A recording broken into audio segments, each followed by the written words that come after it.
Now, I hate to break it to you, but there's no such thing as a baby carrot. The cute little carrots they sell at supermarkets are actually regular carrots that have been shaved down to this baby size. You would think strawberry-flavored gummy bears should be red or pink, right? Well, sorry to say, but they're green. Brown rice and white rice are the same product. The white variety starts off as the brown one, but then some parts of it are removed by milling, which gives the rice its white color.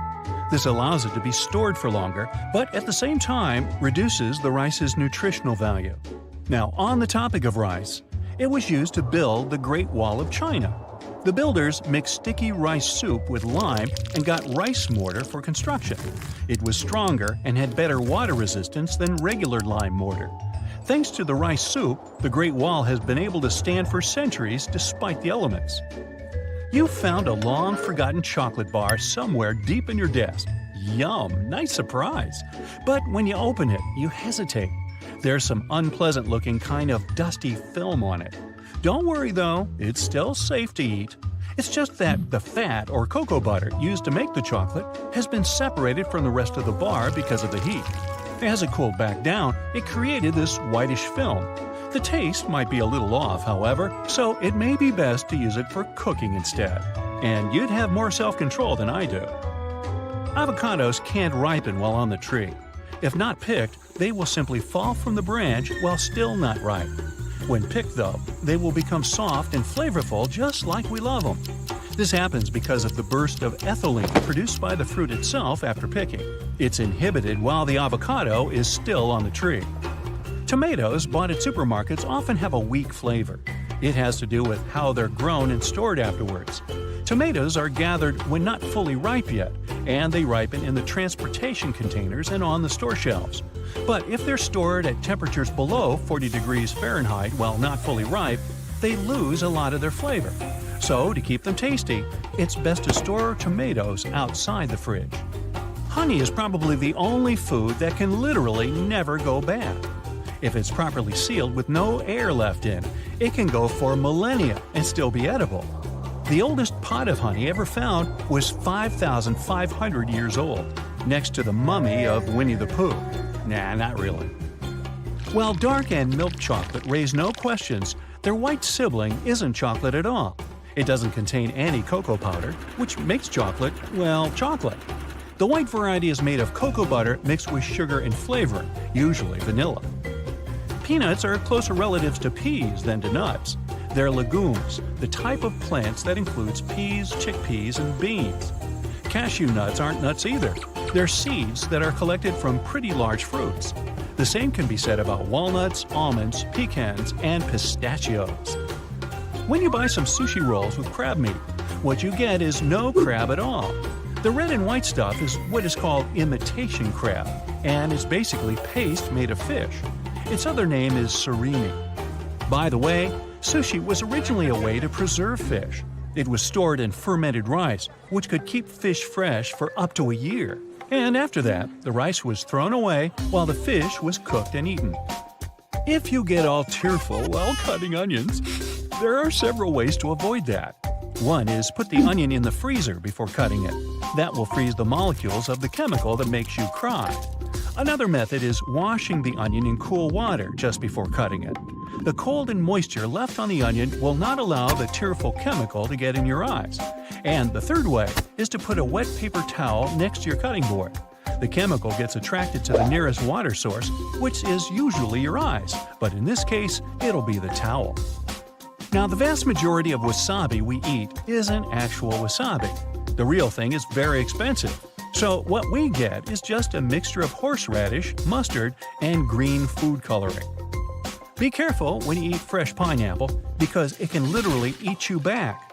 It contains an enzyme that digests protein. That burning sensation you get when you've eaten a bit too much pineapple? That's it. Mac and cheese used to be a really fancy dish back in the 18th century US. Pasta could only be imported from Italy, which made it expensive, and the process of making cheese was time and effort consuming. It didn't make the product cheaper either. Only the wealthiest could afford a plate of mac and cheese, and it was served in the fanciest restaurants as a delicacy. Oysters, lobsters, and pretty much any other seafood, on the other hand, were considered food for the poor back in the day. Seaside communities fed themselves with what they could catch in the sea, and that included mussels, crabs, and a lot of other stuff we consider delicacies today. Wow, I think if I ate mac and cheese with lobster right now, my head would explode. Back to rich food.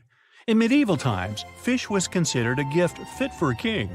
English monarchs were known to be presented with huge pikes, and even before that, in the Roman Empire, fish such as red mullet was a delicacy that emperors paid for with large amounts of gold.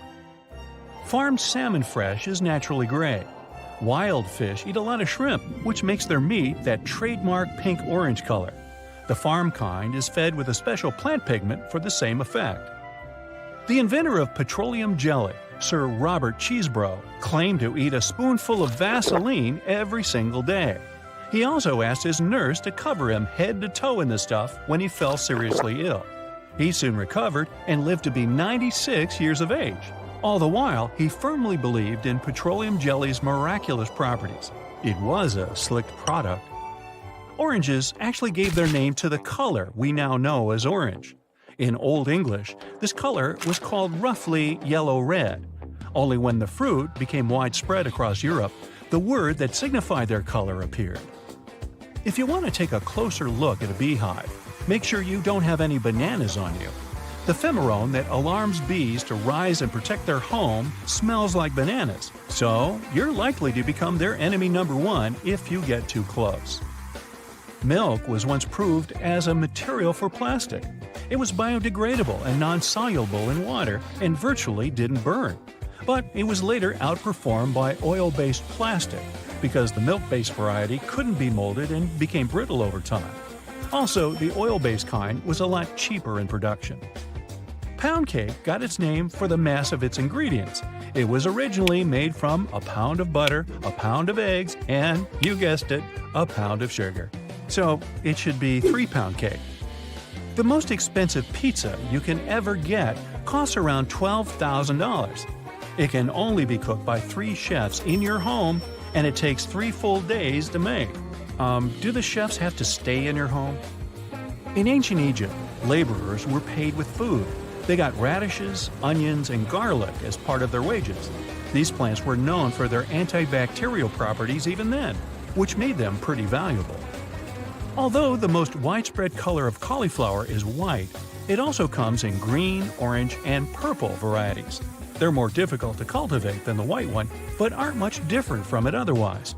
As for the overall number of varieties of cauliflower, there are several hundreds of them. To easily test the freshness of eggs, put them in a bowl of water. A fresh egg will quickly go down to the bottom, while a rotten one will float. Hey, last one to the bottom is a rotten egg. Now, have you ever felt so hungry you said you'd eat rocks? Well, be careful the next time, unless you really mean it. River rocks with condiments and spices are now a trending dish in Asia. Videos of chefs making stir-fried sudio, which is the name of the dish, are a hit on social media.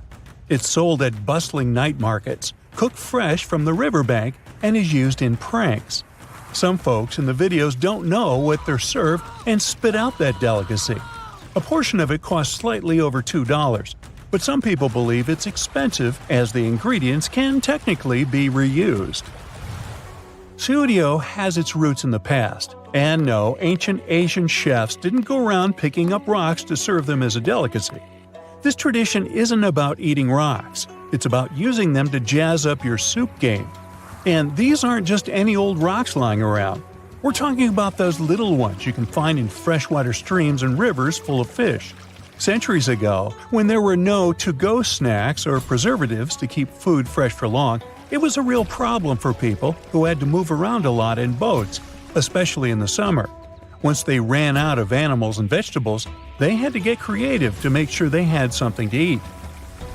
They say sudio originated in a landlocked province, where sailors would embark on journeys that stretched for weeks and months down the river and were stranded without supplies. So, when fish wasn't on the menu, these savvy people turned to rocks and pebbles for a flavor boost. The rocks, after chilling in the company of fish, oysters, clams, and all things underwater, absorbed the taste of these delicious river inhabitants. Once they ended up in the cooking pot, they didn't transform into some muddy mess like you would think, but unleashed a burst of fishy goodness. Once motorized vessels came into the province and it became more economically developed, the dish lost its popularity. Hey, but now the world's hardest dish is back, and it seems to leave no one who tries it indifferent. Some say it's the perfect snack for fitness fans, as it has 0 calories but comes with so many flavors. Others believe it's not hygienic, since you can throw the rocks back in the water and then take them out and cook them again. Whatever the case, the preparation process for this dish is quite a show. Ideally, you need to get fresh rocks for it right out of the river. If they stay out too long, they lose all the flavor. So these fresh rocks are fried in lard or animal or plant fat, and the flavor spreads to the oil as well. Then, cooks add garlic, ginger, chilies, shallots, onions, peppers, and whatever spices they might choose. The more veggies you add, the more it reminds you of a warm winter soup.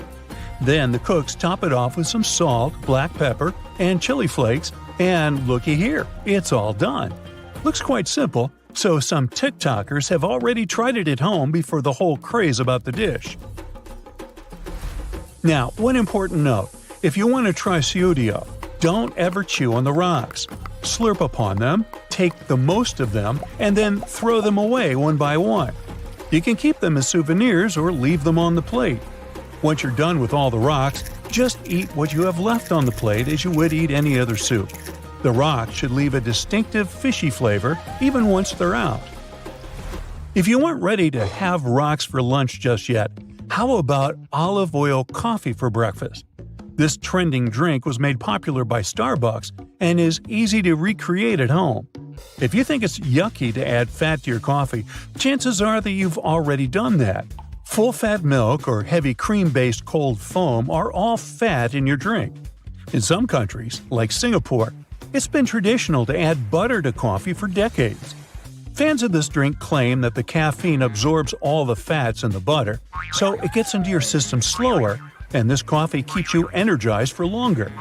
Now, olive oil has long had a reputation as a healthy wonder maker, so when you consume it in any form, it enriches you with some vitamins and antioxidants. If you're worried that your drink will taste more like olive oil than coffee, opt for the dark roast. It has a more intense chocolatey flavor. Now, if you aren't a coffee drinker, maybe I can interest you in a glass of Pilk. The mix of Pepsi and milk became famous in the U.S. after Lindsay Lohan presented the concept to the world in Pepsi's holiday season ad campaign.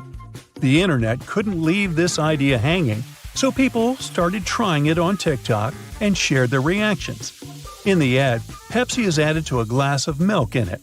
In real life, users prefer to pour Pepsi with a handful of ice first and then spice it up with different kinds of milk, like oat and soy. Those who tried it agree that it's not bad, and some people say it's just like Pepsi, maybe a bit creamier. Are you hungry for a cookie by now? And not just any cookie, the Japanese wasp cookie. They're rice crackers with a smattering of wasps in every bite. This snack was invented by a local wasp fan club and cracker baker. Only the bad guys of the wasp world, digger wasps, are used for this peculiar snack. These wasps paralyze other insects to take them to their youngsters and feed them with that prey. But have no worries, they won't do you any bad after they're boiled, dried, and added to the rice cookie mix. People who've tried it share that it comes with a sweet and savory flavor, and the wasps taste somewhat like bitter burnt raisins. Boy. Century eggs are another snack idea from Asia. Those are eggs that have been preserved for a long period of time in a special mix of clay, salt, wood ash, and quicklime. Over time, the outer egg white becomes dark brown or black and gelatinous, and the inner egg yolk turns dark green. Now, those aren't the most attractive-looking colors, but the egg has a rich flavor and is safe to eat.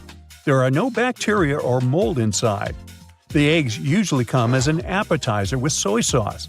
They can be duck, quail, or chicken, and also go under the names of thousand-year eggs, millennium, or skin eggs. They're served as a delicacy for at least several centuries. Legend has it that there was a man who wanted to surprise the lady he liked with duck eggs he left outside for her.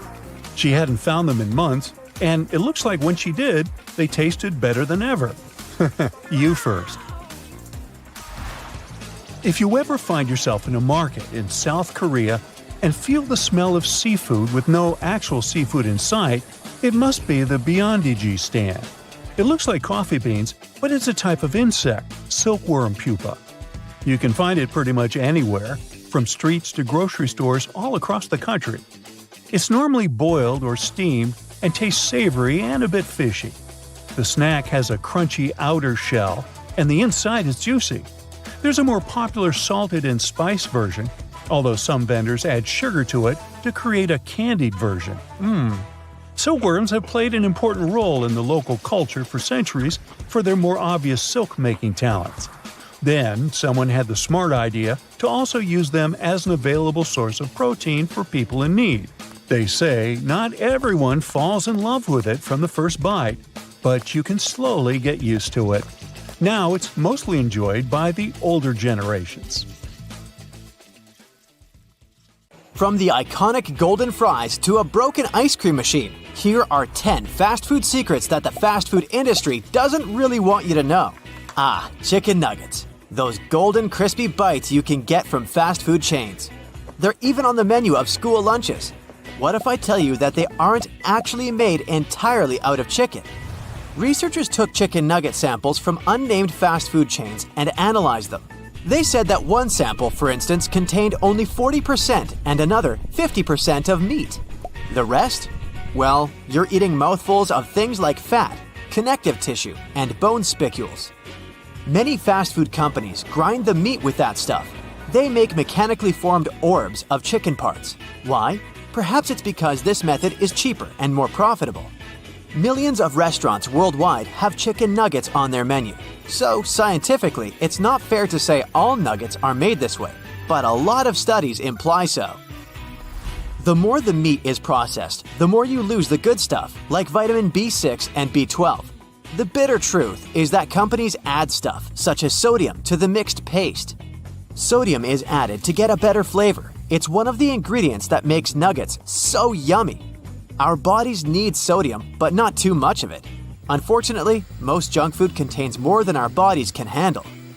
So it might be a safe option to avoid eating these sorts of foods frequently. Chains dip their nuggets into tempura batter and fry them in hydrogenated oil. That's also not a green light regarding health, but this is how they catch the golden tint. They put additional stuff in nuggets. What about grilled chicken? In recent years, we've seen brands highlighting grilled chicken as a healthier option. Research has been done about grilled chicken too. And the same approach is applied here. Take chicken samples from iconic fast food companies and send those to labs for analysis.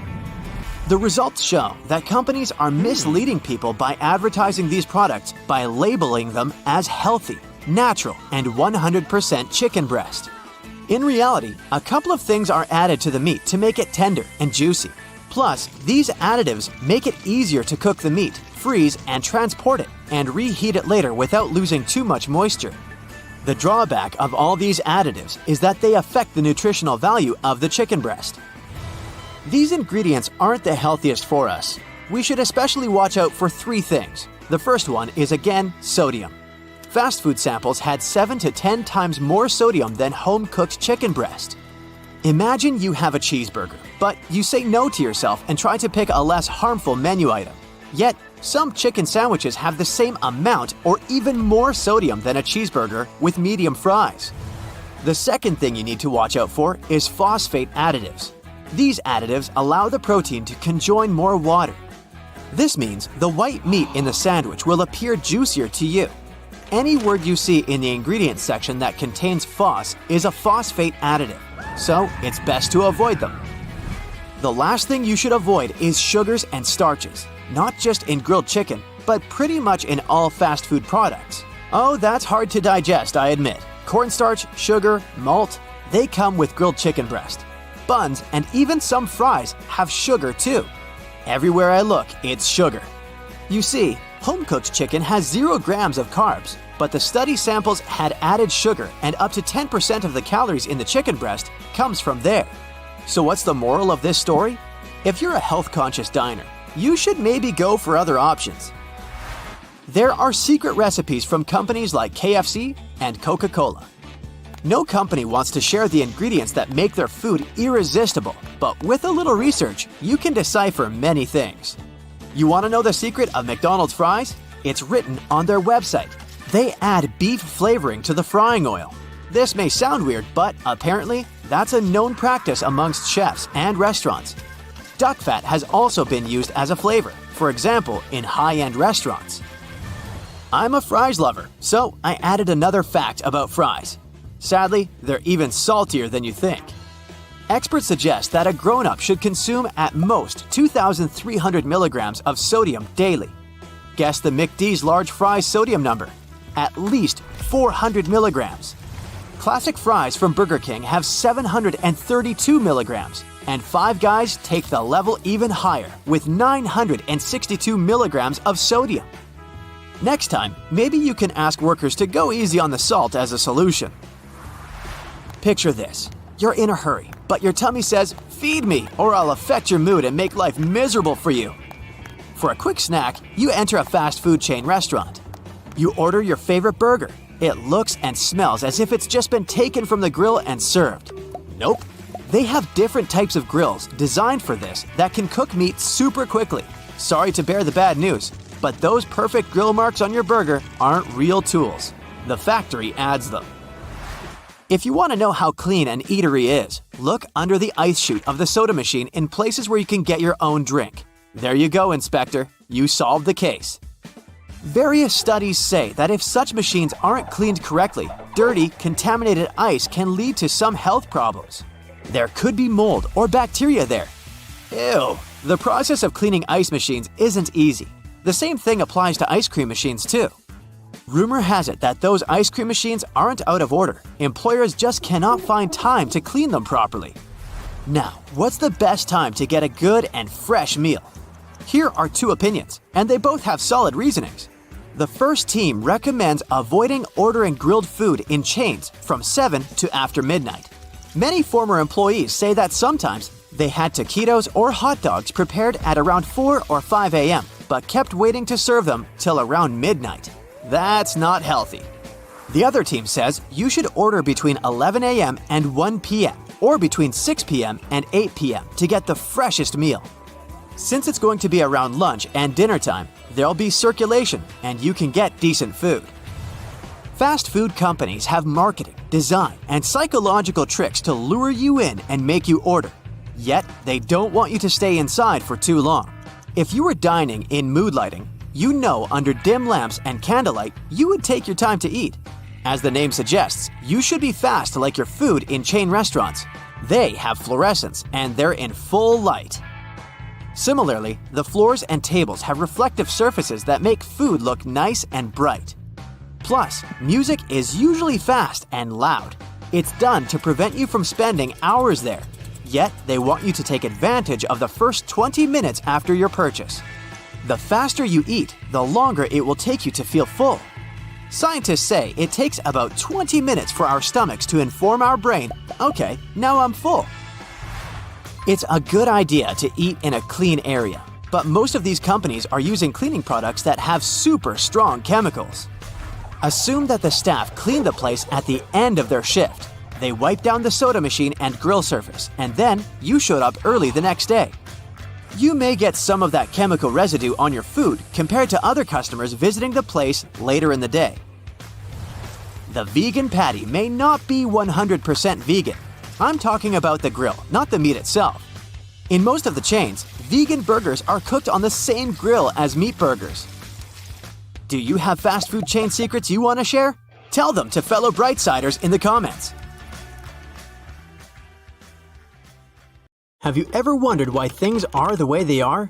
Like, why are there holes in a takeout box? Don't worry, you're about to find out.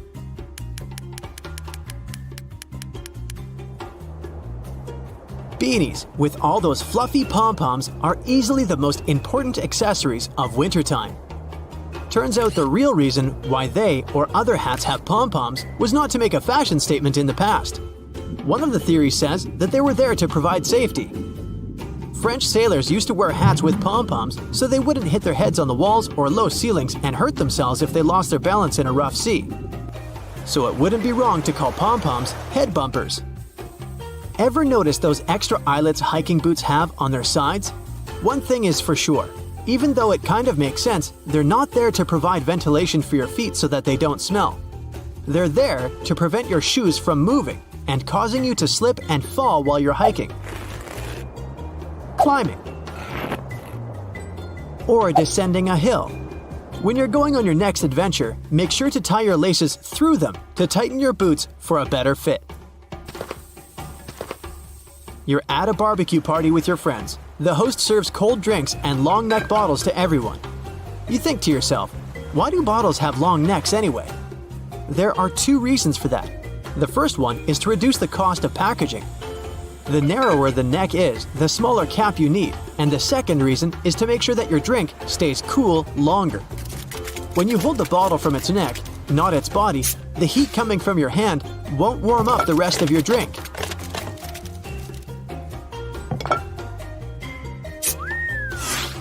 The color of plastic tags on bread packages indicates which day of the week the bread was baked. Even though some companies have their own color codes, it generally goes like this: Monday, blue; Tuesday, green; Thursday, red; Friday, white; and Saturday, yellow. So pick accordingly to get the freshest bread. You're feeling too lazy to cook dinner, so you go to your favorite restaurant to order takeout. You come home feeling excited that you're about to have a delicious meal. You open the takeout box only to find out that your food became soggy because of the moisture built up inside of it. Well, this secret purpose is going to help you prevent that from happening ever again. Notice the perforated tabs in the corners of the container's lid? You need to push them down to allow the steam to escape from the holes. If you have a hot meal, that is.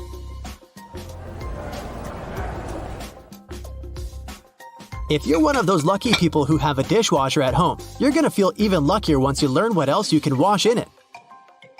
Aside from making your dishes clean and shiny, it can also clean up your makeup brushes for you. Just place them inside the silverware tray to remove all the dirt and excess product that built up amongst the bristles. You went to the farmer's market and bought some fresh fruits and vegetables. You want to wash the dirt off them, especially potatoes, before placing everything in the fridge. Don't waste your time washing them all one by one. Place them in your dishwasher and set it to the rinsing cycle with cold water. Don't use detergent for this though. Are you one of the many people who use the drawer under their oven or stove as storage? Sorry to inform you, but storing skillets, cookie sheets, and muffin pans is not their purpose. It's called a warming drawer, and it's meant to keep your cooked dishes warm and delicious. So, if your guests are running late, just put that casserole you've made in it until they arrive. Keep in mind that not all oven models have this feature. Some drawers are for broiling, and some can indeed be used as storage. Check with the manual to make sure what yours is. Oranges, lemons, and avocados come in mesh bags most of the time. When you go back home from the grocery store, you probably throw those into the trash, don't you? But did you know that you can also use them as a pot scrubber? You just need to tie them up. Then you can get to cleaning those dirty dishes, pots, and pans. You can even turn them into single-use scrubbers for other kitchen appliances or your sink. If you're at a store looking for new hangers to organize your closet, we suggest you buy the ones made of cedar wood instead of plastic ones. First of all, cedar wood acts as a natural repellent. Pests like moths, fleas, lice, silverfish, ants, gnats, and ticks won't come near your clothes and closet if you use them. The second reason why you should invest in them is that they absorb unwanted odors from your clothes as well as moisture. And this feature helps prevent mold, so you can wear your favorite dress or suit for longer. It's that time of week again, Taco Tuesday. You invite a couple of friends over to enjoy some homemade tacos, but even though you have the recipe for making tortillas, you don't know how to give them that perfect taco shell shape. Well, this hidden use might help. If you have a muffin tray at home, then you have all you need. Just flip it upside down and place the small tortillas in between the cups. Bon appetit! If you love sewing and making your own clothes, then you must be used to using those tomato pin cushions, which almost always come with a small strawberry tassel. But why is it there? First of all, you can push the needle you're currently using or your favorite one in there so that you don't need to search for it amongst the other needles all the time. And secondly, it's filled with emery, which will help clean and sharpen your needles once they go in there. Are you a Team Ketchup or Team Mayo? Ketchup fans must have noticed the number 57 on those Heinz ketchup bottles. That number is placed where it is on the bottle for a very specific reason. You must have struggled with getting ketchup out of the bottle at least once in your life, and at that moment, you probably tried shaking it until the right amount of ketchup fell onto your plate, right? Well, no need to do that anymore. Just firmly tap on the spot where 57 is written on the bottle neck, and you can get ketchup out of the bottle way quicker.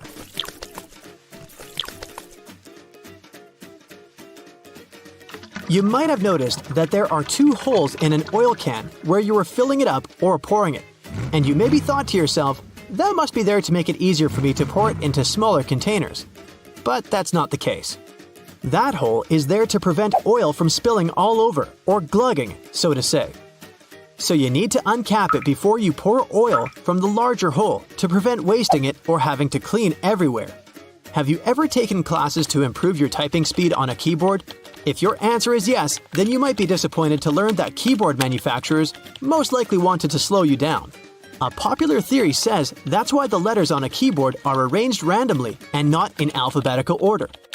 The reason for that goes all the way back to typewriters. Their keys used to be arranged in alphabetical order, which allowed people to write really fast. And because of that, the keys would jam and tangle up easily, and they wanted to avoid that. That's how we ended up having the Q-wordy keyboards we have today. Here's a bonus hidden feature for you before you leave. The clock app on your iPhone shows you what time it is on the little screen icon as well. Venice banned new kebab shops and other fast food outlets in an attempt to maintain the city's decorum and traditions. It happened several years ago when the authorities passed a law to limit the opening of these types of restaurants, with only artisanal ice cream shops being exempt from the ban. The city's tourism chief explained that the goal is to preserve Venice's cultural heritage and promote local products. The concern is that fast food establishments could detract from the city's unique identity and harm the environment. Venice is not the only Italian city taking action against fast food. Verona and Florence have also implemented restrictions on new kebab shops and foreign food establishments.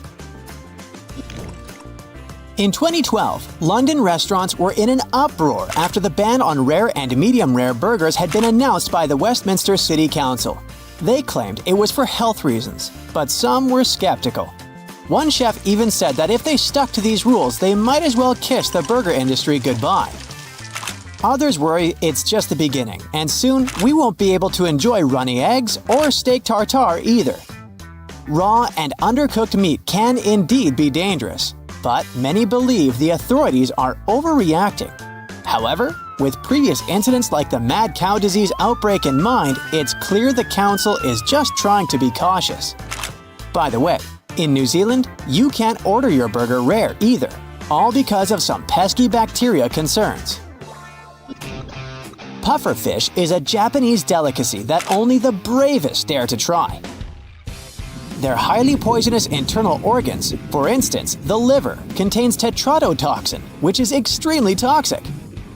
This poison can enter your body in multiple ways: through a cut on your skin, when you inhale it, and, of course, if you eat it. Normally, people can't stay alive if they eat this fish. Yet, Japanese chefs are trained to remove the poisonous parts from a delicacy with a hefty price tag named fugu. It's almost completely banned in the US. There are only a few authorized places that sell it, and in order to do so, they need to have a special license. Just so you know, it's not only pufferfish that has this poison. Most octopi and cuttlefish have it too. Casu marzu, known as rotten cheese in Italian, is unsurprisingly banned in the US. But hey, if you're feeling adventurous and want to give it a try, head to Sardinia, Italy. This cheese is made from sheep's milk and has a little twist. Special flies lay eggs in it. Ugh! Maggots have around 40 days to invade the cheese, and then it's left for 2 to 3 months with maggots in it. The live maggots in the cheese help decompose it, giving it a unique texture and spicy flavor. It may be banned in the US, but it's definitely worth a try if you're ever in Italy. You may think there's everything a person may want in the US, but then, bam! One day you wake up craving some haggis, and it turns out this tender dish is legally banned in the land of liberty. The reason behind it isn't because Americans prefer mac and cheese or burgers, but because some ingredients haggis has aren't considered to be safe in the US, namely sheep lungs. And they make 15% of this dish. In fact, there's a full range of sheep's inner parts, plus some oatmeal, a lot of minced onions, suet, and some broth. It's quite crumbly and coarse, and it's also spicy.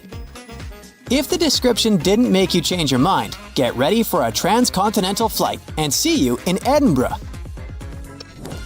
Sadly, haggis isn't the only Scottish dish banned somewhere in the world.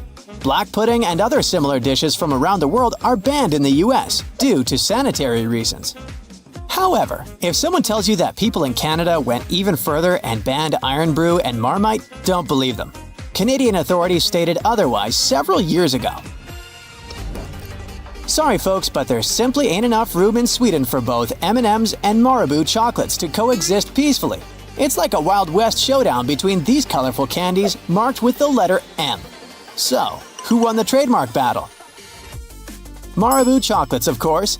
They've been holding the fort since the 1950s, while M&M's only rode into town in 2009. In a twist of fate, a Swedish court laid down the law in 2016 and ruled that Mars couldn't sell M&M's with lowercase m letters on the packaging. So if you're craving some peanut M&M's in Sweden, you'll have to settle for the version with capital M's on the packaging. The World Health Organization recently gave out validation certificates to Denmark, Lithuania, Poland, Saudi Arabia, and Thailand for eliminating trans fats from their foods. Trans fats are bad for our health and pretty easy to get rid of, making it a simple yet important nutrition policy for countries to follow. WHO now has a cool new program where they give out certificates to countries that kick trans fats to the curb. Kind of like how they do for getting rid of diseases like polio and smallpox. Horse meat is banned in many states in the US, first and foremost, for ethical reasons. It's considered cruel to eat horse meat there. However, some people also think there are safety reasons to avoid this type of meat. The thing is, horse meat is not particularly good for health due to various toxins found in it. Americans sure do love their salmon.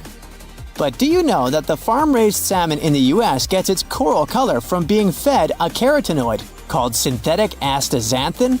Yikes! This chemical is actually banned from consumption in some countries, such as Australia and New Zealand. And how about milk we all drink? Unless it's specifically marked, it's treated with artificial hormones to boost milk production. The FDA says there's no difference in the milk, but countries like Canada and the European Union ban it. Who knew?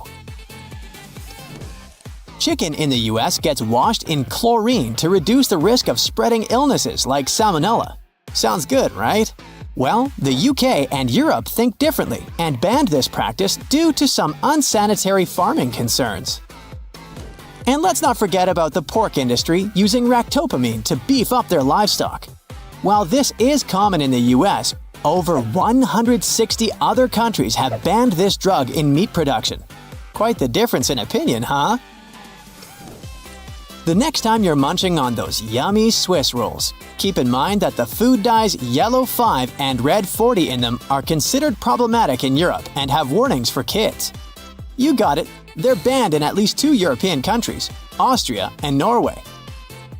The rest of the countries require a special label on the packaging. Many break-based products in the US, like croissant, French toast sticks, and pre-sliced breakfast use azodicarbonamide as a whitening agent. Europe says no to this chemical, but the FDA still allows it. It's like a foodie drama unfolding before our eyes. When enjoying rainbow-colored candy, consumers are not only experiencing the array of flavors, but they're also consuming food dyes such as yellow 5, yellow 6, and red 40. These dyes have been linked to negative effects, so, yet again, Europe requires special labels on the packaging because those dyes may have an adverse effect on activity and attention in kids. In countries like Norway and Austria, the dye called yellow 5 is completely banned from use. In 1996, the FDA approved Olestra as a fat substitute for use in snacks and chips in order to provide guilt-free snacking options.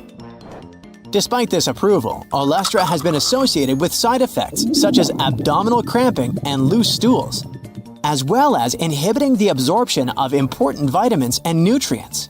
As a result, the additive has been banned in Canada and several European countries. Next time you grab snacks to eat in front of your favorite series, make sure to look out for Olestra.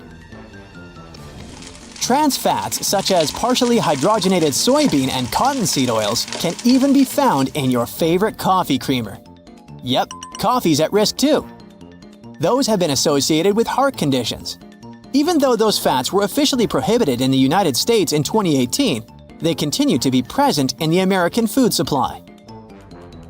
In addition to the US, several other countries have also set a strict limit on trans fats, including Switzerland, Austria, Hungary, Iceland, Norway, and Denmark. So you're watching your favorite cooking show when suddenly the star chef adds a pinch of salt to some jam that's supposed to go into a dessert. You pick up the phone to call and complain, but right then the chef explains. It turns out that adding salt to fruit is a common thing in different cuisines across the world. Like in Mexico, they like to spice up mango and citrus fruits with salt and chili powder. You can try mango with a shrimp taste in the Philippines and salted watermelon in the southern states. So, how does it work? Well, let's say you're eating a raw mango sprinkled with salt. With the first bite, you notice the salty flavor, and the sweet fruity taste is then slightly delayed. It feels as juicy and amazing as ever. It's most likely because salt affects the sweet taste receptor for sugar, and then really magic happens on a molecular level. One study even found that we have more sugar detectors in our taste cells than scientists previously thought. One of those detectors must direct sugar to a sweet taste cell when it gets in contact with salt. You can try and put salt on any fruit you like, but the effect will be different. Salt can make sweeter fruits like cherries and strawberries even sweeter and balance the flavor of grapefruit, pineapple, and watermelon. Just take a ripe fruit and slice it the regular way and sprinkle the pieces with salt. Large, flaked sea salt might taste more intense, plus it looks more beautiful. After 10 minutes, your gourmet dessert will be ready. So, you need to chop up a heap of iceberg lettuce, but that tough core in the middle doesn't want to leave. Just hold the lettuce head in both hands with the core end down and slam it against a cutting board or some other solid surface, not your brother. Now you should be able to pull the core right out of the bottom and slice the rest of the lettuce without a problem. The next time you take butter out of the fridge and struggle to spread it because, it's hard as a rock, reach for your grater. With its help, you'll easily flake off tiny pieces of butter that will melt instantly on a warm toast. You can also spread them much easier on cold bread without putting your sandwich in the microwave or waiting for a while to soften the butter. Professional bakers approve of this tip and have been using it for a long time. When you're frying something, you first heat the pan and then put the food on it, right? Well, this logic won't work if you want to make your bacon crispy. On a hot pan, the meat will cook before the fat can melt out of it. Your bacon will be too fatty and rubbery. So you gotta lay the strips on a cold pan and then turn on medium-low heat. The fat will render out of the meat, and the final result will be super yummy and crispy. Have you ever tried boiling pasta in a frying pan? I know it sounds a bit weird, but it can actually help you save a lot of time, water, and energy. Instead of filling a huge pot with water and waiting for it to boil, put your pasta in a frying pan and cover it with cold water and add some salt to it. Your pasta will be cooking while the water is getting to the boiling point, so it'll be ready much faster than normal. And the water that's left in the pan will make an excellent base for a sauce because it's filled with starch. Mix it with pesto, tomato sauce, and garlic butter. It tastes like it's straight out of a gourmet restaurant. Now, the secret to cooking the most delicious and fluffy mashed potatoes is to dry them before you mash them. After boiling, you can either put them in a pot and leave them over low heat on the stovetop, or keep them in a baking sheet in a low oven. Then add melted butter that will coat the starch in the potatoes, and only then slowly add milk. Now your mashed potatoes will have the best possible structure and flavor. If you've shed enough tears over onions when trying to slice them, this one is a must-try for you. Peel the onions, cut them in half, and leave them in a fridge in a bowl of iced water for half an hour before you start cooking. The reason behind your tears is the sulfur that onions take from the soil while growing up. When you damage its cells, the acids contact the enzymes that start a whole bunch of reactions and release a chemical that makes your eyes water. Freezing the onion can weaken that chemical. To minimize it even more, only use a sharp knife to slice onions. This way, you'll do less damage to its cells. It's much easier to peel an avocado if you freeze it first. Just put it in the fridge as it is, give it some time, and then take it out and hold it under warm running water. Now you can peel it easily after you make a couple of crisscross incisions. The best way to keep herbs fresh and juicy is to store them like flowers. If you don't have the right size vase or vase, take a mason jar or a water glass and fill it with an inch of water. Now put the herbs inside as you would do to your roses. For parsley and cilantro, cover the jar with a plastic bag and store the bouquet in the fridge. Basil loves sunlight, so you better leave it uncovered on the counter. If you've made too much sauce or have some leftovers in a can that doesn't seem to be enough for anything, you can save it from the trash can. Pour the sauce into an ice cube tray and keep it in the freezer. Now, if you need to spice up a meal, you can always add a couple of sauce cubes to it. Plus, as a bonus, which is redundant, the sauce will last longer this way than it would in the fridge. Do your meatballs always turn out to be perfectly the same shape and size? Then skip this one. But if you're like me, just use an ice cream scoop to get the right amount of your minced meat mix. Try saying that 5 times. The balls will be the ideal shape and your fingers won't get sticky. The easiest and probably the most beautiful way to slice a mango is to turn it into a hedgehog. Wash the mango under running water. Don't squeeze it while doing it.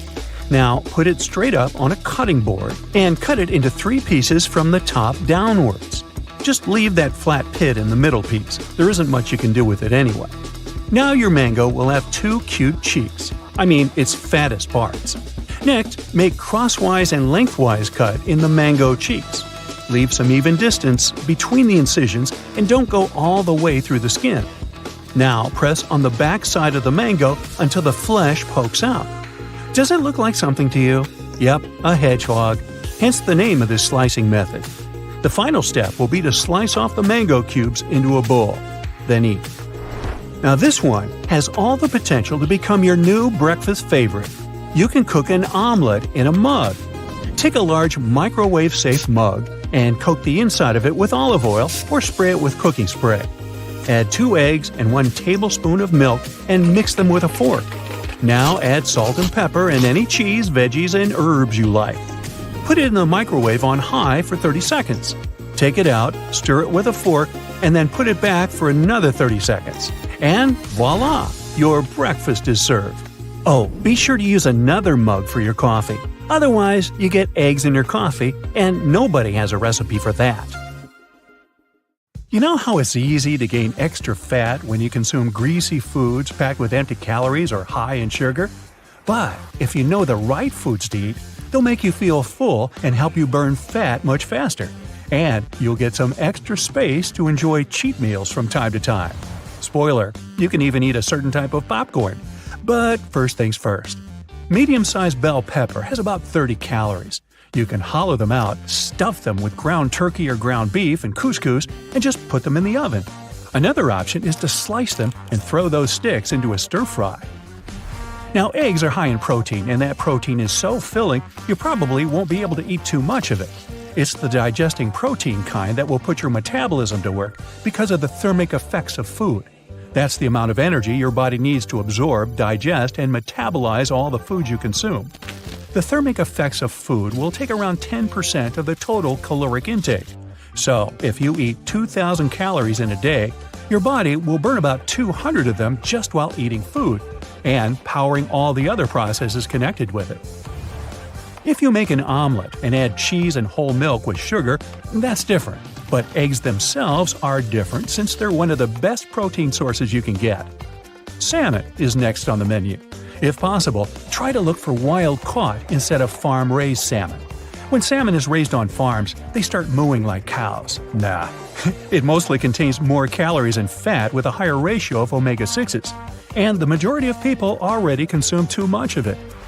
You can see it yourself if you place farm-raised and wild-caught salmon next to each other. The farm-raised kind has thicker white lines that represent streaks of fat. Salmon is generally very filling and high in protein. Now, celery is 95% water, which makes it one of the lowest calorie foods you'll find. It's quite filling and will provide your body with the nutrients it needs, such as calcium, potassium, and antioxidants. Antioxidants are elements that slow down the process of damaging cells in your body. It produces free radicals and unstable molecules as a reaction to your outer surroundings. They're guilty of cell damage, so your job is to balance your diet to keep your body safer. You can try spicing up that celery meal with some low-calorie dip such as salsa. An average container of salsa has approximately 130 calories. Hot sauce is also great. It doesn't contain calories and goes pretty well with foods high in protein, such as tuna, eggs, or chicken. Vegetables like celery and peppers will do fine too. Chilies contain an active ingredient called capsaicin. It's what makes the chili hot. This ingredient can speed up your metabolism, which helps you burn more calories in a shorter period. Spinach is definitely one of the lowest calorie veggies. Most of the spinach is water anyway, and 1 cup has only 7 calories. Most of them come from insoluble fiber. That means you'll be full, but at the same time, you won't stuff yourself with a bunch of unnecessary calories. And you'll get pretty cool nutrients like potassium, magnesium, and vitamins.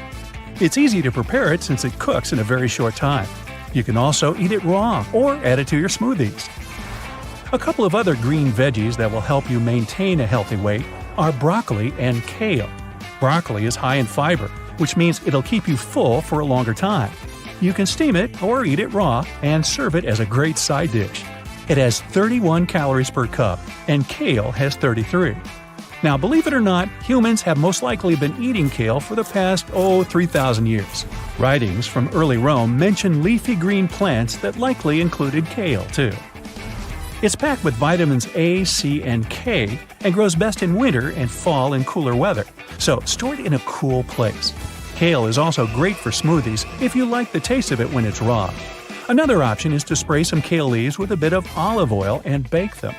Now, any cauliflower fans out there? Yup, it's not something you'll probably crave, but it has only 27 calories per cup, so it's a good choice when you're running out of dietary ideas. If you're not a fan of raw vegetables, you can always steam it and flavor it with spices and herbs, or a little bit of lemon zest. You could also bake it. Cauliflower is great when you need an alternative for high-carb side dishes like rice or potatoes. You can slice cauliflower into small pieces and cook it on a frying pan or boil it and make mashed cauliflower. You can add a bit of butter to it because it's a low-calorie food that leaves you some space to cheat. Cauliflower is a great choice when you want to make a low-carb pizza too. Really, it's good. How about adding more soup to your diet? It's at least 90% water, and the rest depends on the ingredients you prefer.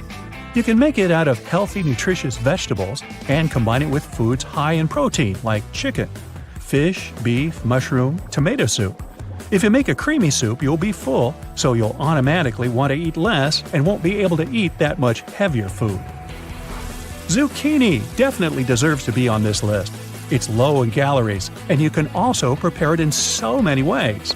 Zucchini pasta, noodles, baked zucchini fries, the list can go on. It can be an excellent replacement for pasta dishes, especially if you have a spiralizer that will help you make it nice and thin. The most flavorful ones are usually small to medium-sized. Although most people consider it a vegetable, zucchini comes from seeds and grows on the flowering part of the plant. That means it's technically a fruit. Avocado is a nutrient-dense food you can easily add to whichever recipe.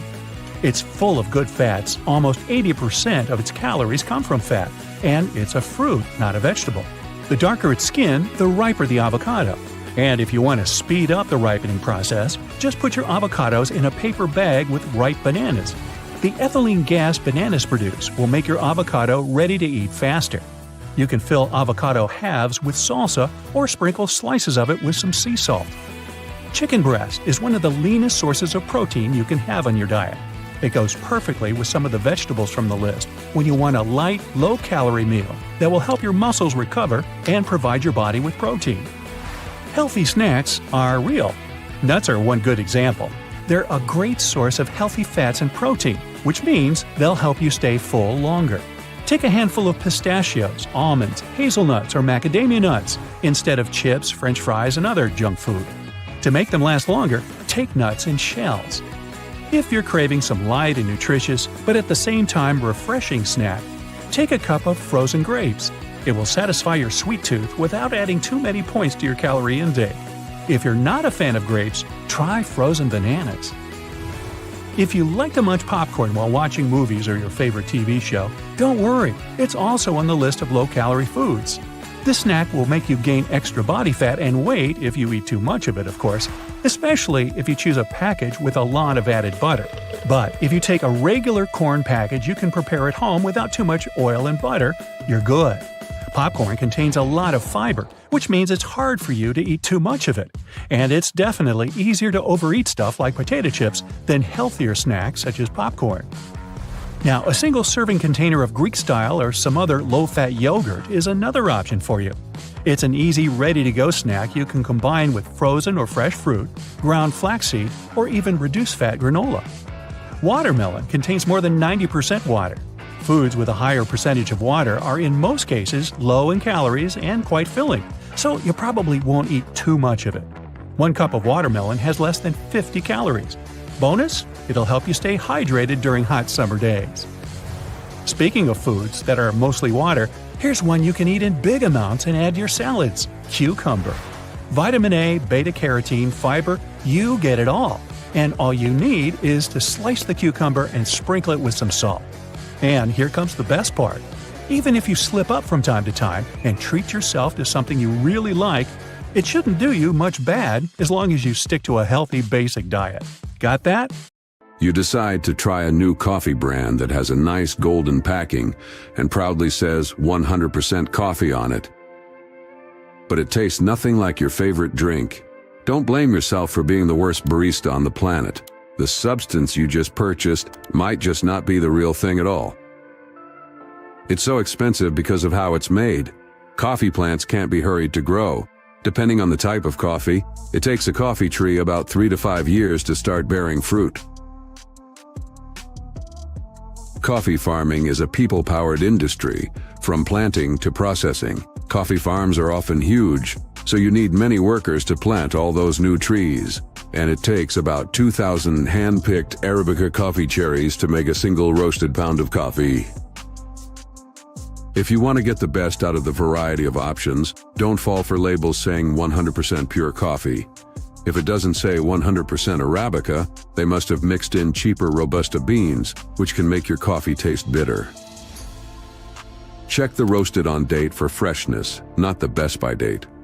When a brand offers a gazillion artificial flavors, it's a sign they're not confident in their beans' quality.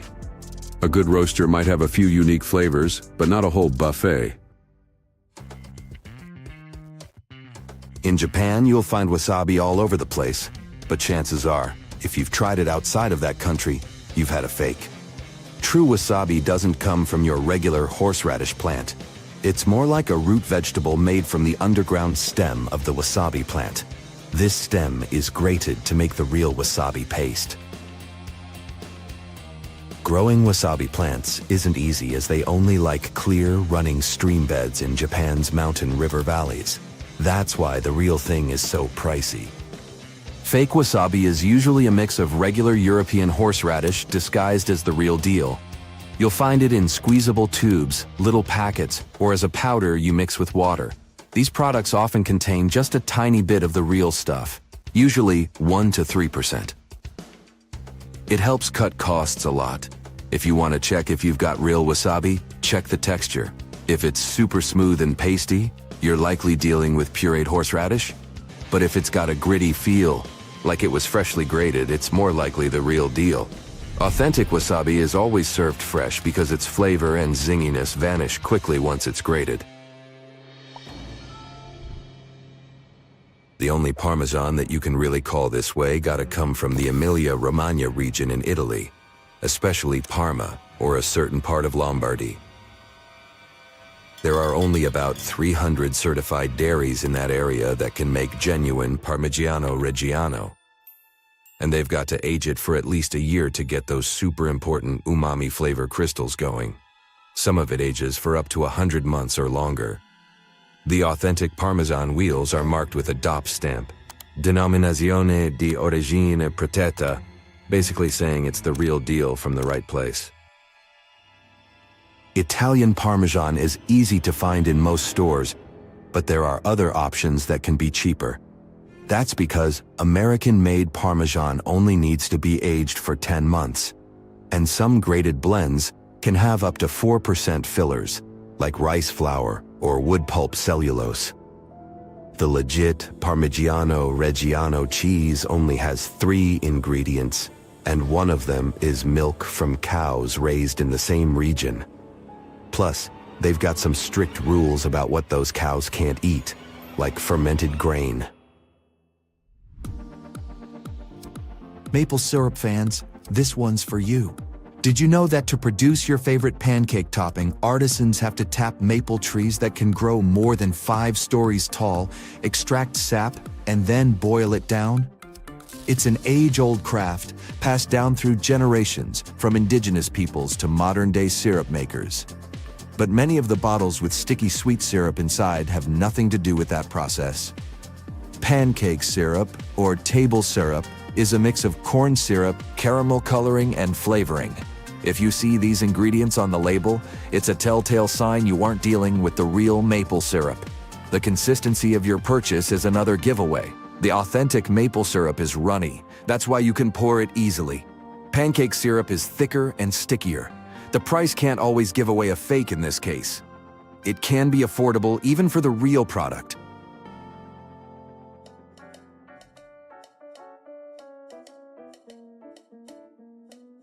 Another item that often gets counterfeited is designer bags. To make sure you're buying the real thing, give that purse a good feel. If it's supposed to be leather, it better feel and smell like it. Counterfeiters often skimp on quality materials.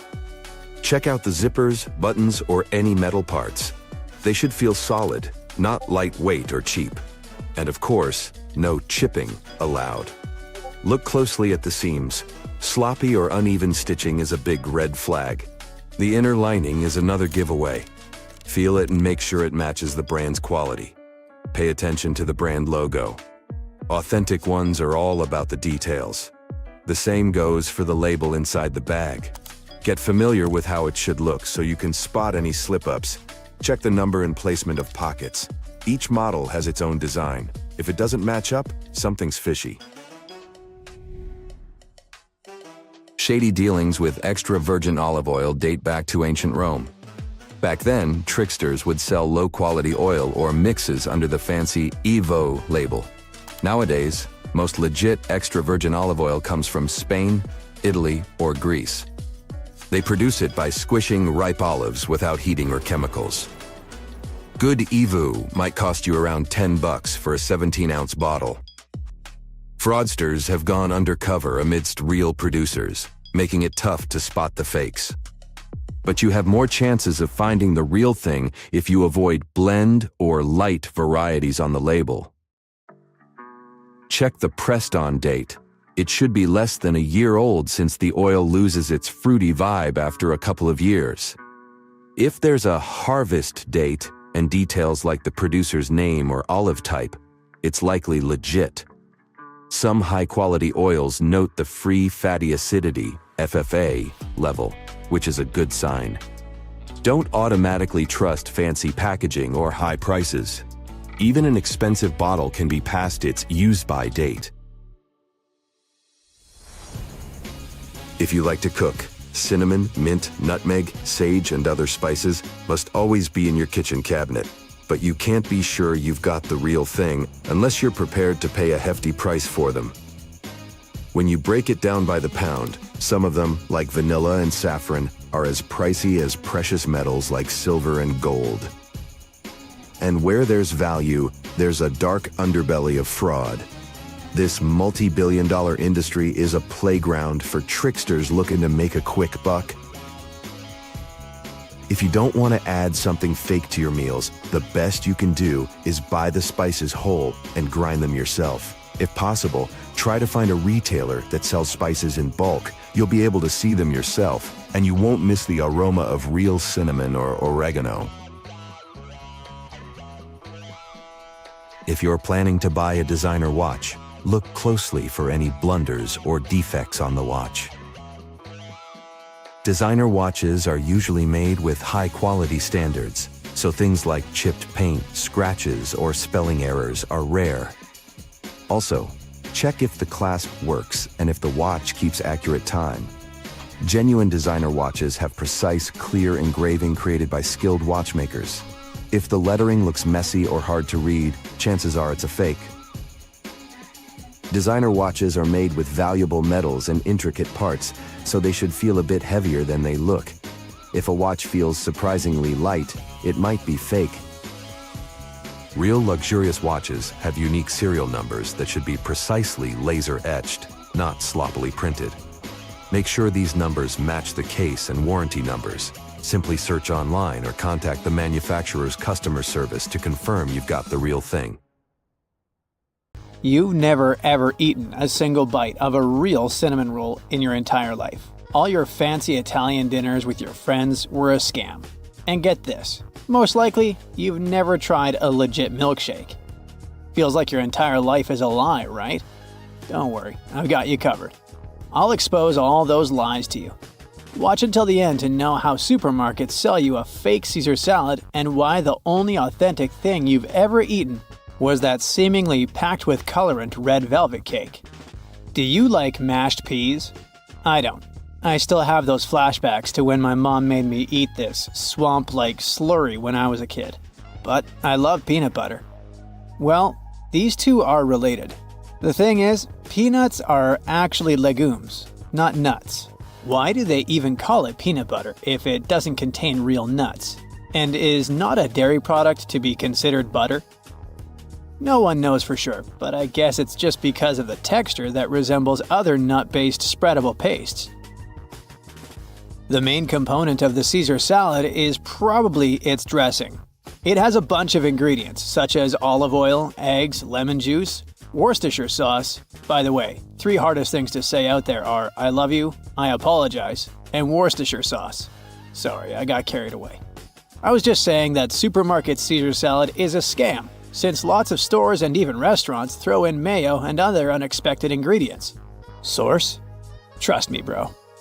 Farm-raised salmon usually looks as white as the Twilight protagonist, but don't sparkle. It's the skin of the salmon, Bella. I'm a salmon. Ahem. Sorry, let's carry on. Well, people normally trust neither vampires nor pale salmon. To give the trustworthy reddish-pink look to those fish, sneaky fish farmers add pigmenting compounds to salmon feed, which helps mimic the color of wild salmon. In the wild, salmon get that iconic hue from shrimp and algae, but their farm-raised peers sometimes get a boost from carotenoids added to their feed. Many fancy pestos at supermarkets are labeled alla genovese to show they come from Genoa and have old-school Italian nonna recipes. But sometimes, manufacturers may throw in a bit of extra stuff to make their pesto thicker. Okay, I may understand the extra sugar in this sauce, but bamboo fibers? I mean, I love pandas, but I'm not a panda. Some time ago, American journalists hit up 25 sushi spots in NYC and LA to see if we were really getting the sushi we paid for. They visited those big shot celeb hangouts and local joints and collected samples. Ordered sushi and then sent them off to a lab for some DNA testing. If that was a TV show, the results would sound like, "You are not the father." The thing is, 68% of the samples were not what they claimed to be. It was often a cheaper fish. In NYC, white tuna usually turned out to be escolar, also known as the X-lax fish, because instead of a nice aftertaste in your mouth, it can create a number 2 emergency. This fish is banned in Japan and Italy, but totally legal in the US. Things are even worse with wasabi.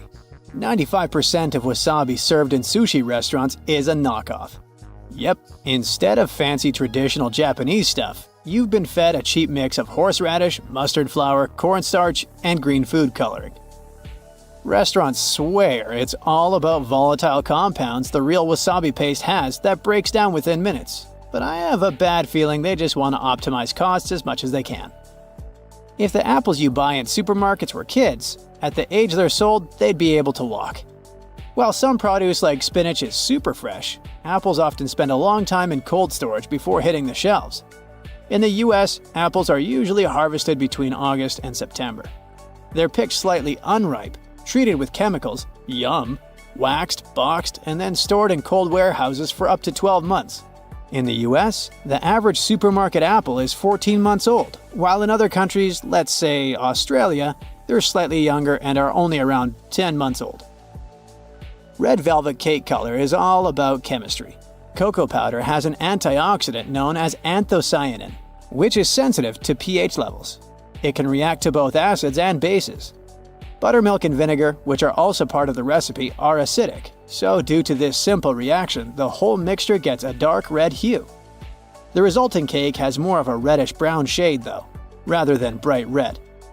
The only problem is that it's difficult to replicate the natural reddish-brown color since most brands use an alkalizing agent to neutralize acidity during processing. And to get that color, cocoa powder must be raw. You see what I'm driving at, right? Those cakes you grab at your favorite coffee shop are packed with artificial food coloring. Stop calling these orange and yellow prepackaged slices cheese. Not only is it an insult to camembert, cheddar, and other cheese varieties, but it's also incorrect in terms of legal regulations. Even the FDA refuses to classify this product as real cheese. It contains less than 50% of actual cheese, with the remaining ingredients being fillers and additives. I guess those slices deserve their cheese product name. Many commercial blueberry products don't actually have any blueberries in them. Instead, they're full of sugar, corn syrup, and artificial flavors. Even big brands like Kellogg's and General Mills were guilty of that. But still, there are many real deals. Just make sure to check the ingredients list for the real blueberries, and remember, the best ingredient that can be put in a blueberry pie is your teeth. Let's normalize purple carrots, shall we? They used to be the norm. It wasn't until Dutch growers started some vegetable experiments that we ended up with the sweet orange carrots we all know today. The Dutch were on a mission to create a carrot that showcased their national colors, like orange for the House of Orange. Their carrot breeding efforts paid off, and soon the orange carrot was all the rage, pushing aside purple and yellow varieties. That canned pumpkin you grab every year isn't really pumpkin, or at least not always. Most of the time, what you're getting is actually squash. The FDA doesn't care to differentiate between pumpkin and squash on food labels, so companies go for the tastier and more compact squash instead. The US has rules for grading and processing milk products to keep them safe to drink and prevent sickness. States can change the rules a bit, so you might see raw milk for sale in California, but never in Florida or Illinois. So, your favorite milkshake might not actually be a legal milkshake if it has too much or too little milk fat. Here's why McDonald's sells not milkshakes, but just shakes, as they're made of a soft-serve ice cream mix. There's this shocking truth about Dairy Queen. Despite serving the iconic Blizzard, they technically don't sell ice cream. The FDA's regulations require a certain amount of milk fat for a product to be classified as ice cream. Dairy Queen's soft serve falls short, only containing 5% butterfat, so they embrace the term soft serve for its frozen treats. Your cinnamon rolls are a lie. They don't have any real cinnamon in them.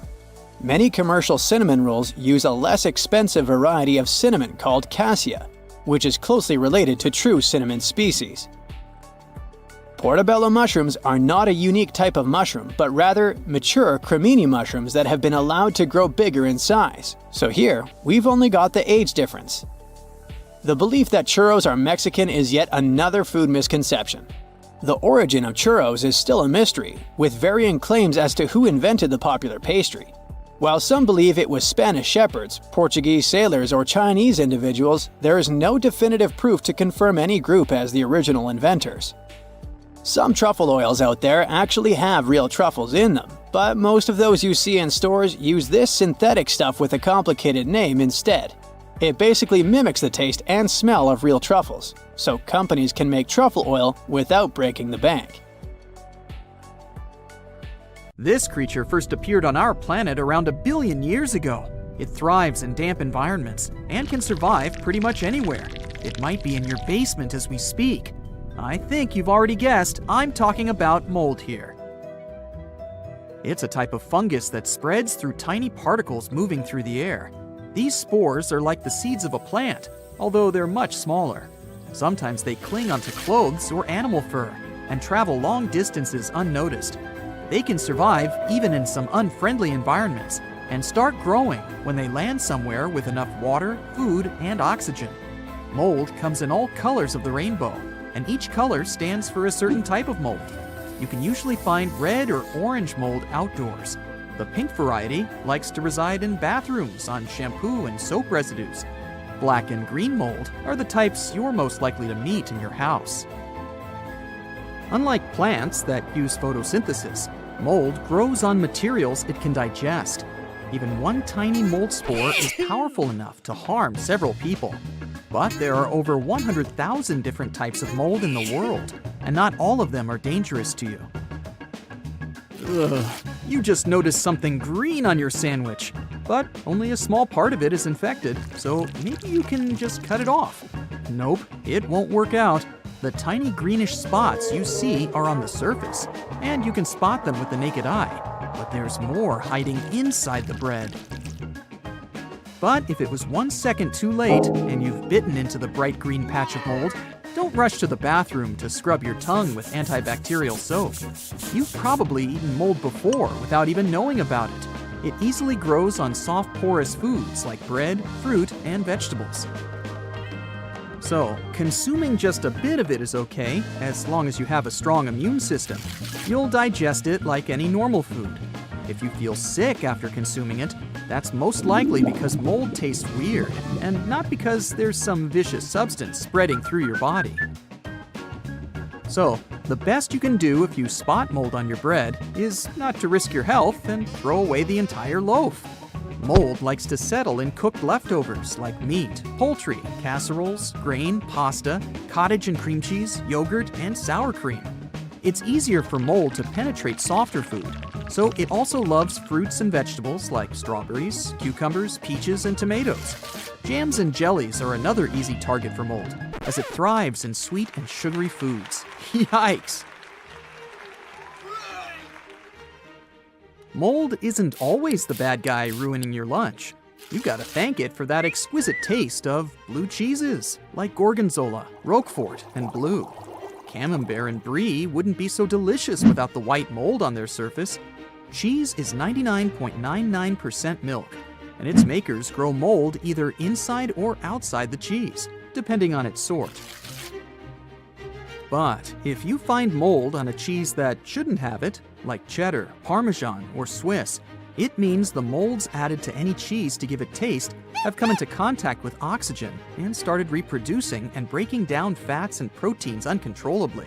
You should cut off the affected part carefully with a knife without touching the mold. The rest of the cheese is still good to eat. It would be impossible to produce soy sauce without fermenting soybeans, and it happens thanks to a certain type of fungi. Salami fans should appreciate mold for the unique flavor it gives to the meat, and for preventing it from drying out too quickly. Mold has also saved millions of lives. Penicillium mold helped achieve a real breakthrough in medical science, as it naturally produces the well-known penicillin, accidentally discovered by Scottish researcher Alexander Fleming in 1928. Some types of mold can also help you in the garden as a great mulch. Some gardening fans spend years trying to grow leaf mold to use for compost. They believe it improves soil quality. To prevent mold from overtaking your lunch, keep the food covered with plastic wrap in the fridge. Don't keep leftovers of perishable foods in their cans. Put them in airtight containers instead. Keep track of what you store in the fridge. Leftovers shouldn't be there for longer than 3 to 4 days. Keep your fridge clean. Only use fresh and clean dishcloths, towels, sponges, and mops. Once you notice a musty smell, it means mold is about to settle in your kitchen, and its plan is to contaminate your food. But what if mold spreads in the damp areas of your house? You might not notice any consequences for your health immediately, but they might resurface in the long term. As mold grows, its spores and fragments can produce irritants in the air inside your house. Depending on how sensitive you are, you might notice it's becoming hard to breathe. And since mold slowly but surely breaks materials in your house, there will be more dust and other particles in the air.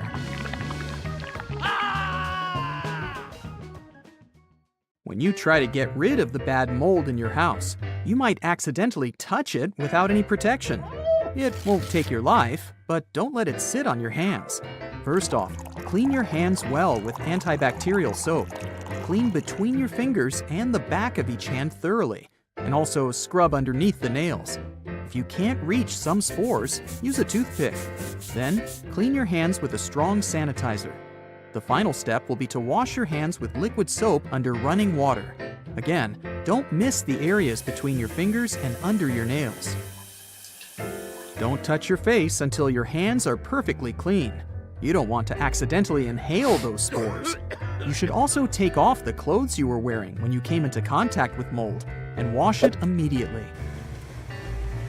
It's impossible to mold-proof your home, but you can make it resistant to that mean intruder.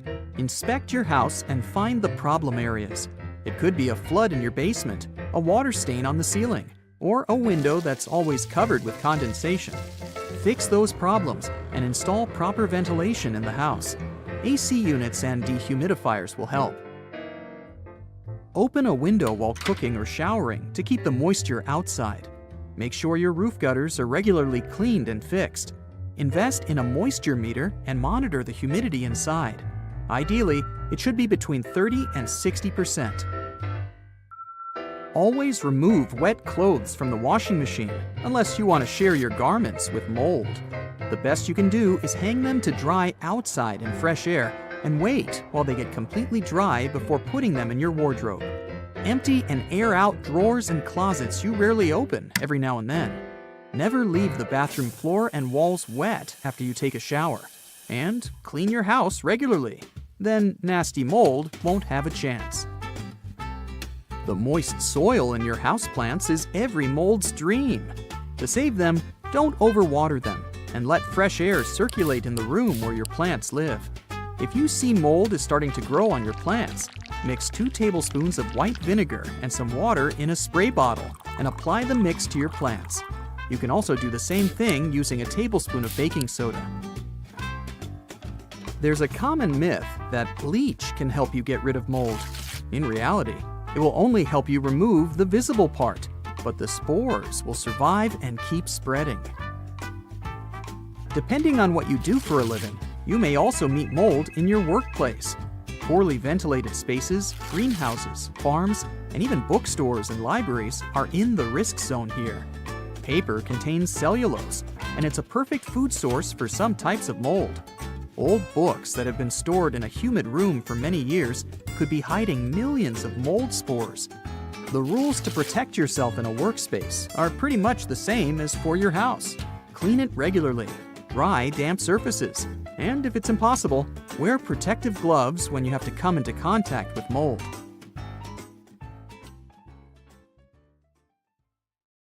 So, Alexander the Great, one of the most famous figures in ancient history, was apparently a big fan of one summer treat beloved by many to this day. Marco Polo, the Italian explorer and writer, is said to have brought back from Asia a recipe resembling sorbet, a frozen dessert made by mixing sugar-sweetened water with different types of flavoring. This dessert, which was later named cream ice, was a frequent treat at the court of Charles I of England in the 17th century. In France, it was Catherine de' Medici who introduced the beloved frozen dessert soon after she married Henry II. The frozen treat became available for the general public somewhere in the 1660s, when a Sicilian man blended milk, cream, butter, and eggs at Café Procope, the first known café in Paris. Thomas Jefferson himself had a preferred recipe for ice cream, which took a staggering 18 steps to complete.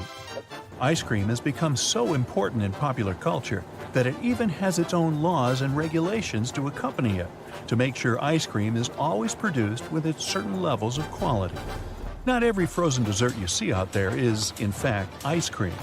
To be commercialized under this name, the Icy Delight needs to contain a minimum of 10% dairy milk fat and mustn't weigh less than 4.5 pounds per gallon. Genuine ice cream doesn't actually need to be too fluffy. In technical terms, that means it must have no more than 100% overrun. So, to get to that specific texture we've all come to know and love, the ice cream base needs to be sufficiently whipped, but only to a certain percentage. Specifically, for every gallon of ice cream base, the end products must not exceed 2 gallons after whipping. Your favorite summer dessert can yet again be broken down into many other subcategories, like reduced fat ice cream, low-fat ice cream, or non-fat ice cream, based on, what do you think, fat percentage. To have a solid idea of what you're ordering each time, it's best to look at the nutritional information of each product. One interesting type of frozen dessert is gelato. Although it literally translates to ice cream in Italian, there are differences between the two again, based on regulations on milk fat content. Gelato normally has less milk fat than ice cream officially should have, but since it has a low overrun, about 20 to 30%, the end result is still dense and rich in texture. The Italians also mention that gelato shouldn't have less than 3.5% of fat. If this doesn't seem complicated enough, the French also bring their own twist to the dessert. French ice cream, also known as frozen custard, apart from the standard ingredients, also needs to have eggs added to the mixture, with no less than 1.4% egg yolk. You've probably mislabeled many other food items, like say raspberries, as they're actually a member of the rose family, along with cherries, apricots, plums, pears, apples, peaches, or blackberries. They are added to this category based on their flowers. They bloom in 5 equal petals arranged around a central core. Bananas are considered berries, while strawberries aren't since they belong to the same rose family. We also share about 50% of our DNA with bananas, which explains why both bananas and certain attractive people can both have appeal. Another common misconception: white chocolate isn't actually chocolate, since it doesn't contain any chocolate solids. It's made only from a mixture of sugar, milk products, vanilla, lecithin, and cocoa butter. Parents all over the world don't try to convince their kids to eat broccoli for no reason. On a calorie-by-calorie basis, it turns out that broccoli has nearly as much protein in it as a steak. Now, I'm not convinced parents actually know that, but given the low fat content, broccoli has many other health benefits as opposed to meat. We now see it as the mandatory companion for fries, but at some point in time, ketchup was actually considered to have healing properties. In the 1880s, a doctor based in Ohio indicated that tomatoes could help treat digestive issues, publishing a ketchup-like formula that was later transformed into a pill. Hey, you want to have a pill with those fries? Speaking of French fries, it turns out one of the most popular side dishes in the world isn't actually French.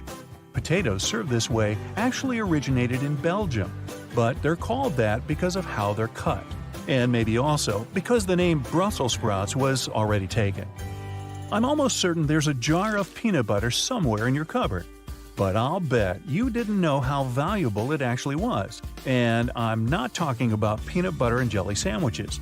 Studies have shown that Americans go through enough peanut butter to coat the floor of the Grand Canyon each year.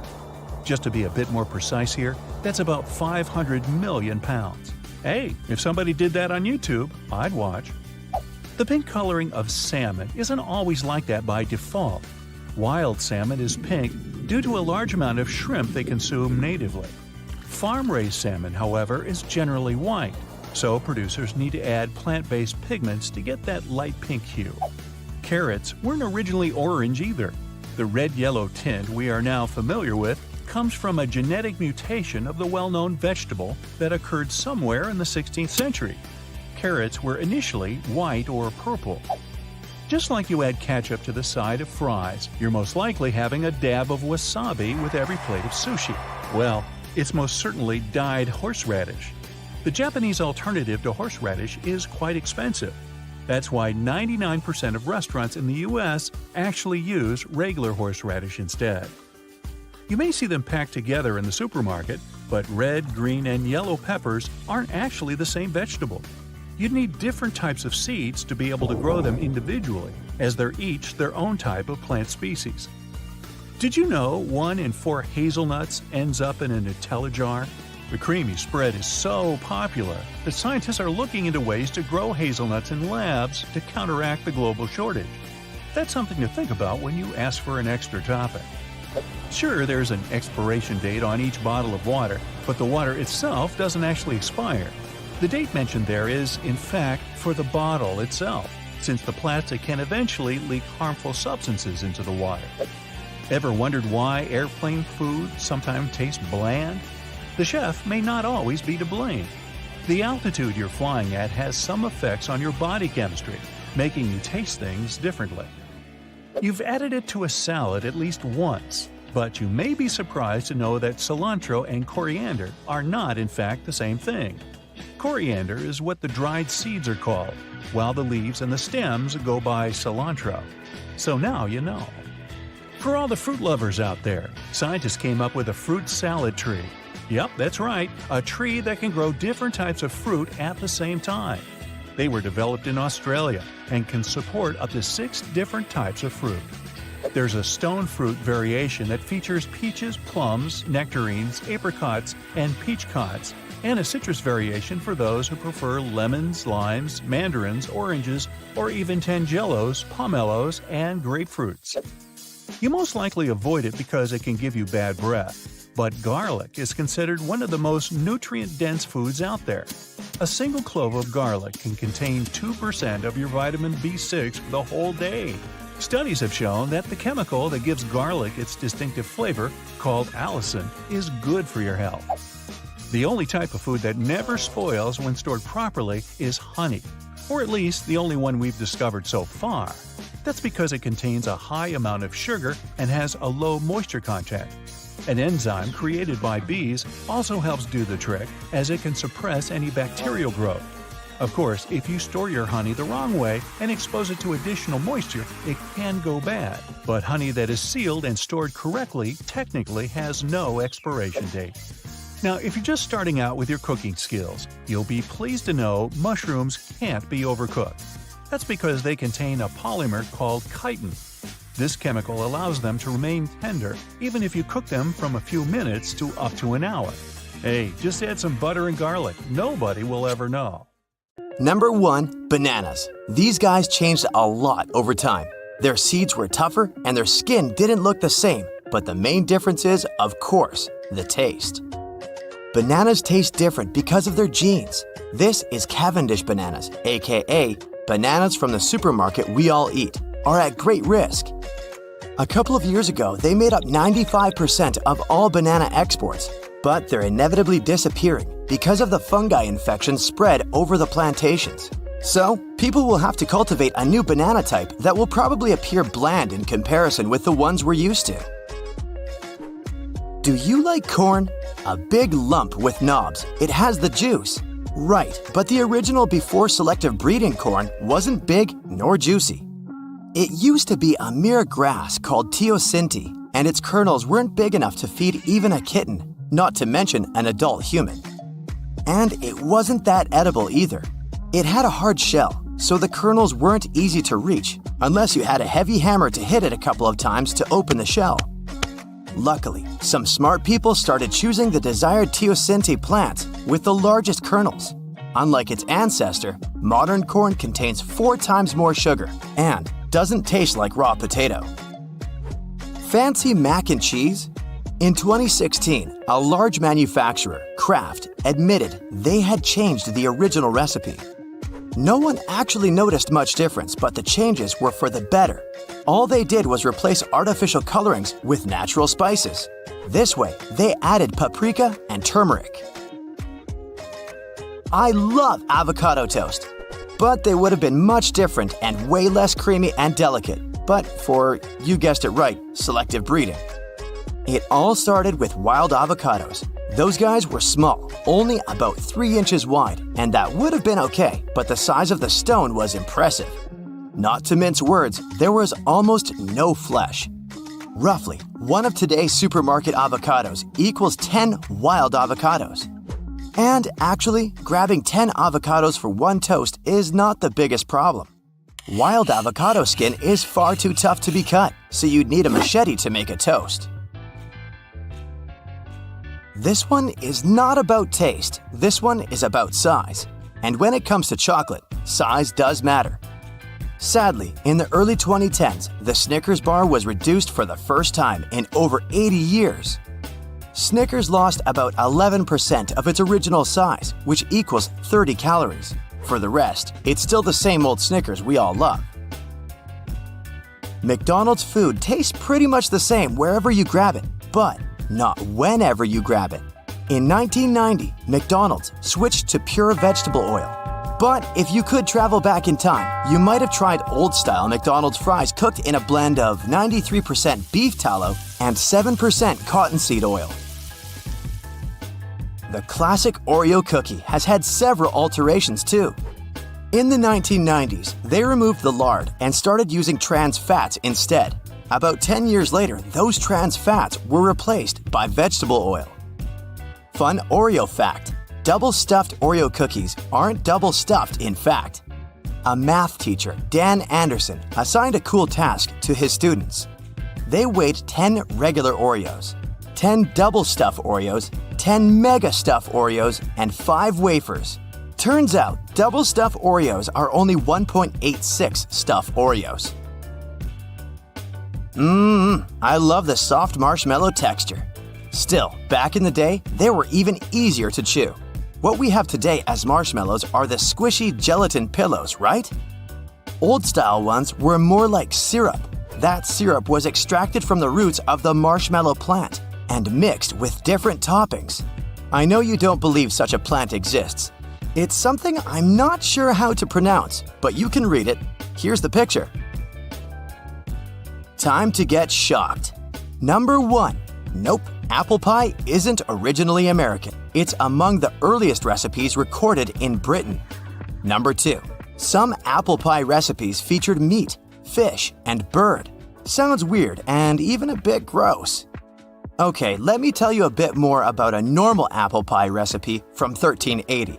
All you need are apples, dates, prunes, pears, raisins, something similar to cinnamon, mace, cloves, sugar, sandalwood, and unicorn tears. Just kidding. Cinnamon wasn't very popular back then. Sugar was pricey. So to sweeten it all up, people loved to use grains of paradise, better known as pepper. And there was no edible crust. That idea came to people sometime later. Selective breeding. Here we go again. Around 4000 BC, peaches looked more like cherries until the Chinese domesticated them. Here's the old-time peach skin. Waxy on the outside, slightly over 60% of flesh is edible, and a huge stone. In 2022, there's no one around who tried the original cherry-like peaches, but scientists claim the taste was dramatically different. salty, and even similar to lentils. With time, the peach evolved into a sweet, soft-skinned fruit with a relatively small stone. Eggplants. Today there's only one shape this veggie may have, but it used to come in a variety of shapes. Even the name derives from the fact that they were white and round. However, they didn't limit to one color only. They could also be blue and yellow. The great changes started when this veggie was domesticated in China, Thailand, and India. It's pretty clear the taste was different too. They say it used to be bitter and was used for medicinal purposes only. Ugh, I'm not really into eggplants today. I bet those of the past wouldn't be to my liking either. Hey, not all the changes are for the better. Sadly, we'll never try the original strawberry, but the studies claim that it tasted much sweeter before cultivation. The thing is, when performing selective breeding, farmers paid attention to the size, as the original wild strawberries were tiny and resistant to outer conditions. The shape of strawberries we know now is due to the mixing of two breeds, the original wild strawberry and the Chilean strawberry that was once brought to France. Let's travel to 10th century Persia. If you're a fan of carrots, don't even try to look for orange ones. They were originally white and purple. The flavor was much stronger and they looked different too. Those original ones were much thinner. Some centuries later, the carrot seeds were sent to Europe and selectively bred. As a result, we have orange and way less bitter carrots now. Fun fact, baby carrots aren't a different species. These are the same carrots, but trimmed and sized down. Okay, this one looks a bit like a cactus. Seems weird and totally not edible, right? Well, it's the ancestor of a cucumber. This guy has changed a lot over time. You see those spikes? Some of today's cucumbers got rid of them completely and can boast a silky smooth skin, while others still do have that spiky resemblance to their ancestor.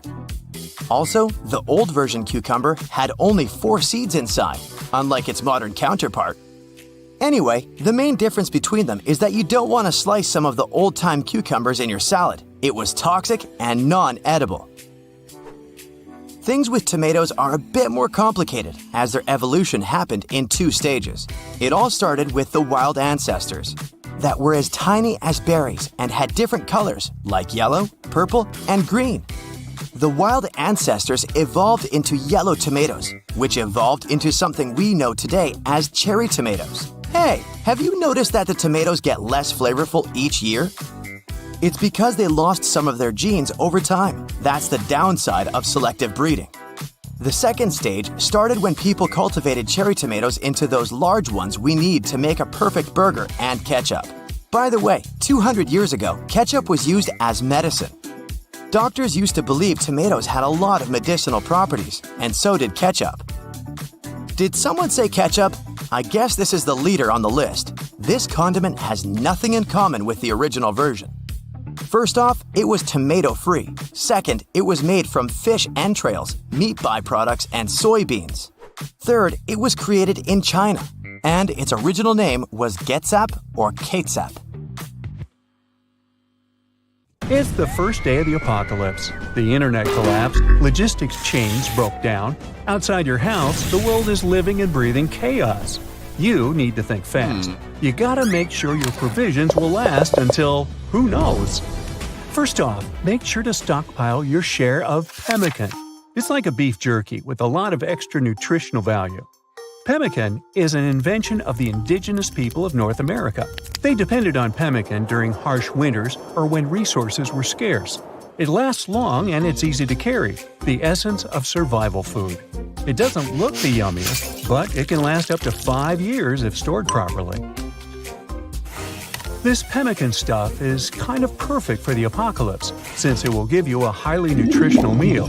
A 2.2-ounce bar will give you around 300 calories, but here you get 3 for the serving of 1, dried meat, berries, and even sugar.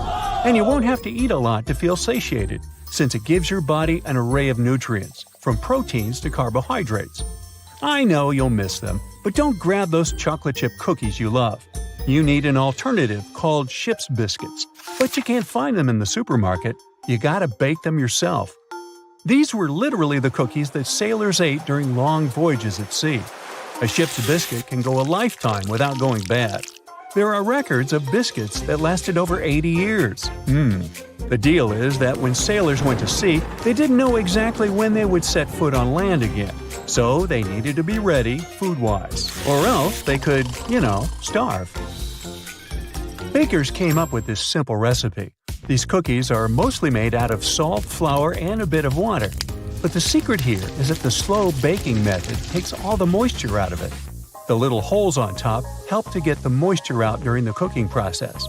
A medium-sized person can survive on 8 chips biscuits a day. But there was a downside. These cookies were so dry that one might break their teeth while eating them. And extra attention is advised since there could be bugs hidden in the holes on top. So, before munching on those cookies, make sure to shake the pests out of them. Ever heard of a soup you can carry around? Well, portable soup is an ancient secret that needs to make this list. Portable soup is hard and condensed. It's a type of solidified broth, like a bouillon, made essentially of meat. You need to cook it slowly, with any type of meat high on collagen. While cooking the meat, it will release its taste in the water in the pot. After about 18 to 24 hours of reduction, you'll get a gelatin-like nutritional substance. When this cools down, it turns into a plaque that you can cut down into smaller tablets. To eat it, you just need to find some hot water and put the meat tablet inside of it. It would release all the condensed nutrients in it, giving you a warm, hearty, and highly nutritional meal. If you attempt to risk your life and go outside to buy provisions, don't forget white rice. This variety of rice can maintain its nutrient content and flavor for up to 30 years. White rice is better than other varieties, such as brown rice, because of their natural oils. Now, let's say it's been a year into the apocalypse.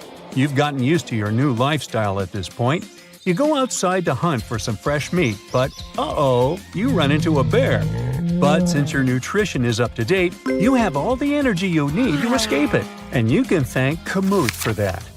This ancient grain contains up to 40% more protein than modern wheat, and it's richer in zinc, magnesium, selenium, and healthy fatty acids. It's not called high-energy grain for a random reason. It's easy to digest and provides more energy than regular wheat. Quick thought here. While we're speaking about survival food, we're not just thinking about things to fill your stomach.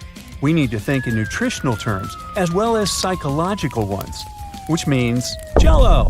It may sound superficial, but don't underestimate the need for comfort food during the end of the world. Since it's made out of an industrialized powder, it lasts for a pretty long time. Plus, it's a source of collagen. This will help your bones to remain sturdy. Make sure your pantry has salt and sugar. Salt has been used since humans discovered it helps to preserve the shelf life of meat and stuff. That's why Egyptians used it in their mummification processes, so it would slow down the decaying process. Now, sugar can be stored for an indefinite period of time. Make sure to get a top-quality refined sugar, though, and store it somewhere without any type of strong smell, since it absorbs the scents around it. Both sugar and salt keep bacteria and mold from growing. Now keep in mind, moisture is one of your #1 enemies in the apocalypse, even worse than zombies perhaps, simply because moisture allows for bacteria and mold to prosper, and these guys end up eating all your food. 2 years into this whole chaos, you figured out your way around food. When it all started, you bought a bunch of fresh veggies and dehydrated them. By dehydrating food, you still get all the nutrients, but they last for much longer. Plus, they reduce in size quite significantly, which makes storing them much easier. You didn't forget about peanut butter, of course. Peanut butter is highly caloric, plus they are your best treat at this point. Now I know what you're thinking, I can go without candies, but how will I survive without milk? Well, you don't have to. Instead of regular milk, make sure you get tons of powdered milk. You can even vary a bit and buy powdered coconut or even almond milk. To prepare them, you just need to mix it with a bit of water. And of course, coffee is a big survival food. It lasts a long time, although it won't bring you much nutrition. Coffee does have its share of antioxidants, which will help with a longer life. Plus, it helps with your brain's health, preventing dementia. You should get your share of canned food. beans, vegetables, even fish. Make sure you get some black beans, as they're high in iron. You need to have a sturdy immune system since there won't be many doctors around, or they've turned into zombies. Canned pink salmon is a must-have in your apocalypse pantry. It's got a bunch of those omega-3 fatty acids, which will help with your brain and your heart health. It can last up to 6 years if stored correctly. And you gotta think about oats here. Oats are one of the world's healthiest foods.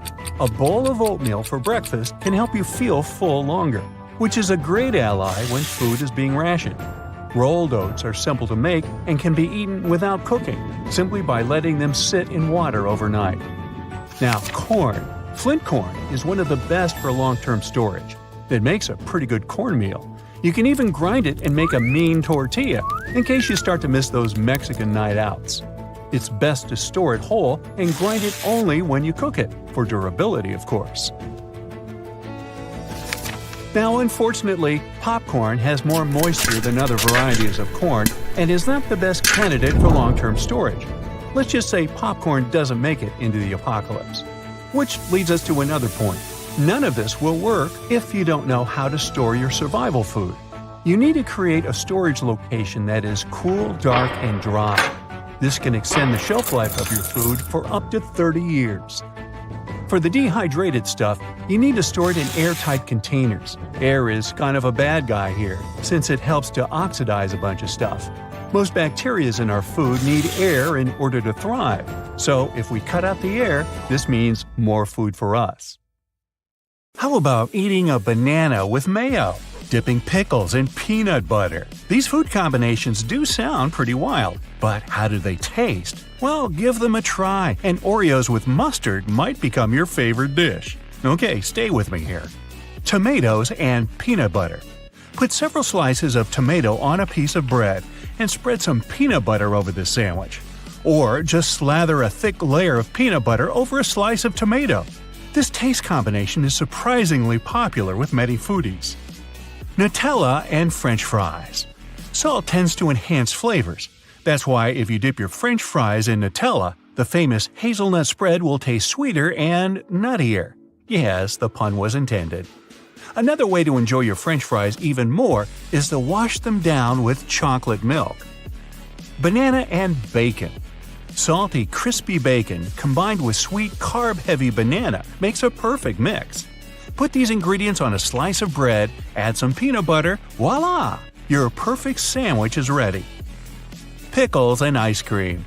Well, I admit this combination might not be just for everyone, but there are foodies who find this unusual mix of salty and sweet, vinegary and milky, strangely alluring.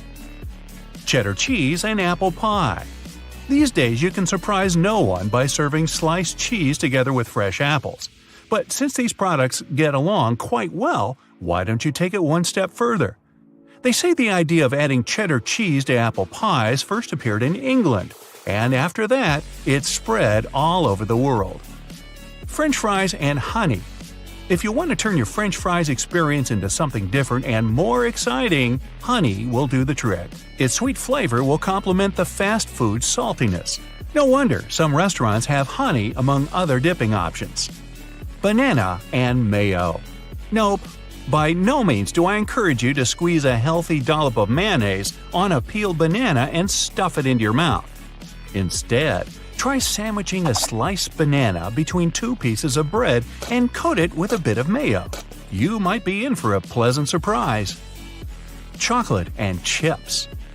This salty-sweet combination tastes amazing. No wonder chocolate-covered chips are a thing, and many brands have already added this mix to their product lines. Burger and jam. These days you can order this combo in most restaurants, and no one will think you're a weirdo. Well, mostly no one. More and more people choose this option over the regular one with ketchup. Popcorn and milk. Some unique individuals replace breakfast cereal with popcorn. They add milk and claim that this dish tastes no worse than its more widespread and popular alternative. Care to try? White chocolate and red caviar. They say this unlikely food combo was created by a famous chef. He was amazed at how the salty caviar softened the sweetness of the white chocolate. If you're a fan of sweet salty tastes, you're going to love it. Peanut butter and pickles. Let's say you aren't too enthusiastic about dipping pickles into sturdy peanut butter. Then try combining these ingredients in a sandwich. In this case, the vinegary flavor of the pickles will dilute the stickiness of the peanut butter. Watermelon and salt. Those who have never tried this taste combination often think that salt rids watermelon of its sweetness. But the truth is quite the opposite. A pinch of salt will only enhance the flavor. Mango and chili pepper. If you're a spicy food lover, this combination might catch your fancy. You can sprinkle some hot chili pepper on a sliced mango and enjoy the burn. Peanut butter and bacon. Remember that banana and bacon combo? It's time to replace the banana with some peanut butter. Its smoothness will contrast with the crispiness of the bacon. Careful, you might get addicted fast. Ice cream and hot sauce. The most effective way to put out the fire caused by spicy food in your mouth is to drink some milk. Then why not step it up a notch? Drizzle some spicy sauce over your vanilla ice cream to please your adventurous soul. Chocolate and avocado. It's not only about adding a bit of chocolate to your avocado toast. You can also make a mouth-watering avocado and chocolate milkshake. Then the buttery texture of avocado will perfectly complement the flavor of chocolate. Burger and peanut butter. Ooh. Burgers with jam are more of a sweetmeat-salty combination. But burgers with peanut butter are a salt with more salt kind of situation. But instead of spreading melted peanut butter all over your burger, you have to add it while making beef patties, and your burgers are bound to become juicier. Oreos and mustard. Those who have tried this food combo promise that the flavors go with each other amazingly well. Scratch away an Oreo cookie frosting and replace it with German mustard. You won't regret it. Peanut butter and mayo. While it's one of the most bizarre combinations you can imagine in a sandwich, it has a long history. People started to mix peanut butter, rich in proteins, and mayo, full of fats, during tough times. But later, the sandwich stuck around once people realized it was actually delicious. Pizza and honey. Hot honey can make an unexpected but undeniably awesome pizza topping. For example, it's a great way to balance the excessive amount of salt coming with, let's say, pepperoni. So, if you cook pizza at home, put some pepperoni and peppers on top of it. Then coat it with honey. You can thank me later. Olive oil and ice cream. To get a mega delicious salty sweet combo, sprinkle some olive oil and a bit of sea salt on the top of your vanilla ice cream. Really, go for it. Peanut butter and sriracha. Yet another unexpected combination of two seemingly incompatible ingredients. But in fact, the sweet aftertaste of sriracha will make the sticky peanut butter taste more interesting. And the butter, in turn, will take the edge off the sriracha's spiciness. Green apples and salsa. You might have tried mangoes or pineapples mixed with salsa sauce. But then, why should it be any different with green apples? Their slightly sour taste is perfect for spicy dishes.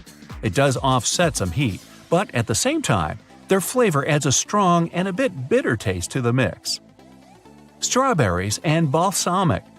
This is a tried-and-true Italian combination that works amazingly well. The savoriness of the vinegar makes strawberries taste sweeter. It also complements their juicy nature. Watermelon and feta. No classic Greek salad can go without feta, but this cheese can taste no worse when you combine it with fruit, watermelon in particular. The dense structure and saltiness of feta will add extra flavor to the juicy red goodness. Peanut butter, jelly, and goldfish crackers sandwich. Now, peanut butter and jam have long been a sandwich gets a satisfying crunch. It becomes more savory, and the crackers are just salty enough to balance the sweetness of the jelly. Basil and strawberry.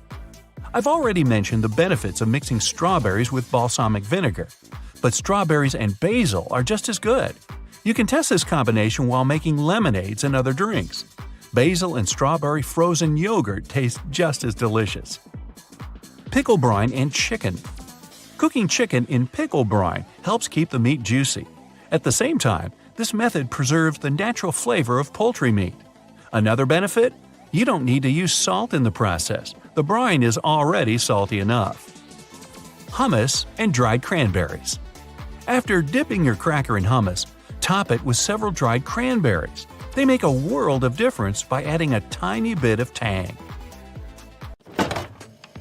Alright, you're going through the veggie bin in your fridge, and there it is. Among uneaten fruits and vegetables, lying there, rotting in the crisper, as a constant reminder of that healthy diet you promised yourself you'd start on Monday. That asparagus you got at the grocery store a week ago. Yeah. Okay, here's some motivation. Asparagus is packed with these wonderful things called antioxidants. They help lower the harmful effects of, basically, anything, including stress. And if you're forever struggling to decrease the number on the scale, asparagus could be just what you need. It's about 94% water and has as few as 32 calories in a 1-cup serving. That, and the body digests asparagus slowly. So, after eating just a handful, you'll keep feeling full in between meals. That means no more reaching for that midday snack of chips and cookies. Bingo! Hey, if you're like me and tired of getting seasonal flu and colds, then crunch on some carrots. They're loaded with vitamins A and C, which are must-haves for your immune system. Now, don't count on tossing your glasses after getting perfect vision with your new carrot diet. That's a myth. They won't improve your eyesight, but the antioxidants in them do protect your eyes from the types of light that can damage them. Oh yeah, and you might start turning orange if you eat more than 10 carrots a day for a few weeks. If you're a fan of Willy Wonka, now you can flash an Oompa Loompa vibe. If pasta is your guilty pleasure, well, it's not all that bad. First, it doesn't have much fat in it. Plus, it keeps you full for longer. And we already know the perks of that. Just be sure to check if your sauce is good. Opt for mayonnaise-free versions, and make sure your pasta is whole grain. Plenty more junk foods you can reach for without feeling guilty. Popcorn is packed with fiber, which, yet again, keeps you full and is great for your gut. I'm talking digestion. Though your favorite movie snack could also help you lose that spare tire too. It's surprisingly low in calories. Well, before you put the butter on it. Even more shocking, popcorn is good for stress. Yes, the thing that makes us all want to tear our hair out wreaks havoc on the body even at the cellular level. Antioxidants help repair that damage. And here's a tip to keep it healthy. Don't go too far with salt and butter. It's better to have it a bit bland. Now, you'll really like this. M&Ms may not be the healthiest sweets, but their blue dye is supposedly kind of magical. Some researchers claim this blue coloring provides a better chance of recovery after spinal injuries. Or you can just skip the spinal injuries if you prefer. How about a peanut butter sandwich? Good news! A standard 2 tablespoon serving of peanut butter has just 3 grams of saturated fat. That's the bad one that blocks blood vessels. And about 12 grams of unsaturated fat. The good kind your body needs. Olive oil, for example, has the same ratio. To make it even healthier, go for unsalted peanut butter and put it on whole grain bread. Regular butter is heavy in bad fats, but it can also help your body better absorb important vitamins like A, D, E, and K.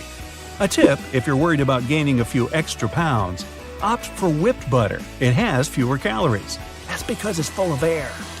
Any ketchup is loaded with most of the good things any regular tomato has.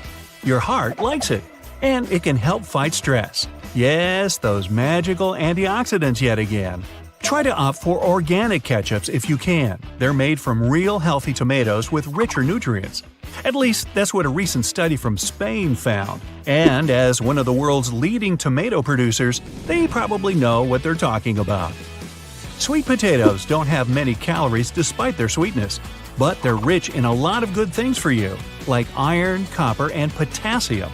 It's also full of vitamin B6. That helps your body produce the happiness hormone serotonin. Plus, you'll get 120% of your daily recommended amount for vitamin A. You know, the thing your immune system craves. It's also great for moisturizing your skin and improving complexion. Bacteria and food usually aren't a good mix. Yeah, blame it for all those rotten vegetables in your fridge. But in sauerkraut, they're the perfect match. In fact, people do need bacteria for healthy digestion, but they need the right kind. Sauerkraut helps keep bad bacteria out of your gut, which makes your digestive system work even better. If you're having rice, opt for the brown kind. While white rice is processed, the husk is removed and the rice is polished.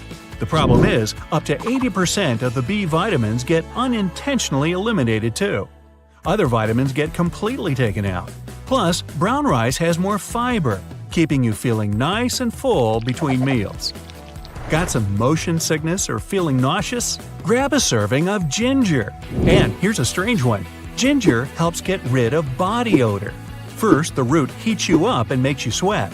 Nasty toxins in the body make their way out through this sweat, and any unpleasant odors disappear.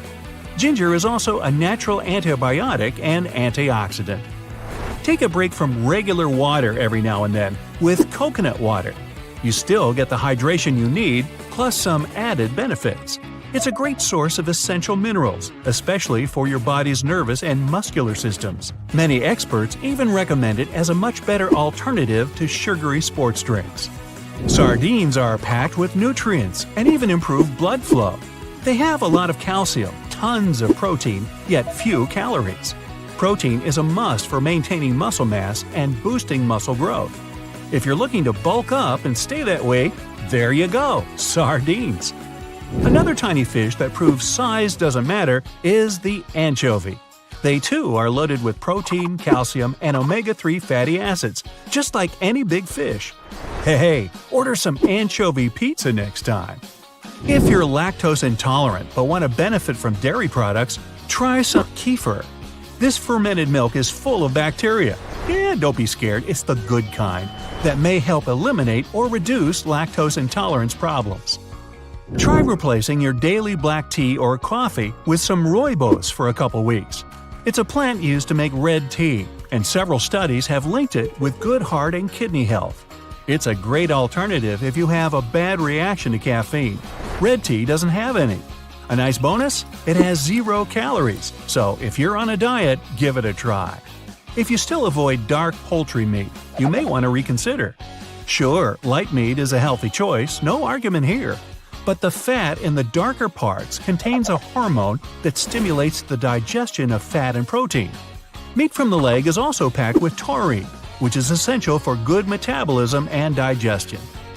Oats are packed with a whole laundry list of vitamins, that's a given. But they're a must for weight loss. Full of fiber that keeps you energized and full, they also contain more protein and good fats than other grains. Bottom line, oatmeal is one of the healthiest breakfasts you can have, and it's quick and easy to make. Even though coconut oil contains some bad saturated fat, it's still good for your weight and energy levels. Plus, these are fats that can be easily digested. Coconut oil also helps the body burn fat and provides the brain with quick energy, not to mention the hair and skin benefits of it. Rub some on your face or all down your hair from root to tip. It's very moisturizing.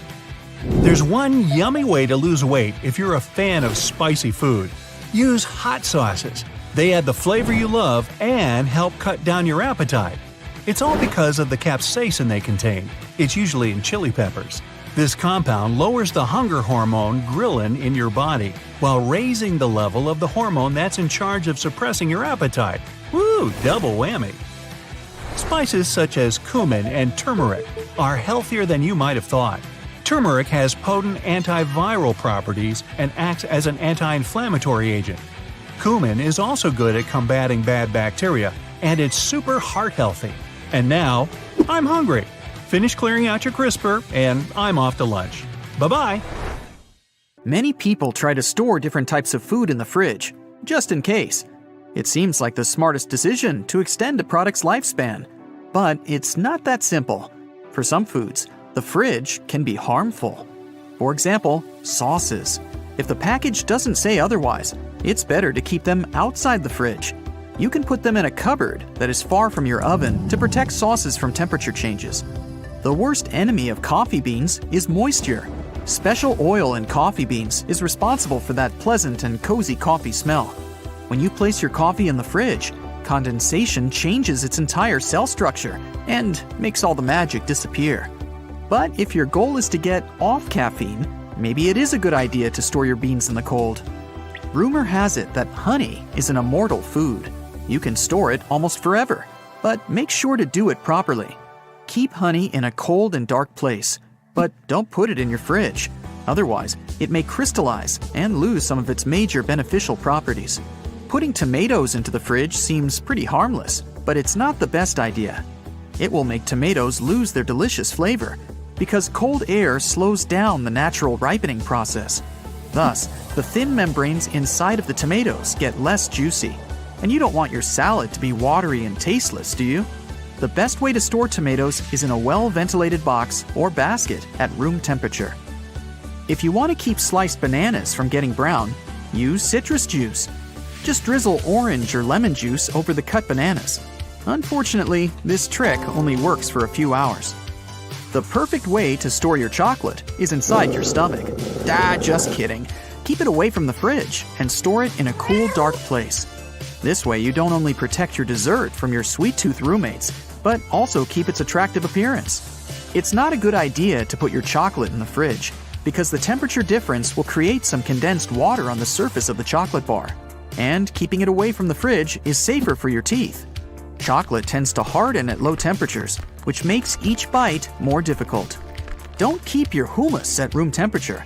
It doesn't matter whether it's homemade or pasteurized. In both cases, it's not safe.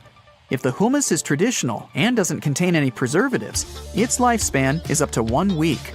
As for unopened supermarket hummus, you can store it in your fridge for about 3 months and for 1 week once you've opened it. Let's say you've just baked the perfect cookies. It's time to put them in a jar or container. Unfortunately, the cookies will eventually lose that precious out-of-the-oven feel and keep getting harder and harder as the days go by. But if you add a slice of bread to that same container, the cookies will keep their soft texture for much longer. That's because cookies will absorb moisture from the bread. People usually wrap cheese in plastic packages, but this solution is far from perfect. Plastic wrap attracts too much moisture, which creates an ecosystem for mold to grow and prosper. If you want to protect your cheese from this bitter scenario, sprinkle it with vinegar, but don't use more than a few drops. Otherwise, it'll ruin the original taste of your cheese. After that step, wrap your cheese tightly in wax paper and put it in the fridge. There are no special rules about eggs. It's safe to store them both inside and outside the fridge, as long as their expiration date is fine. It's important to make sure the temperature is stable and consistent. If your choice is to put eggs in the fridge, don't keep them on the side shelf. To protect them from temperature fluctuations, put the eggs deeper in the fridge. Also, experts don't recommend removing the eggs from their package. These containers are actually meant to extend the lifespan of the eggs. Yes, the temperature is not equal all over your fridge. The shelves on the door are the warmest area, for example. And the closer the shelf is to the freezer, the lower the temperature gets. So, if you want to create perfect food distribution inside your fridge, don't skip the specific storage recommendations that are mentioned on some packages. If you store a loaf of bread in the supermarket package, get ready to see some mold in a couple of days. It's better to keep your bread in a firmly closed box with a little bit of salt. This tip will protect it from the mold. Also, avoid keeping bread in the fridge because cold air will make it stale very quickly. But when you need to save bread for a long time, you can put it in the freezer. This way, it'll stay fresh for up to 6 months. If you want to keep sliced cucumbers from drying out, put them in an airtight container and pour fresh water in it.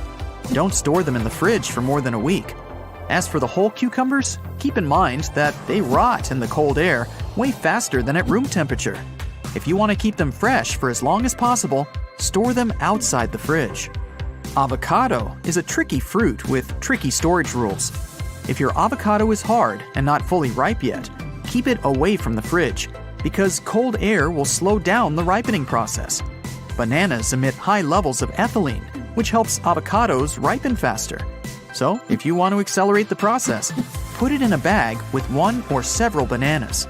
At the same time, if your avocado is soft and ripe, Storing it in the fridge will keep it from going bad.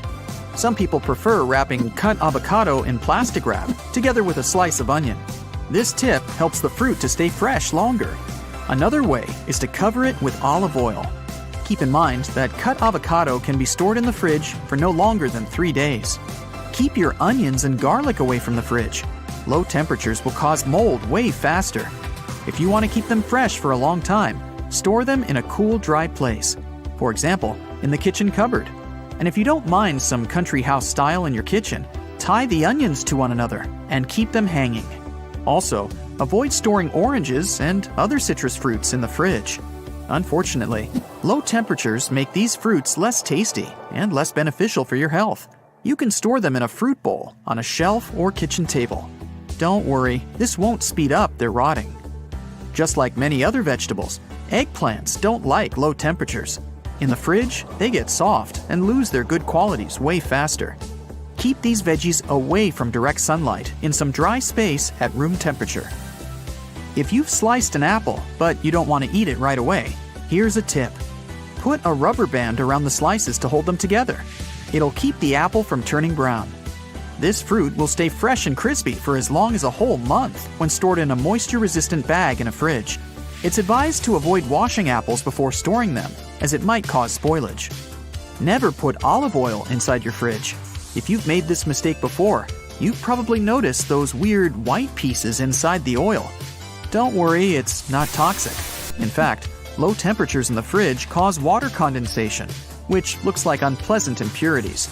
It's better to keep your olive oil at room temperature and far from direct sunlight.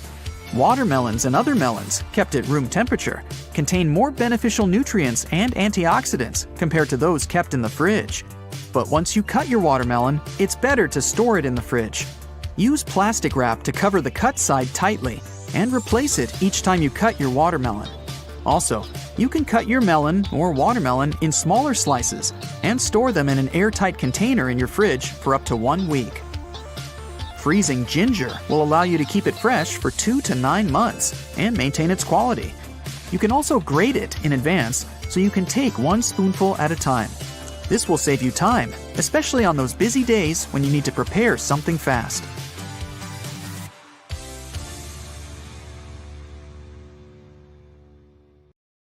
Many people believe our ancestors were monosyllabic grunters, but according to a new study from the University of Western Australia, this might not be the case.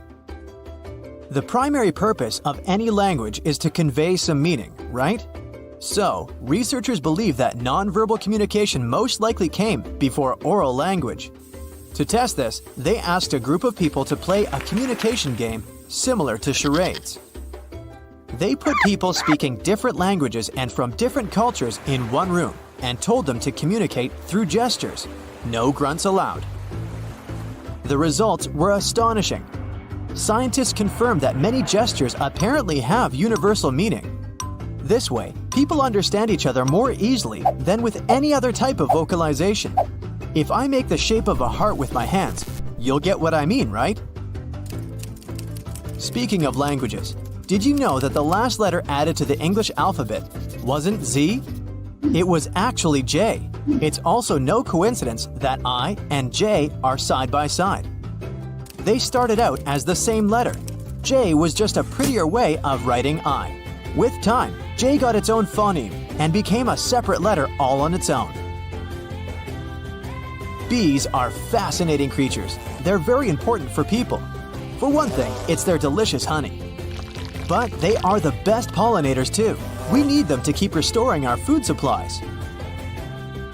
Some people may be afraid of their stingers, but honeybees will only sting you if they feel threatened. The worst part is that bees never survive after stinging you.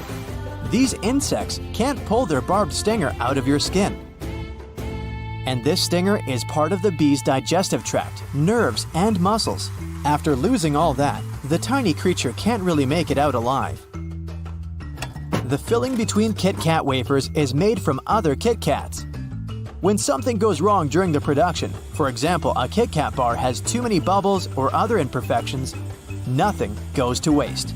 Such sweets get melted into a paste, and then these substandard Kit Kats are used to fill in other Kit Kat bars. Oreology is a field of science that studies Oreos. Yes, the cookies. The flow and fracture of Oreos are the subject of several scientific experiments. Researchers are doing everything in their power to answer this question.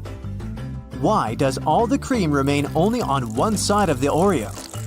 Grab an Oreo and break it apart the way you normally do it. See what I mean? Rheologists are physicists who study complex fluids. After analyzing the Oreo filling, they classified it as a flowable soft solid. These are fluids that are soft when you don't disturb them and flow when they're under a large amount of stress.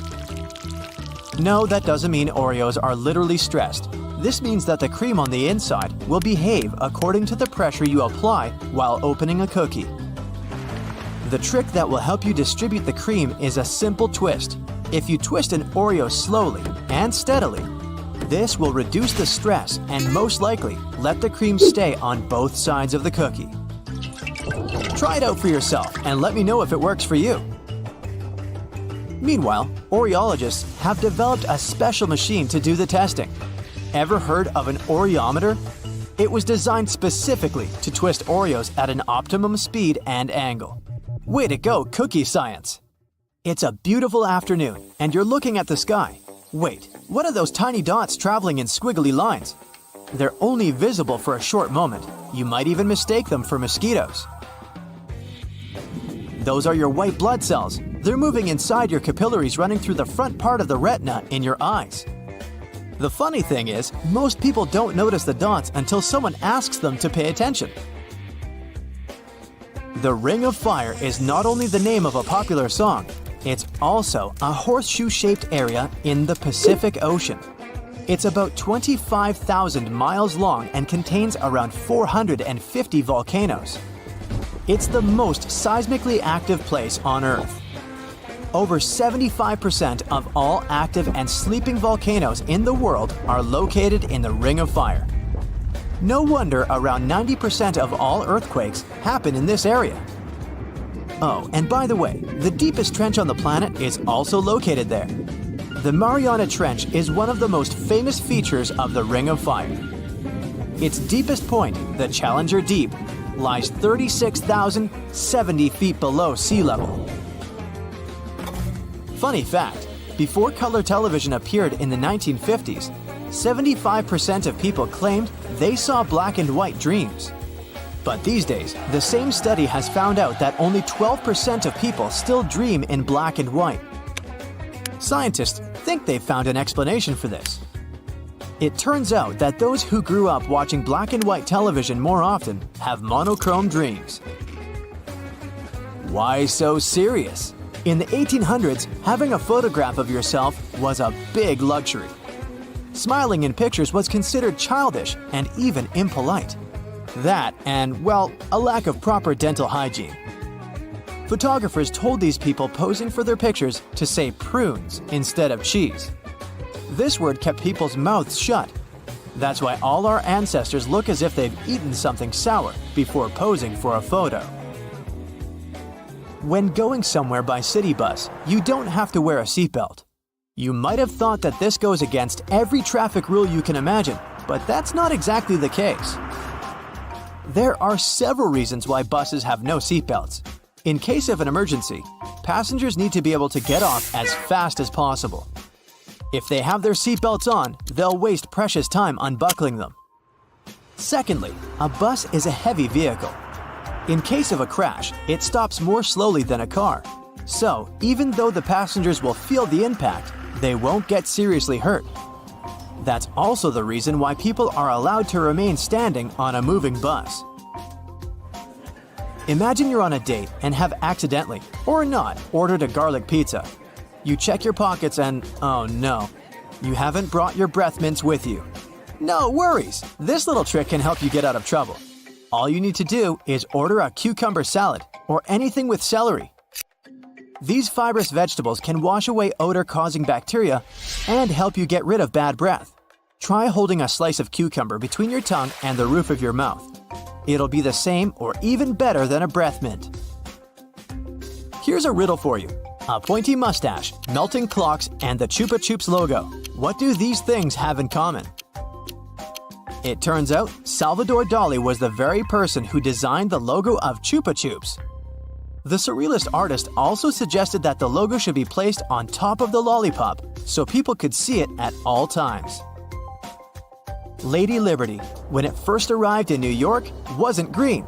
It was the same color as a penny, copper that is. It turned green over time due to the process known as oxidation. But it still looks amazing, right?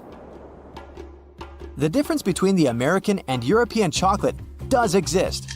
But why don't they taste the same, you might ask? The answer is simple: different regulations. European chocolate has to contain at least 14% of dry milk solids, while the minimum amount in the US is 12%. This means European chocolate is kinda creamier. It's also more chocolatey since it contains more cocoa. Experts had been experimenting with the potato chip shape until they finally got the ideal formula. That curvy shape we associate with chips has a scientific name. This shape helps prevent big problems.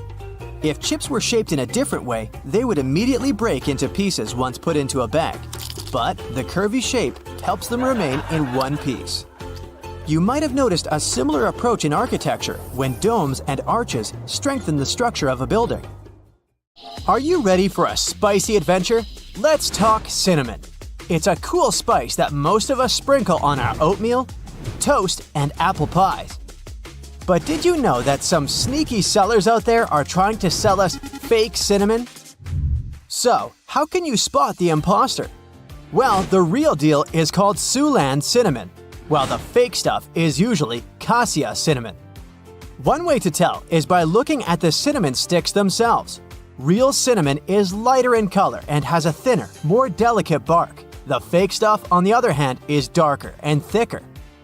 But don't worry, you don't have to be a cinnamon connoisseur to enjoy the real deal. Just make sure to read the label and look for Siouxland cinnamon.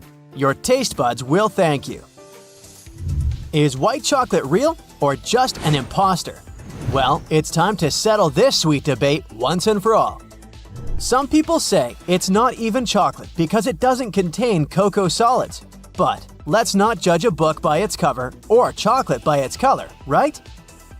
Technically, white chocolate is made from cocoa butter, milk, and sugar, which makes it a distant cousin to the darker cocoa solid packed chocolate varieties. But hey, if you ask me, family is family, even if they don't look or taste the same. And don't let anyone tell you white chocolate isn't delicious, because it absolutely is. Its smooth, creamy texture and sweet, buttery flavor make it a delightful treat on its own, or in baked goods like cookies and cakes. So, whether you consider white chocolate to be real chocolate or not, let's just agree that it's a yummy indulgence that we can all enjoy. Are French fries truly French? Hold on to your potatoes because it turns out that the origins of this snack are a bit more complicated than you might think. While it's true that French cuisine has given us some of the world's most delicious dishes, including escargot and coq au vin, the origins of French fries are actually traced back to Belgium. That's right, our crispy little friends were first cooked up in the land of waffles and chocolate. But here's where things get even more interesting. The reason they're called French fries is actually because of the way they're prepared, not because of their country of origin.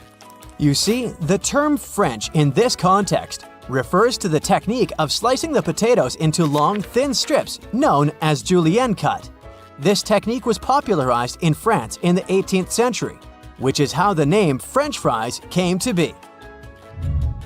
Want to add some egg rolls to this order?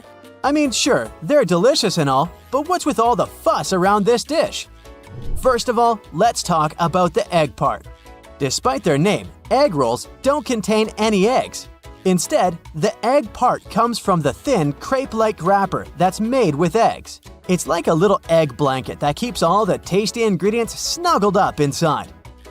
But what about the filling, you ask? Well, that's where things get interesting. Egg rolls can be filled with just about anything your heart desires. Veggies, meat, seafood, you name it. Some people even like to throw in a little cheese or rice for good measure. Now, here's where it gets a little weird. There's a bit of a debate in the egg roll world about whether they should be fried or baked. I say go for the fried version. There's just something about that crispy golden brown shell that can't be beaten. You might need to sit down for this one. Strawberries aren't berries, but bananas are. Mind blown yet? Here's the deal. A berry is defined as a fleshy fruit produced from a single type of cell. And guess what? Bananas fit the bill perfectly. They might not be as juicy as a watermelon or as tart as a raspberry, but they're berries. We might call them koala bears, but we couldn't be more wrong. Koalas aren't bears. These cute and cuddly critters are marsupials, which means they carry their little ones in a pouch. And while they may look a little bit like teddy bears, they aren't related to them. But hey, we can't blame people for thinking koalas are bears. After all, they do have that fluffy fur and round ears that make them look like they're ready for a hug. But koalas are their own unique species. They have all these amazing features that make them special, like their eucalyptus diet and their ability to sleep for up to 22 hours a day. Seriously, how do they do that? In case you didn't know the history of the Boston cream pie, you're in for a surprise. First off, let's just get one thing straight. Boston cream pie is not a pie. I know, it's in the name, but trust me on this one. It's a delicious cake filled with creamy custard and topped with a luscious chocolate glaze. Now, you might be thinking, why is it called a Boston cream pie then? Well, legend has it that it was invented by a chef at the Parker House Hotel in Boston way back in 1856. The chef, who apparently had a sense of humor, decided to call it a pie just to mess with people. And well, the name just stuck. But let's not forget about the real star of this dessert, the custard filling. Smooth, creamy, and just the right amount of sweetness. It's what makes this cake stand out. And that chocolate glaze on top, it's like the icing on the cake. Literally. Is a peanut a nut? It sounds like a silly question, but you'd be surprised how many people get confused about this. So let's clear it up once and for all. Peanuts are legumes. That's right, they're in the same family as beans and lentils. But don't worry, we won't hold it against them. After all, they're still delicious and nutritious snacks. But here's where it gets really interesting. Even though peanuts aren't technically nuts, they can still cause nut allergies. That's because they contain similar proteins to tree nuts, like almonds and walnuts. So if you have a nut allergy, you'll want to be careful around peanuts too. Have you ever found yourself using the term tinfoil to refer to aluminum foil? You're not alone. A lot of people use the two interchangeably. But why is that? Years ago, aluminum foil was made of tin. Back in the late 1800s, before aluminum was cheap and abundant, people used tinfoil to wrap up their food and keep it fresh. But when aluminum foil came along, it quickly became the more popular choice because it was cheaper and easier to produce. So how come we still call it tinfoil? Some think it's because aluminum foil was first marketed as tinfoil, and the name just stuck with most people. Others think it's because the two materials have similar properties, so people started using the two terms interchangeably. But whatever the reason, one thing is for sure. Tinfoil just sounds cooler than aluminum foil. You might be surprised to know that your trusty Pyrex dishes aren't Pyrex at all. Now, don't get me wrong, the knockoff still gets the job done, but it's just not the same. Be sure to check the label on your glassware before you go around thinking you're buying good stuff. Here's a cheat sheet to help you figure out what kind of container you have in your cupboard. If you see Pyrex with a lowercase p on a dish, that means it's not safe for the oven or microwave. It's most likely made of soda lime glass. Stick to using these containers for food storage. On the other hand, if you see Pyrex in all caps, you're in luck. This cookware is made of a special type of glass and can be heated in the oven or microwave. Just don't pop it under the broiler. Things could get messy. And if you're taking your Pyrex from the fridge to the oven, be sure to let it sit at room temperature for 30 minutes to avoid any glass fractures. Wow, it's lunchtime. You choose a delicious-looking piece of chicken, but oh no, it ends up on the floor instead of your mouth. You quickly pick it up and eat it anyway, because there is the 5-second rule, you know. The bad bacteria simply won't have enough time to hop on your food off the floor if you're fast enough. But is it real, or is it just an urban legend? Some folks like to credit the famous Genghis Khan, the founder and ruler of the Mongol Empire, for the whole thing. According to the tale, if food fell on the floor at banquets, it was fair game as long as Khan said so. His food was supposedly so special that it was good for anyone, no matter where it landed. Back in the day, people didn't know much about those pesky microorganisms and how they could make us sick. So, eating dropped food wasn't really considered taboo. They figured if they wiped off the visible dirt, it was good to go. And that's how the Khan rule came to be. Hey, maybe they just had outstanding immune systems. Meanwhile, let's fast forward to the queen of culinary TV herself, Julia Child. As she whipped up mouth-watering meals on her show, The French Chef, some viewers claimed they saw her drop lamb, chicken, or even a turkey on the floor. But in reality, it was a potato pancake that landed on the stovetop, not the floor. In the spirit of having some fun in the kitchen, Julia famously said, "But you can always pick it up, and if you are alone in the kitchen, who is going to see?" And just like that, the misremembered story became part of popular culture. In real life, when your food hits the floor, it's like a bacteria magnet. That chicken piece is bound to pick up some unwanted microbial hitchhikers. You just can't give your fallen lunch a quick sanitizing session like you would with your hands. As for the 5-second rule, it's not all so simple. Some foods may have a better chance of survival after taking a tumble. Researchers from Rutgers University discovered that moisture, surface type, and contact time all play a role in the degree of cross-contamination. Foods with high moisture levels, like juicy watermelon, are the biggest culprits for contamination. That means they attract more bacteria than any other food tested. And not all environments and surfaces are created equal. Carpet had a low transfer rate in the experiment. Stainless steel and wood had higher transfer rates. In a different study, researchers swabbed the floors around the University of Illinois in the lab, hall, dormitory, and cafeteria to see how many organisms they could find. They were surprised to see very few microorganisms. It was probably because most malicious bacteria like Salmonella, Listeria, or E. coli can't survive without moisture, and the floors were all dry. But even on dry, sterile surfaces, germs relocated onto cookies and gummy bears in less than 5 seconds. For some foods, it takes less than 1 second for the transfer to begin. So, the 5-second rule doesn't really rule after all. It's more of an urban legend and a psychological trick your mind plays on you. Experimental psychologists explain that when it comes to decision-making, we humans don't always go through a rigorous risk-benefit analysis. Nah, we rely on our brain's trusty sidekicks called heuristics. These little shortcuts help us make lightning-fast decisions based on whatever info we've got at hand.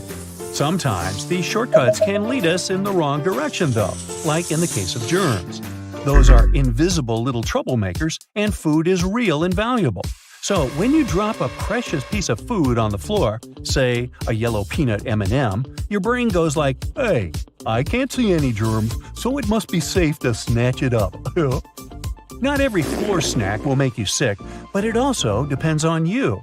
Our immune systems, especially in the very young and the very old, can be a bit more fragile and vulnerable. So it's crucial not to pass on this questionable habit to the little ones.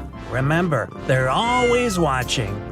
Another popular food-related myth is that carbs are always bad for you. In reality, some carbs are pretty important because they're converted into fuel for our bodies. You can find those complex carbs, as they're called, in plant-based foods. They're the ones that keep our digestive system happy and our metabolism in check. The real villains are the simple carbs. Manufacturers add them to processed foods like starches and sugars. When we gobble them up, they quickly turn into blood sugar, causing all sorts of havoc. Think sudden spikes, feeling hungry again in no time, and some more serious consequences for your health. The good carbs come packed with nutritional goodies like fiber and bran, which makes them digest slower and release glucose gradually. To make smarter carb choices, try going for whole grain bread alternatives and swap soda for sparkling water. You can also try the plate method. Fill half your plate with fiber-rich, starch-free veggies. Reserve a quarter for starchy delights like potatoes or a fruity treat, and the last quarter is for proteins.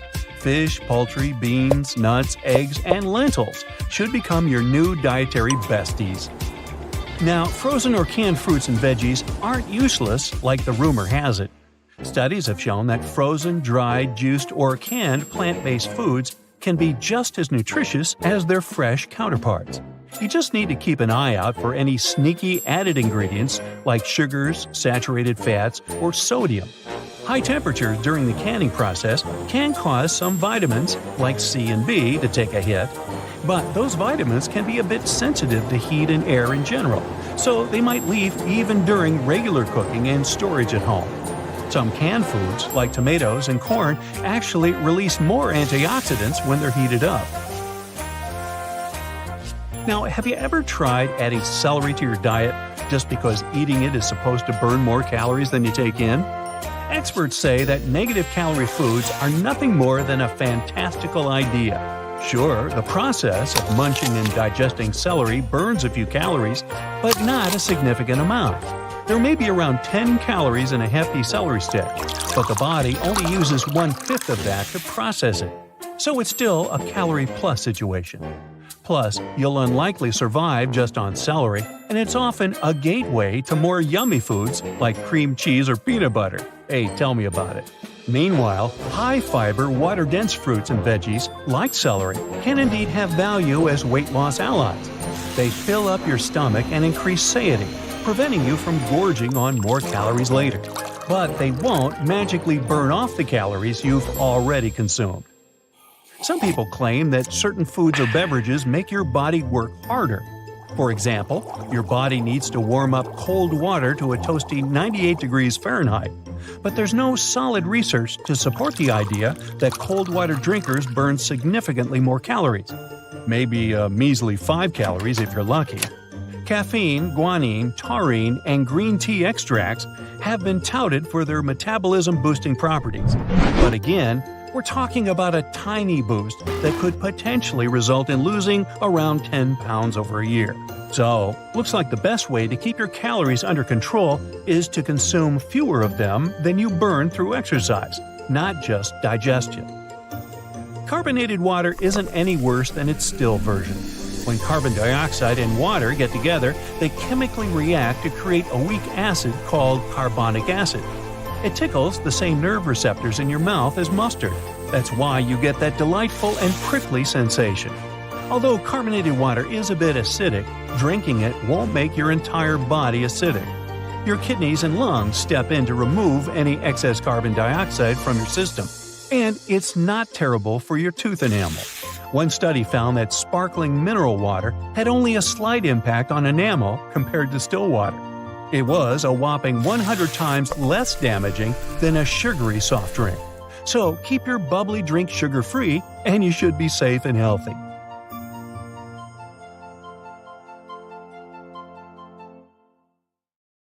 A beverage as black as ink, useful against numerous health conditions. It's made of water and the fruit from a bush called bunu. You must have guessed. It's a description of coffee. This is how coffee was described by a German physician who had a 10-year trip to the Near East back in the 16th century. Today, you don't have to venture into the unknown to get a cup of precious liquid. You can easily make it at home or visit the closest coffee shop. As of 2023, in the US alone, there are over 72,000 coffee shops. Imagine the whole world. When you think of coffee, what's the first country that comes to your mind? Italy? Maybe France? But here's the kicker. Actually, Finland is the coffeeest country in the world. Just picture it. An adult Finn consumes up to 27.5 pounds of coffee per year, while an American only consumes about 11 pounds. Norway proudly takes second place, and Denmark closes the top 3. Italy and France aren't even in the top 10. And by the way, Each day, people on our planet drink approximately 1.6 billion cups of coffee. If you're planning to hit some longevity records, coffee may come in handy. There's been research conducted by Harvard Health Publishing stating that those who drink 3 to 4 cups of coffee per day are more likely to have a longer lifespan. Sounds cool, but it's probably not the best option. One of the world's most famous supercentenarians, Jeanne Calment, acknowledged that she would drink coffee with milk for breakfast. And she lived an incredibly long life of 122 years. Not only do people prove that coffee helps with longevity, but cats can also prove it. This is Cream Puff from Texas. It's the cat that lived for 38 years.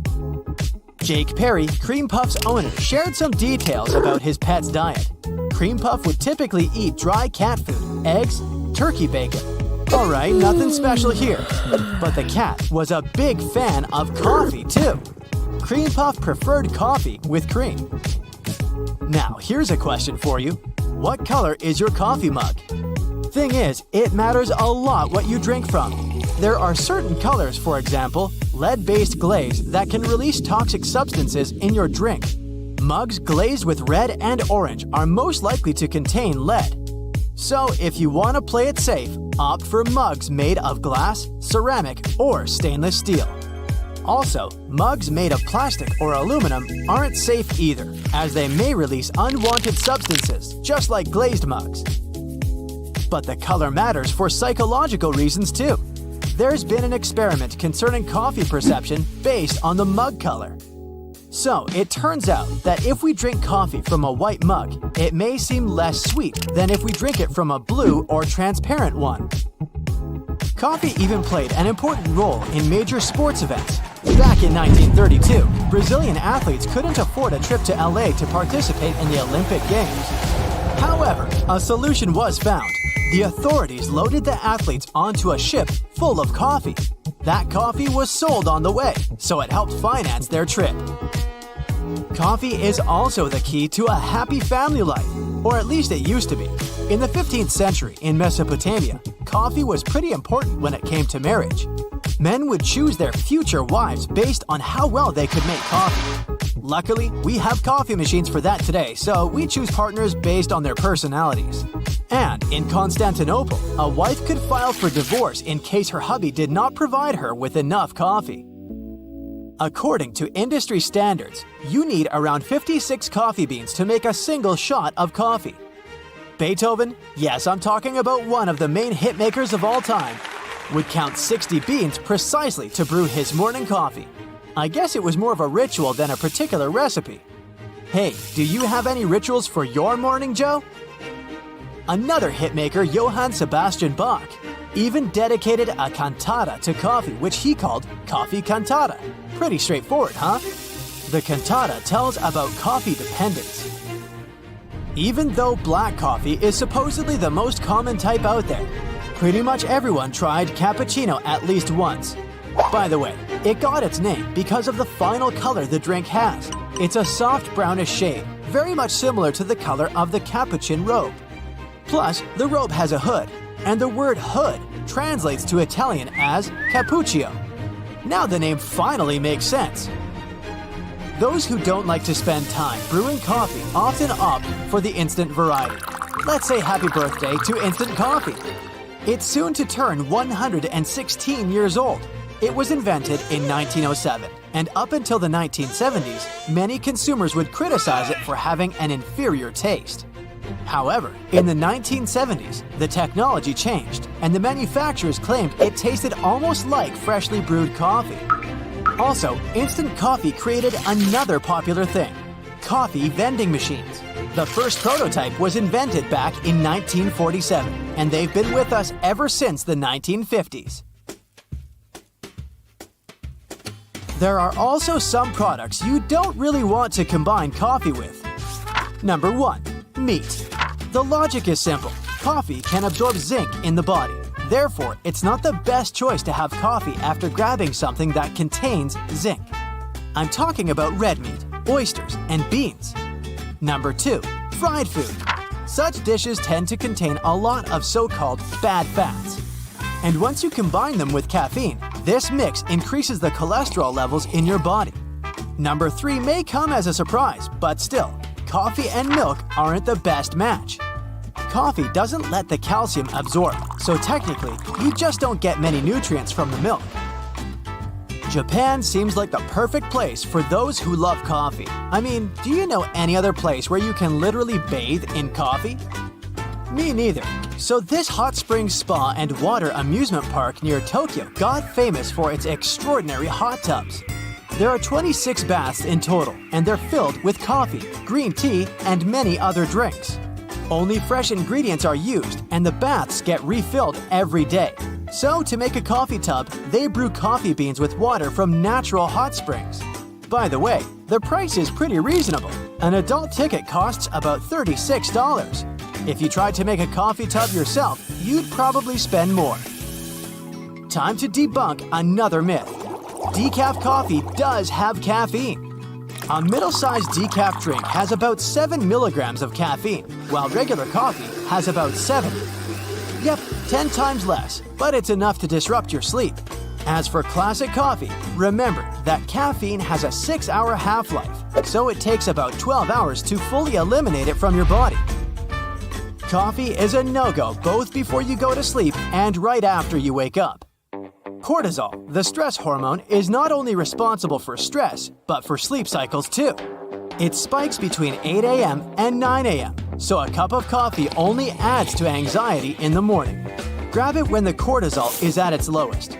It also spikes between noon and 1 p.m., and between 5:30 and 6:30 p.m. No coffee at this time. Many people believe coffee is not the healthiest drink, opting for good quality water or other beverages. Still, if you just can't say no to your guilty pleasure, try buying a thermo cup and brewing coffee at home. You'll save money and nature, since the disposable coffee cups aren't recyclable, and it takes at least 20 years for them to decompose. A pop-in in a coffee shop may be your daily ritual, but have you ever counted how much you spend on your morning habit? Millennials spend over $2,000 a year on coffee, investing sometimes more than they do in their retirement.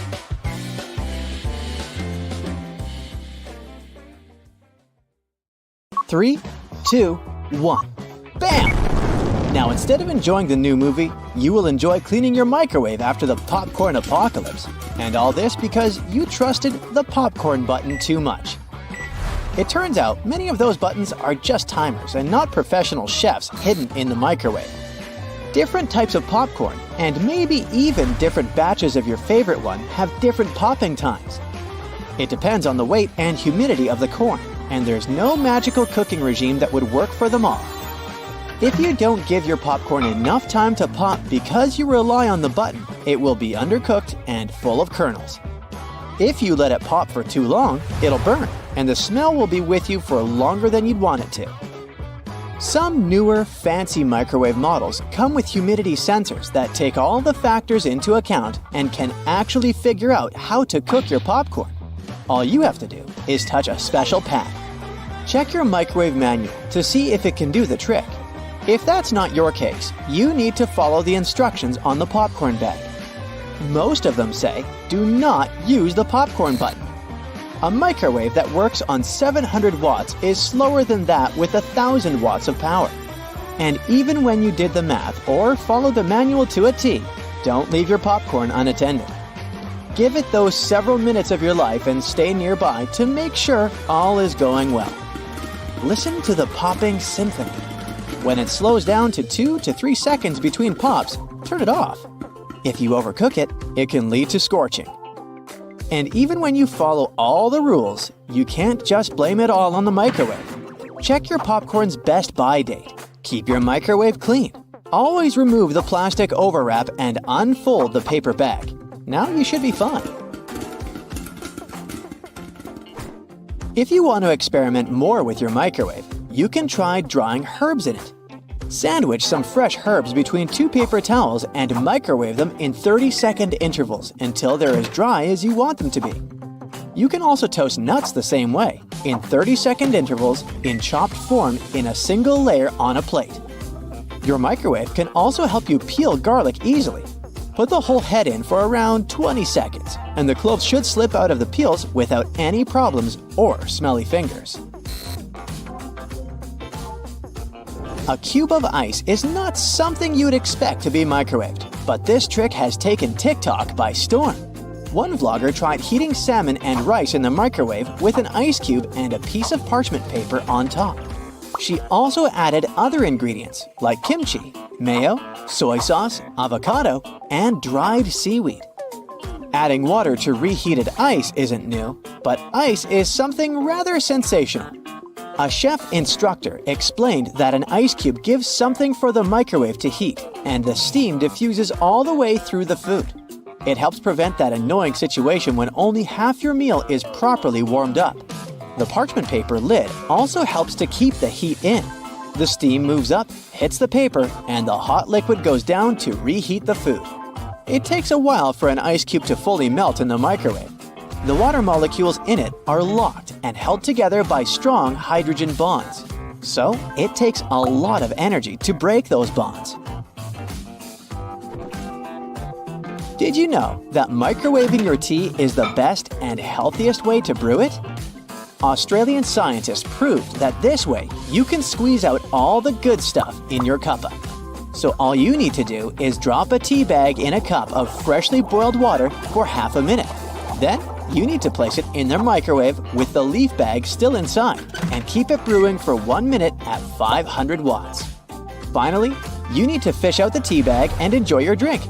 A cup of green or white tea has more antioxidant benefits than a portion of broccoli, spinach, carrots, or strawberries. And now, all the benefits are yours. Brewing tea in a microwave is a great alternative to an electric kettle. That kitchen gadget most American households don't have. Yet, they're super popular in the UK. The reason is simply the difference in efficiency. Most American homes run on around 100 volts. And the UK and many other countries use between 220 and 240. The lower the voltage, the slower the speed that the appliance has.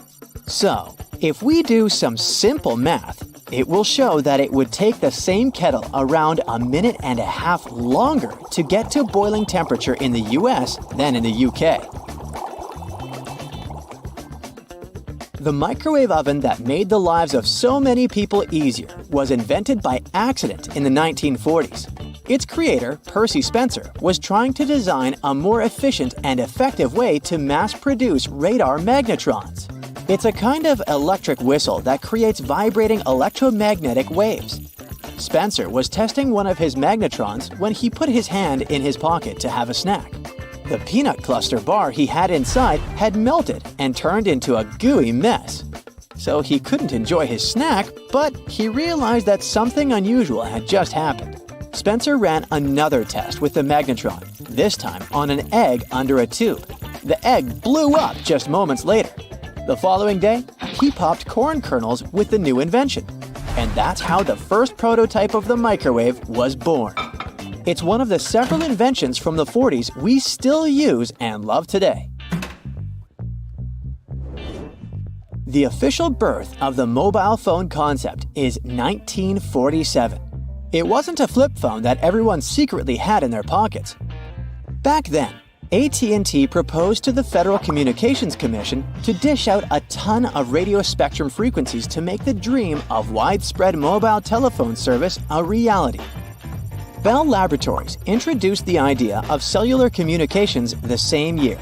The FCC didn't support the idea and limited the number of frequencies to 23 phone conversations possible at the same time in the same service area.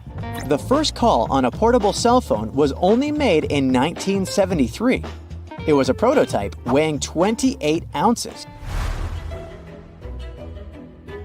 Back in the 1920s, some genius engineers were already cooking up the idea of color television. But only in the early 1940s did CBS and engineer Peter Goldmark create a system that beamed images in all three primary colors.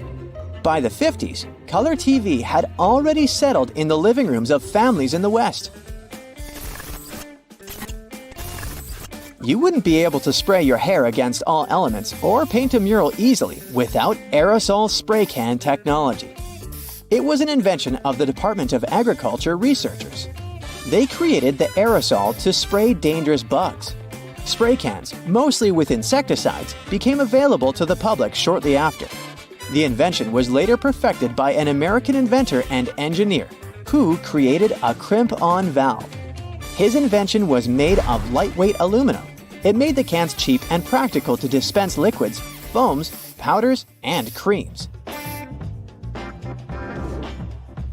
In the 1940s, Swiss engineer Georges de Mestral went for a stroll in the woods with his dog. Suddenly, his clothes and his dog's fur turned into a magnet for hundreds of annoying cockleburrs. George got curious and whipped out a microscope to check out these burrs up close to find out their success secret. He knew this tech could be useful. So, the engineer discovered that they had tiny hooks that looked like a monster's spiky fangs. Those hooks could latch onto anything with a loop: clothing fiber, animal fur, or even human hair. De Mestral realized he could mimic this burr magic, and that's how Velcro was born.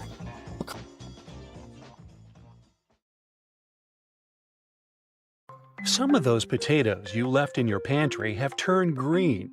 Are they still safe to eat? When these vegetables come in contact with direct sunlight, they turn green because of a little thing called chlorophyll. It's a green pigment plants need to produce food during a process called photosynthesis. To prevent potatoes from turning green, you'll need to store them in a dark and well-ventilated area. While chlorophyll itself is harmless, once the amount of this substance increases in a potato, it triggers the appearance of another element called solanine. This is a substance found in tomatoes, eggplants, and most importantly, potatoes. Not only does it make these vegetables taste bitter, but it can also cause serious health problems, for example, related to digestion. While it's best to refrain from eating green potatoes, you can always double-check if they are good to eat by tasting them. If you sense a taste of bitterness, it's best to throw them away. What about sprouted potatoes? Are they good to eat? Well, it depends. That substance solanine has a lot to do with it again. If a potato otherwise looks good and only has a couple of small sprouts, you can remove those and safely eat the vegetable. They won't be the best looking potatoes though. So if you want to cook a dish where you need neat vegetables, you might want to skip the slightly sprouted potatoes and use them for something else, like soups or mashed potatoes. But if your potato looks like it's grown arms and legs, you'll be on the safe side if you throw it away.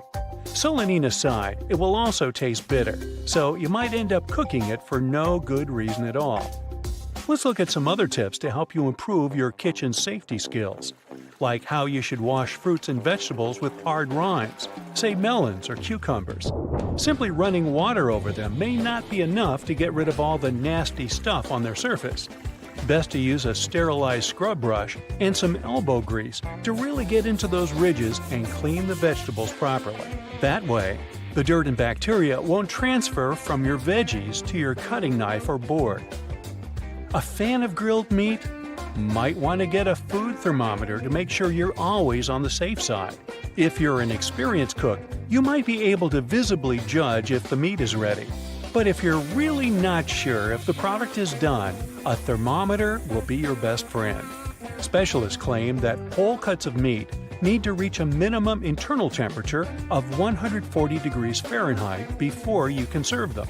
Fish needs to reach 145 degrees, while ground meats need a minimum of 160. Poultry or pre-cooked meat, like hot dogs, need to be heated to at least 165 degrees. To safely store all the food you've bought for the rest of the week, you also need to make sure that your household devices are working properly and are set at the right temperatures, like your refrigerator temperature, for example, which should be at 40 degrees or lower. As for the temperature in the freezer, it should be 0 degrees Fahrenheit or lower. Now, that thermometer I mentioned earlier can be of use here too if you need to check whether your appliances are working properly. Luckily, most of these devices come equipped with their own thermometers these days. Do you need to bring your own food to your neighbor's barbecue party? Make sure to keep it cool on the way. Meat, poultry, and seafood need to be transported at 40 degrees Fahrenheit at most. You can always use an icebox. Just make sure to place its cooling parts in the freezer the night before. The way you organize food in your fridge can affect its quality too. Raw meat, for example, needs to be stored on the bottom shelf of your fridge. It's also best to keep it away from fresh produce and ready-to-eat dishes. Now, have you experienced a long power outage recently? Sorry, but all the food in your fridge needs to go. If your fridge was offline for only a couple of minutes, you're most likely safe. Otherwise, you'll need to get rid of all the perishable foods. When it comes to canned food, you also need to take into consideration its acidity levels. Products that are high in acidity, like tomatoes, grapefruit, and pineapple, can be stored for 12 to 18 months if unopened. Canned vegetables, meat, poultry, and fish can be stored for longer, anywhere between 2 to 5 years, if the storing conditions are right and if the can itself remains undamaged. If anything looks rusty or has bumps on it, remove it from your pantry. You also need to be careful with storing your acidic food, as you should never use reactive pans. You might know that aluminum is used a lot in cookware because it's good at conducting heat. But cooking or storing something in an aluminum pan might not be so good for your food. Tomato sauce, for example, can damage aluminum or cast iron plates, and that will show in both the taste and the color of your food. Non-reactive pans are your safe bet, so make sure you invest in a good quality stainless steel, enamel-coated, or glass set of pans. A lot of dishes taste better if you pre-marinate the ingredients. Just make sure to always marinate food in the refrigerator. If you leave it outside on your counter, it'll soon reach room temperature, and then bacteria will start to multiply. And it may be dangerous if you don't cook that product at a high enough temperature afterward. Also, never reuse the marinating liquid. Now, the first rule, whenever you're gathering tools to prep for dinner, multiple cutting boards for each type of food. One should be reserved for meat and seafood, while others should be divided between vegetables, fruit, and baked goods. It's the best way to avoid cross-contamination in the kitchen. And speaking of cutting boards, your best bet would be to invest in a good bamboo one. This material absorbs little to no moisture and isn't easily damaged by knives. It's way more resistant to bacteria than any other type of wood, and it also lasts longer, not to mention the fact that it also looks really cool. Eggs can cause a lot of trouble if not stored correctly, but here are a couple of tips you can use. Fresh eggs are safe to eat for up to 3 weeks after purchase. Keep them in their original carton. Hard-boiled eggs need to be consumed within the week, no matter if they still have their shells on or not. Lastly, if you keep leftover egg dishes in your fridge, make sure you eat them within 3 to 4 days. Now, we all want our batter to be smooth and free of lumps, don't you? But over-mixing can be bad for your dish too. Way too much elbow grease can cause gluten to form in the flour, which will give you a really tough batter. The trick is to mix lightly just until the batter is homogeneous. Dried pasta comes in all sorts of different shapes and sizes for a reason, you know? That's because you should be pairing a specific type of pasta with the texture of the sauce. Like pasta shells, for example, go better with denser and chunkier sauces. Why? Because the sauce is gathered inside the shell, making it easier to serve and eat. The ribbed outside surface also helps with covering the shells in the sauce. Next time you mess up a tray of cookies and end up burning them, you can save them with your trusty grater. Just grate off the blackened parts from the bottom after carefully removing the cookies from the tray. Also, if you ruin their shape a bit, you can always dip them in melted chocolate. After the chocolate gets a chance to cool down, you'll be left with perfectly shaped pastries. A black cat crossing the road, bananas on board a ship, a horseshoe hanging over the door, and other superstitions seem meaningless, but many people still believe in them. All these things make sense if you find out their origin. Let's look at 11 most famous superstitions. A football match, a business project presentation, or a tricky exam is coming. You're afraid of failing and therefore knock on wood. People in Europe and the US have been preserving this ritual for over 2,000 years to avoid trouble. Knocking on wood to prevent disappointment could originate among peasants who knocked on tree trunks to scare away evil spirits who wanted to spoil people's lives. Some people are afraid to walk under a leaning ladder. And if you ask them what the reason for such fear is, they probably won't be able to answer you. The superstition that passing under a ladder can lead to failure appeared about 5,000 years ago in ancient Egypt. The pyramids were triangular because the Egyptians considered this form sacred. A leaning ladder also has a triangle shape, so walking under it felt like a desecration of a sacred symbol. In other cultures, such a ladder meant evil, misfortune, and betrayal. And in the 17th century, in England, guards forced prisoners to pass under ladders.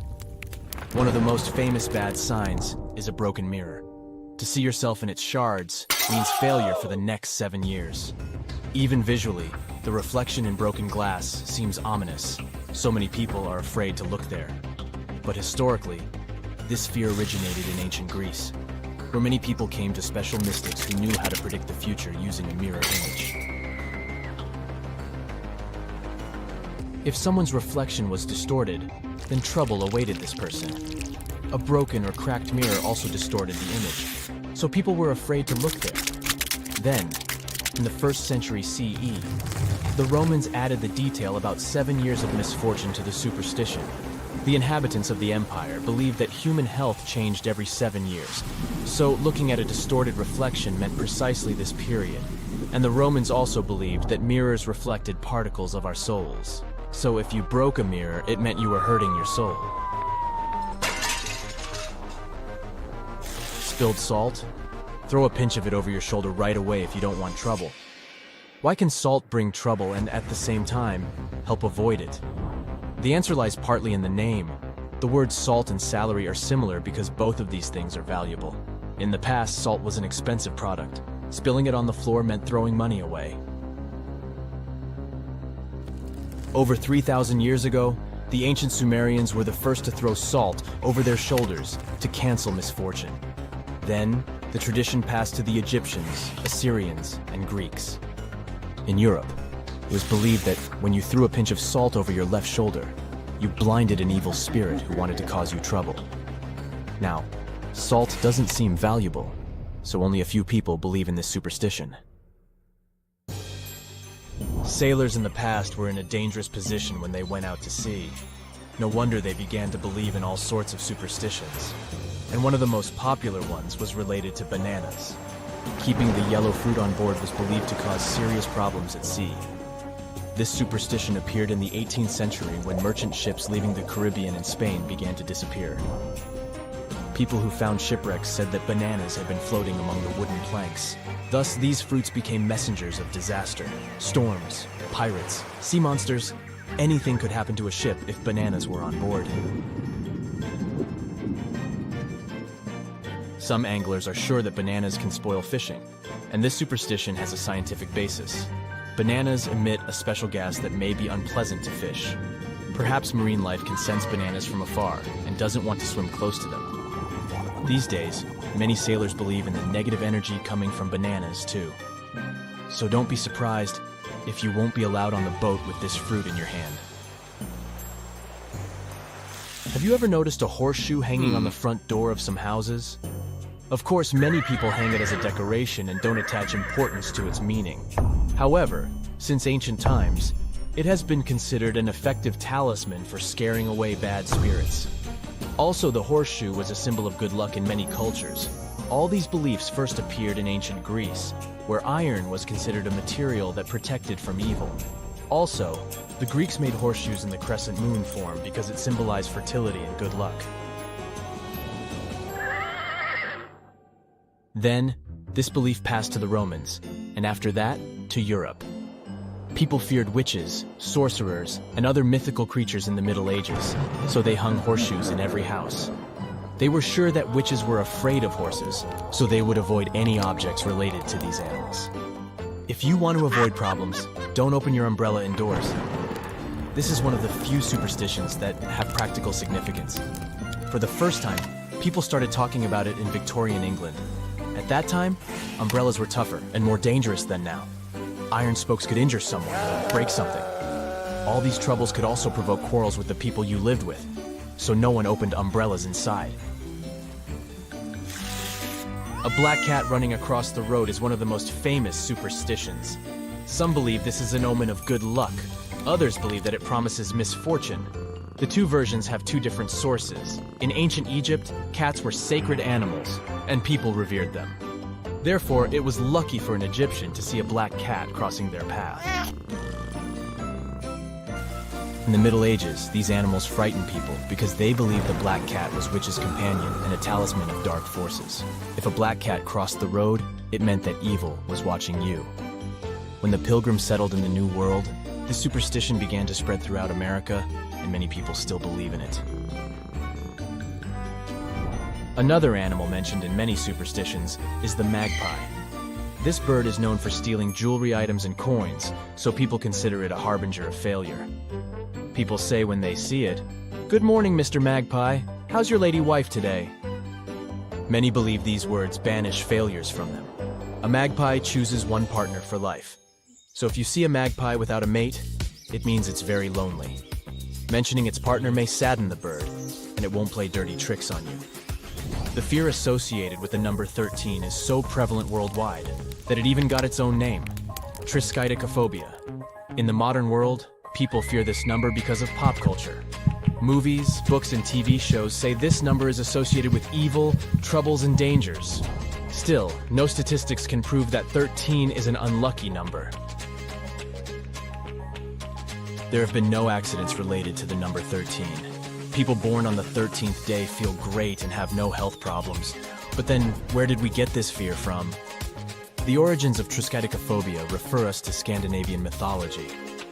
There's one legend about Valhalla where 12 guests were invited to a great feast in Asgard: Odin, Thor, and other famous characters. But then Loki burst into the hall uninvited and became the 13th guest who ruined the party. So 13 became a number that can ruin your life. Why is finding a 4-leaf clover considered a harbinger of good luck? The probability of finding this plant is 1 in 10,000, and you must be lucky to find it. But beyond that, the 4-leaf clover has an interesting legend about its origin. It says Eve took a 4-leaf clover to remember the Garden of Eden when she was expelled from paradise. Thus, the plant has become a symbol of prosperity, good luck, and happiness. Well, it's a nice Sunday afternoon and you're shopping at your regular grocery store when you stumble upon a bloated package in the fresh produce aisle. You check the product information. It seems well within its expiration date. Then why the unusual shape, you may wonder? The answer is not always straightforward. For some types of fresh products, such as meat, fish, or seafood, sometimes even salads and cheese, scientists came up with something called MAP, or Modified Atmosphere Packaging, to ensure that these types of products with a relatively short shelf life stay fresh for as long as possible. A combination of gases is introduced in the packaging. It happens even before the product reaches your local grocery store. A French professor at the Montpellier School of Pharmacy stumbled upon this method after he noticed that fruits tend to stay fresh for longer periods of time in low-oxygen storage conditions. The types of gases in MAP's packaging can vary from product to product, but the main idea is to replace or reduce the content of oxygen. It's generally replaced with either nitrogen or carbon dioxide. Keep in mind that just because a bloated bag of salad is within its expiration date, it doesn't mean it's always safe to eat. The gases inside the bag may very well be there for their own purpose, but they can also be a sign that the product is spoiled. That's why the best course of action when shopping would be to check if the product is not expired. If it's still within the date, check for any unusual odors or damage to the packaging. If something seems off, it's best not to risk it. You can reach out to any of the store staff if you have any questions or concerns. Most supermarkets these days have a layout which allows for a logical shopping order, like buying non-perishable items first, then adding refrigerated or frozen products. Fruits and vegetables should come last since you won't want them at the bottom of your shopping cart. Nobody likes a squished tomato. While I'm on the subject of fruits and veggies, try to get them earlier in the morning if possible. Veggies that have been sitting out all day may lose some of their shape and texture, while others may be a bit wilted away. Quick tip on waste management: never buy more produce than you intend to use in a week. Most fruits and vegetables don't even last that long, so it's best not to give in to cravings. Shopping on a full stomach might help with that as well, just as much as going shopping with a pre-made list of things you need to buy. Thoroughly inspecting the package of every product might save you some hustle later as well. Refrigerated products need to feel cold to the touch, whilst frozen ones need to be solid and with no sign of leakage. When you get home, make sure you refrigerate all the necessary items as soon as possible. Generally, they shouldn't be out of the refrigerator for more than 2 hours. Otherwise, their quality won't stay the same. Buying potted herbs from the grocery store may not be the first thing on your list, but it's surely something to consider. Not only are they available for a fraction of the cost, but they're also easy to grow and take care of. Just picture a nice herb garden right there on your balcony or even in the kitchen. Wouldn't that be nice? You'll always have fresh basil to top a mouth-watering pasta dish. Since you're still at the grocery store, pick up some coffee filters while you're at it. You may not have a machine at home that actually uses filters, but there are a lot more things you can use them for around the house. They can be used for straining liquids, safely stacking delicate china in your cupboards, or even polishing windows, or shoes for that matter. If your favorite fruits and vegetables are on sale, but buying large quantities would mean they go to waste, consider freezing them. You can stock up on items for smoothies, especially for the colder season when there are limited options for fresh fruits. And don't just grab the first thing on the shelf, especially if it's likely to go bad quickly. Stores restock their produce following a first-in, first-out layout, so the items at the back of the shelf will always be a tad bit fresher. The same goes for tea if you prefer it to coffee. Switch to buying loose-leaf tea, and you'll not only reduce the cost, you'll also be able to make your own homemade tea blends. Loose-leaf tea also has a stronger flavor than tea sold in tea bags. As for the other household stuff, stock up on items such as light bulbs, paper towels, or batteries. Chances are you'll always be needing at least one of these items, so it's best to buy them in larger quantities when on sale. They never go to waste, and let's face it, it's always annoying when you run out of batteries at home and your TV remote stops working. Hey, tell me about it. Try to reduce the number of times you go to the grocery store to buy just one item. It's inefficient, and most likely, you'll end up buying things that you don't actually need. That shopping list starts to make a lot more sense now, doesn't it? Another list worth making, the one containing whatever you have in the fridge. Try to create such a list at least twice a week. Meal planning for at least a week in advance will also help you reduce impulse buying. If you already know what you'll want for dinner on Wednesday, why add anything else to the cart if it's unnecessary? At the same time, start getting creative with your leftovers. There's no need for them to go to waste when you can mix and match or add some additional herbs and flavors to spice them up. Store leftovers in transparent containers for added visibility, and don't be afraid to set out a leftover day during the week. It's also nice to look at them as ingredients rather than leftovers. Use extra leftover pasta or steamed vegetables for a frittata or an omelet. Blend together cooked vegetables with some tomatoes to create a pasta sauce. Put together some wraps for the next day's lunch with anything from leftover cooked rice to meat and vegetables. Or, if you're really looking for the easiest method to save leftovers, you can always turn them into soup. Last night's vegetable side dish can turn into a wholesome lunch if you simply add a can of broth and blend it all together. Even a 2-day-old loaf of bread can be salvaged if you cut it diagonally, sprinkle the slices with some herbs and olive oil, and pop them in the oven for a couple of minutes. You'll then have yourself some nice homemade croutons for that previously mentioned soup. A little label know-how never hurt anyone either. Be on the lookout for ingredients you've never heard of or those you can't pronounce. An item that usually has more than 5 ingredients listed on the packaging should be avoided. Even the way you carry your groceries in the supermarket can affect how and what you buy. If you prefer baskets to shopping carts, you're more prone to impulse searches. That's what a study published by the Journal of Marketing Research claims. It happens due to the effort you put in actually carrying the items around. Choosing a shopping cart will most likely make you comfortable enough to browse through enough products and read labels thoroughly. When your grocery list is not too big, go for the self-checkout aisle if available. Studies have shown that impulse purchases are lowered by up to 32% if you actually scan your own items on the way out. That's because the regular checkout line is specially designed to keep you from letting go of any items you might have reconsidered buying. There's literally nowhere you can put down your undesired products outside of your grocery cart, and if there's anyone else waiting in line behind you, good luck sliding out. The food arrangement on the shelves can also pose a threat to both your budget and your habits. Since people are more inclined to buy the items they see first, the most expensive products are placed at eye level, and the budget options are placed on the top and bottom shelf. Take your time and scan your aisles of interest. You'll be surprised to see that most items placed on higher or lower shelves are often not only more cost-effective, but also less packed with additives or artificial flavoring. Hey, be careful. It's a jungle in there. Hey, you ready for a shock? The fruit you call a banana has nothing to do with the real deal. Most wild bananas have large seeds and very little pulp. A lot of them aren't even edible. But when you eat a banana, you can barely spot those seeds. It's because most of us these days are chomping down on clones of the Cavendish variety.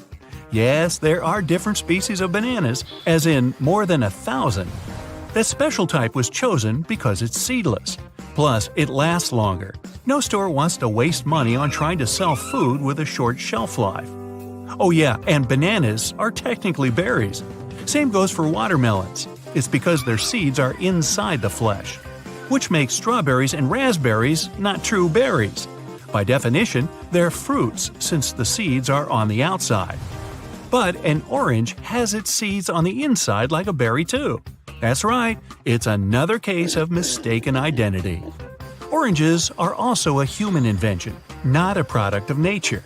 They were created as a hybrid from the pomelo and mandarin. And if you see a green orange, it doesn't mean it's sour and unripe. It's just got its sunscreen on. When the weather's too hot for their liking, oranges produce more of the green pigment chlorophyll to protect themselves from sunburn. But if you have a green banana you want to turn yellow faster, just throw it into a plastic bag with an apple or tomato. These two give off ethylene gas, which helps other fruits ripen. Fun fact: unripe fruit tastes so yucky for a reason. It's because the seeds aren't done growing yet. In the wild, any fruit's goal is to be gobbled up by animals because they help spread the seeds. When the seeds are finally ready, the fruit ripens, gets a new yummy taste, and the animals start munching. Limes, lemons, and oranges are obviously relatives. Bananas have their family too, lilies and orchids. If you ever look at banana leaves and compare them with those flowers, you'll see they're cousins. By the way, peaches and nectarines are basically the same fruit. It all comes down to one little gene that decides whether the peel will be smooth or fuzzy. Apples are also roses, just like pears, cherries, and almonds. Next time you show up on a date, bring a bag of apples and share this fact. Ooh, how romantic!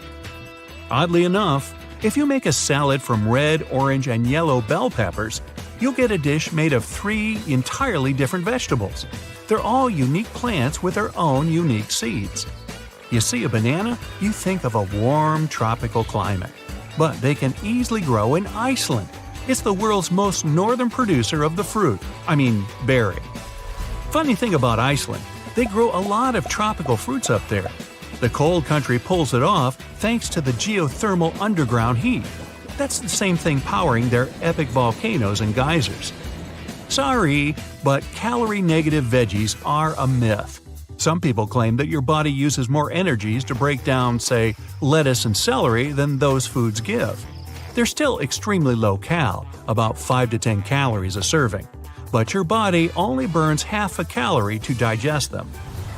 Kiwi fruits in the wild look like big, hairy grapes, but many people instead thought it resembles that tiny little kiwi bird, so they named this fruit after it and not vice versa. Technically renamed, kiwi was originally called Chinese gooseberry. Up for some sushi? If you grabbed wasabi at the grocery store, there's a 99% chance you didn't get the real thing. True wasabi is hard to make, so it's usually replaced with horseradish, some extra flavorings, and colorants, like green. The ketchup we eat today has nothing to do with the original recipe. The origins go back to the 17th century, when the Chinese made a sauce out of pickled fish and spices. Later, the British version featured mushrooms, shallots, and even walnuts. The word ketchup changed its name and was used for any dark-colored sauce. The first carrots were completely different too. The carrot we're used to is thick and orange. They used to be thin and purple. Carrots are tougher than any other vegetable. It's because they can survive a winter in the ground and not wither. Also, if you thought baby carrots are a totally different sort, not true. They are often just unattractive, regular-sized carrots trimmed down to bite size. They'd be too hard to sell the way they are, but they look appetizing cut up. Watermelons and tomatoes are mostly water, and you can tell while eating them.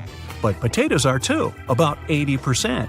So, if you wanted to, you could squeeze a potato and have a glass of its juice. I think I'd rather fry them. Carrots are over 80% water, and apples are about 25% air. That's why they float and you can bob for them. So when you spend $10 on apples, $2.50 of that is going toward nothing. And here you were always worried about paying for air in chip bags. Apples taste better when they're sliced because they're exposed to oxygen. It activates a special enzyme that makes the fruit ripen and turn brown. The same happens when you hit an apple. The oxygen gets inside through tiny cracks, and it'll be sweeter. Get this. A scientist in Germany figured out how to turn peanut butter into diamonds. Peanut butter has a lot of carbon in it. To turn it into a diamond, all you do is put it under extreme high pressure. Yeah, good luck with that. If you ever order a Welsh rabbit in the UK, don't expect a meat dish. It's actually some crispy bread with a cheesy sauce poured on it. Yeah, that makes sense. By the way, Worcestershire sauce was invented by accident. 2 English chemists tried to make an Indian fish sauce. The batch turned out too strong to be edible, so they put it in the basement. They forgot about it for a couple of years, and it fermented in that time. When they remembered about it, they thought, hey, why not give it a try? And it tastes much better. And yes, your favorite steak sauce is still made with fish today. Those instant noodles you buy when the budget's tight were originally a luxury product. The main idea was to create something with a long shelf life. After several unsuccessful attempts, the inventor finally got it. The noodles had to be steamed, dried, deep-fried, and then seasoned. This complicated production made them cost much more than the fresh noodles everyone was used to. Now, let's travel back in time to the 1700s. As the story goes, a man named John Montague really liked card games, as in, he couldn't even be bothered to take a break for lunch. So he just asked for some meat tucked between 2 slices of bread. That way, he could eat it while playing and keep the cards clean and grease-free. Montague was the 4th Earl of Sandwich, the town in England, and he's credited for inventing the hush puppy. Nah, you're right, the sandwich. Another famous food legend, they say potato chips also came about by chance. In 1853, a customer was dining at a restaurant where French fries were one of the specials. This guest wasn't satisfied with those fries and complained they were too thick. When the chef cooked thinner fries, the picky customer complained yet again. The chef got so annoyed that he just cut a potato into paper-thin slices and deep-fried them. Much to his surprise, the finicky eater loved the final dish. And cheese puffs started out as trash. Back in the 1930s, Edward Wilson noticed some oozing corn in one of the machines at a factory that made food for animals. Wilson was puzzled by the ribbons, so he took them home and tried to season them. He also noticed the puffy corn hardened when exposed to air. The experiment was a success, and it developed into a world-famous snack. There are different stories behind how chocolate chip cookies were invented. One claims that a lady ran out of baker's chocolate and decided to replace it with some basic broken-up semi-sweet chocolate. She thought they'd just melt evenly into the batter. But those chips stayed right where they were, and what a yummy mistake. Hey, I've never met a cookie I didn't like. So, do you like tea? Well, so do I. Now, we'll investigate the ways to make the perfect cup of tea. This drink is the second most widely consumed beverage, so it deserves to be made properly. Oh, and if you're wondering, the first place is of course taken by hot chocolate. I mean water. Yeah, water. Tea has been in our lives for centuries. It's not shocking to see how popular it is now. This brewed drink has some amazing health benefits, and that's the second reason why it's been so prevalent in our lives throughout history. Numerous modern studies and thousands of years of anecdotal evidence reveal that antioxidant-rich tea has many health benefits. Okay, but where does it come from? Legends say that the story of tea begins in China. According to these legends, around 2737 BCE, a Chinese emperor was sitting near a tree. Then his servant brought him boiled drinking water. Before the emperor took a sip, some leaves from the tree fell into his cup. He realized that the color of his water had changed. He drank the beverage and liked the aroma. And then he tried to experiment with the leaves that accidentally created the drink. There are different variants of this legend revolving around the emperor.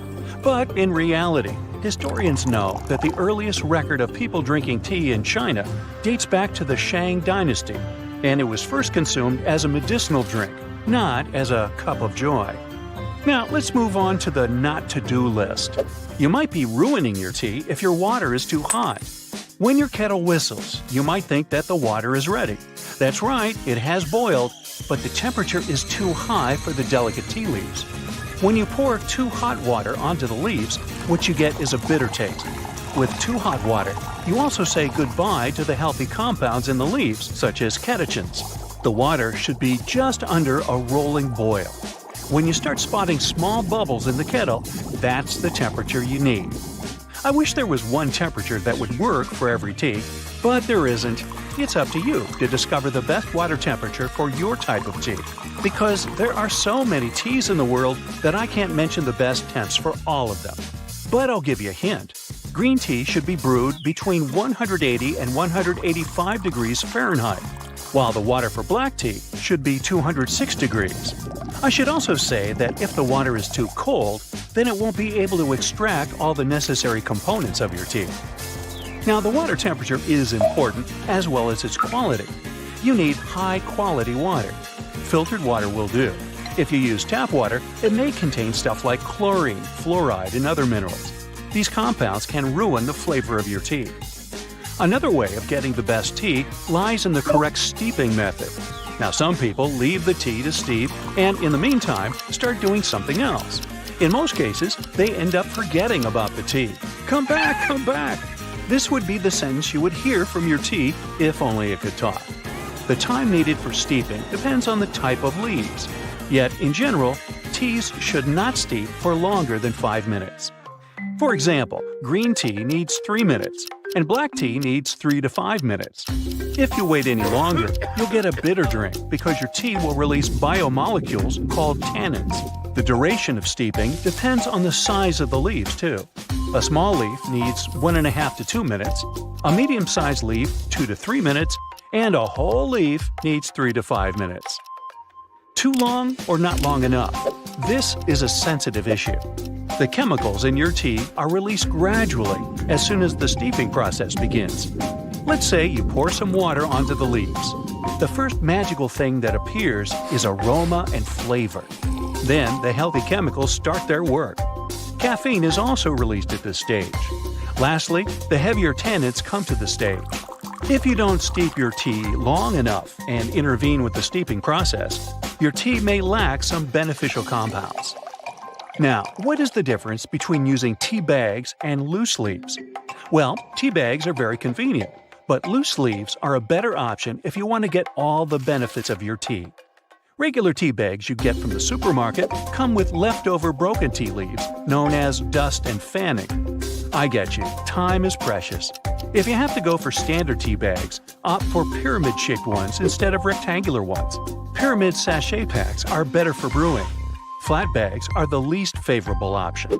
Since they contain bleached paper, some chemicals from the paper can spoil the aroma of your tea. Now this one got me to thinking, is it true that we should use the same tea bag twice? This is a myth if the bag contains some high-quality tea. In fact, you can brew such tea for a second or even a third time. The rule is simple. Remove the tea leaves from the cup and let them drip dry. You shouldn't let your tea leaves steep once they've been soaked. The reason is again related to keeping the flavor bitter-free. Note that every time you steep a tea bag, you extract more caffeine. And what if we talk about the issue of those extra ingredients added to the tea? Yes, sugar. Adding honey or sugar to your tea doesn't mean that all the health benefits of this drink disappear. Yet, you increase the number of calories you get. According to one study, 33% of tea drinkers consume tea with such additives. Now, what's another popular thing people add to their tea besides sugar? Here's a hint. This way of drinking tea is very popular in Great Britain. Yes, it's milk. The amount of milk is a serious question, too. The milk-to-tea ratio should be 1/4 or less for 1 cup. You might not believe me, but the order in which you add the liquids is also important. Most people agree that adding milk after steeping your tea makes the drink tastier. First, you brew the tea, then you pour it into your cup and add milk. Next, the teapot. Apparently, there's a reason why people have been using teapots for centuries. These elegant containers help your drink stay warm for longer. Let's assume you pour yourself some tea into a big mug. There's a high chance that it'll get cold before you finish drinking it. To fix this problem, you can use a teapot. This way, you can simply pour some tea into your cup and then repeat the process once you finish it. It'll have an ideal drinking temperature. Now, every region has different types of teas, brewing equipment, and leaves. For instance, in Turkey, people use tulip-shaped tea glasses when they drink tea. Turkey is the largest consumer of tea per capita. They seem to enjoy their tea as much as the traditional tea glasses. Also, they sometimes add a tiny piece of lemon to a cup of black tea as an additional ingredient. And if you go to Morocco, you'll be served some hot mint tea, also known as touré. It's typically poured into tall glasses.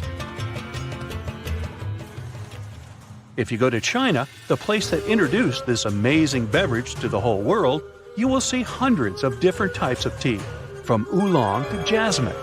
Japan is known for matcha tea and its famous tea houses. If you enter a tea house there, you'll be surprised to learn that matcha is prepared in the same way as it was in the 12th century. What about India? There, the national drink is chai. Now you know how to make your tea taste amazing. So, what type of tea is your favorite? Comment below.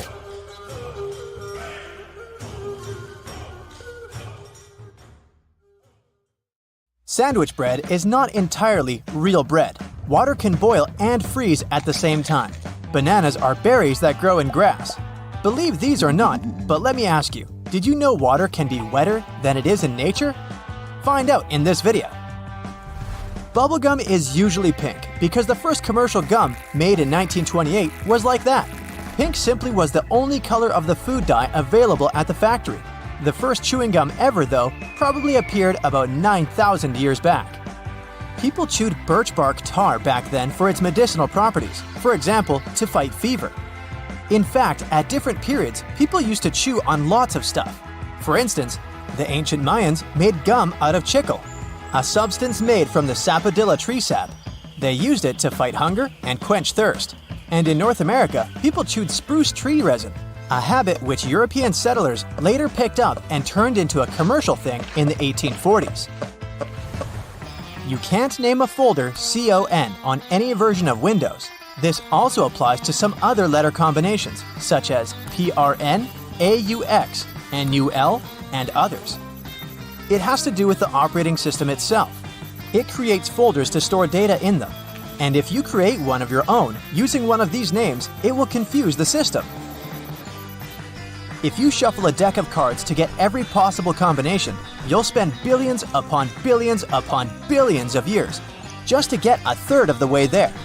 Think about it. There are 52 cards in a regular deck. And the possible number of combinations without repeating is 8 times 10 raised to the power of 67. Even if you shuffled the cards 100 times per second without repeating combinations, it will take you several hundreds of trillions of the times the universe has existed so far.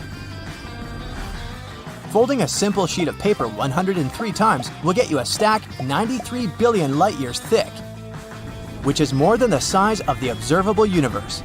But if you decide to check this on your own, you won't be able to fold it more than 12 times.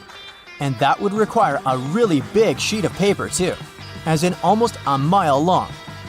With a regular printing paper sheet, it would be even less, 7 times.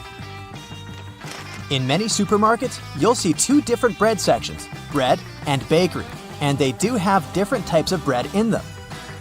The lighter, square, and most often cut in advance variety is called white pan bread, or sandwich bread, while the other is, well, just bread. The difference is that sandwich bread is made specifically to have stuff spread on it. It has a tougher texture, which allows the slice to not fall apart and go all crumbly when you put, say, peanut butter on it. It's also soft enough, letting you bite into your sandwich and not squeeze the contents out of the sides, turning your meal into a mighty mess. Finally, white pan bread lasts longer than regular bread because of the additives in it. They preserve the bread's texture for a week or so in your home, allowing you to enjoy your PB&Js for longer, while the traditional bread variety would likely go stale the next day. There's a state at which water can both be boiling and freezing. It's called a triple point, and it occurs when all 3 states of a substance, liquid, solid, and vapor, exist at all the same time without messing with each other. For water, the triple point happens just a tiny bit over the freezing temperature and at an atmospheric pressure of 0.006 atmospheres. The blue bird you see on the Twitter logo has an official name. It's Larry the Bird. And the creator of the social network named it after the former NBA basketball player Larry Bird from the Boston Celtics. If you've decided to save a few bucks by charging your smartphone less often, let me disappoint you. To charge a cell phone, you use teeny amounts of electricity. That's why the maximum amount of money you can save within a year is less than $1. Jeep is actually an abbreviation. Originally, it was called a GP, or a general purpose vehicle. It was only much later that it became a brand we know today. Bananas have a curved shape because they turn towards the sun. They're also not trees, but grass, by the way. The bunches grow downwards. But the fruit itself wants to get towards the sun, so it curves a bit up while it grows. Spandex, a fiber used for making sports clothing, got its name as an anagram of the word expands. If you were to watch every video on YouTube, you'd have to spend 1,000 years on that. And then about 1,000 times more because of all the new videos that would appear by then. You probably know that tomatoes are technically berries. Well, bananas, peppers, watermelons, and eggplants are too. There's a little open jar symbol on every cosmetics item packaging. It's called PAO, period after opening, and it tells you how long you can safely use the product after opening it. The jar is usually accompanied by a number with the letter M, which stands for months. Just make sure you remember exactly when you open the package so that you'll know when 3, 6, 9, or however many months indicated have passed. A phone jack often has several rings on it, each representing different components. One ring is for mono sound, 2 are for stereo, and the third one means your earphones have a microphone function built in. To know if an egg you boiled is fully cooked, just spin it on the countertop. If the egg spins steadily without immediately falling over, it's done. Instead of using good old water, firefighters extinguish fires with wet water. They add special wetting agents to it, chemicals that reduce the surface tension that regular water has. It helps the substance to soak into objects and spread everywhere much more easily. Your shower curtain sometimes gets a bit too clingy when you get into the shower trying to get clean. According to the shower curtain effect, the hot water lowers the air pressure behind the curtain. The higher, denser pressure outside the shower pushes the curtain in, making you feel like your shower curtain is out to get you. If you take a closer look at the regular garbage bag, you'll probably notice that the seam is inside out. In fact, you're not supposed to shake up the bag to open it. You gotta place the bag over a garbage can like a hat, and then just push the middle of the bag down into the can. This way, the seam will end up where it should be, inside. If you ever had problems with popping chocolates from the box, look at those little holes around them. They're there to help you. If you push a hole right next to the candy, it'll jump out easily. An extra hole at the upper part of the sink has multiple hidden functions. First, in case someone forgets to close the faucet, the water won't overflow and the bathroom won't get flooded. Second, thanks to that hole, the water drains faster, as it gives an escape for the air, helping the water flow down. Many cups and mugs have little grooves on the bottom on purpose. They're designed for washing machines.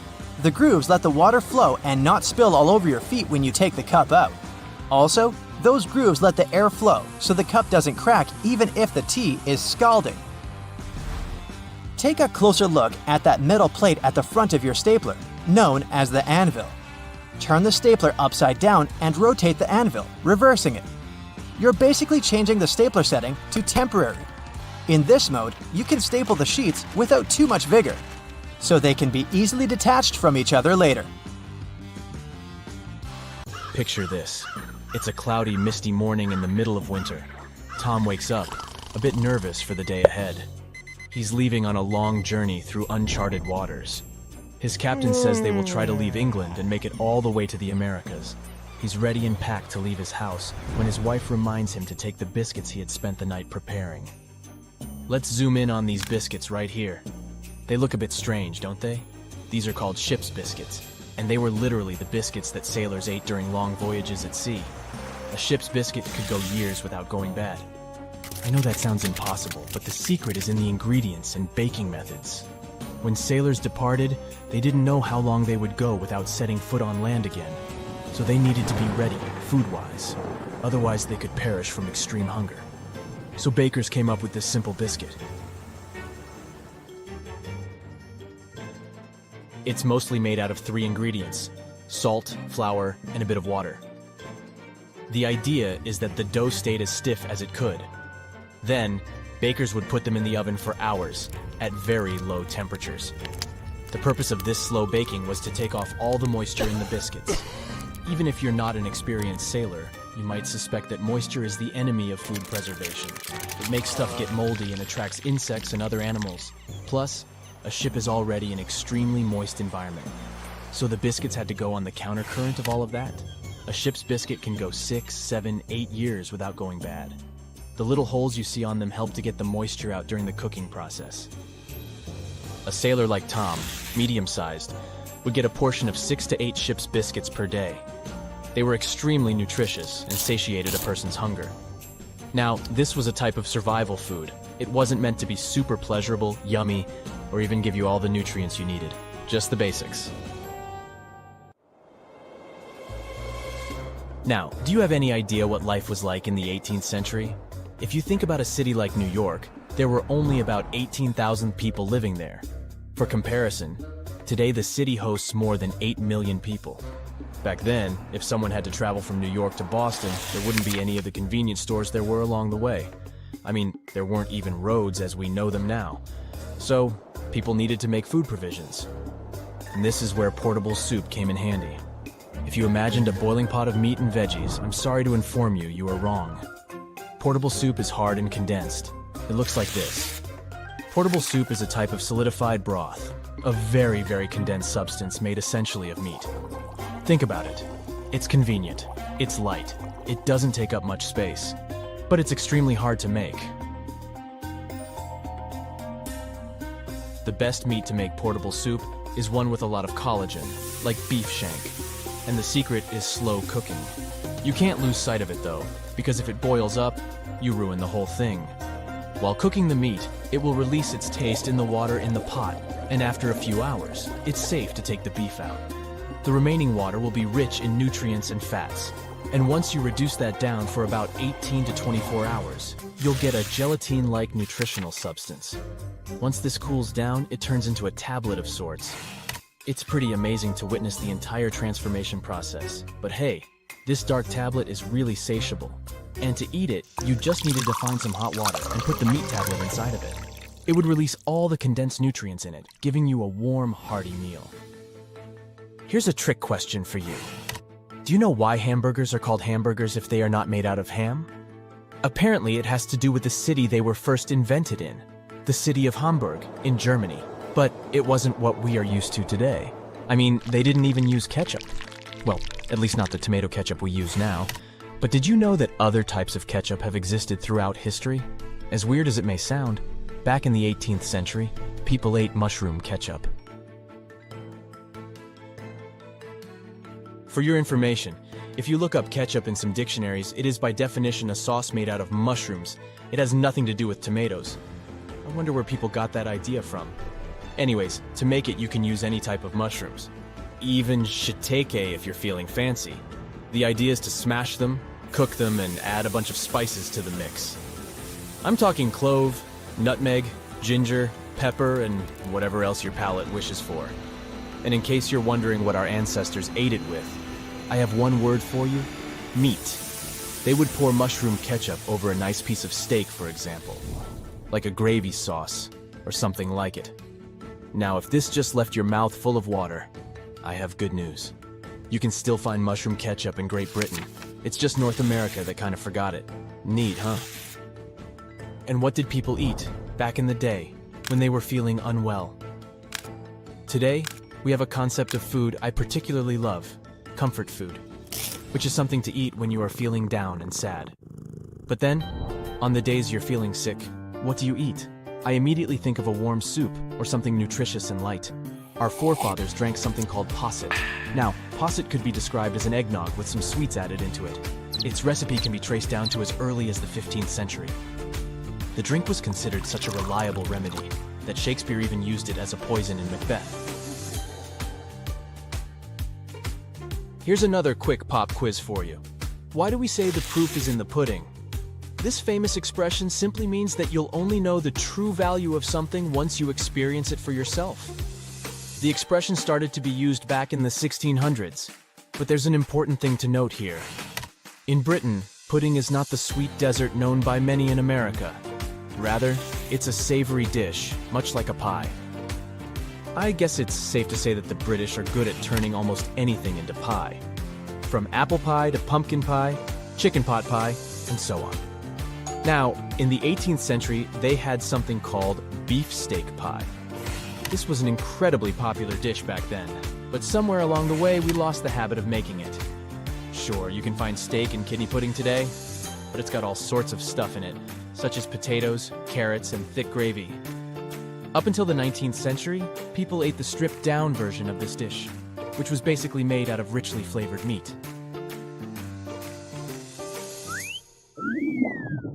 They say breakfast is the most important meal of the day. If you're in the US, you might eat some avocado on toast or a rich bowl of cereal. If you're in Vietnam, you might enjoy a warm bowl of broth soup or rice.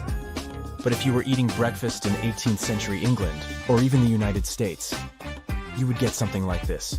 This is the old school version of what we know as bacon and eggs.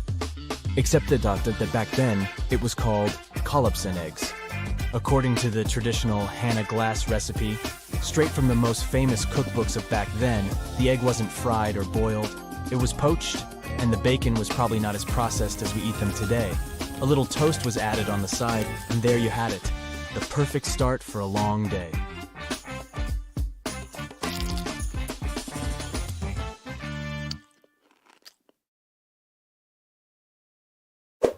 Most hammers have a slot on top of them. This slot fits a nail in just perfectly. Thanks to it, it's much easier to hammer the nail into the wall and avoid hitting your fingers.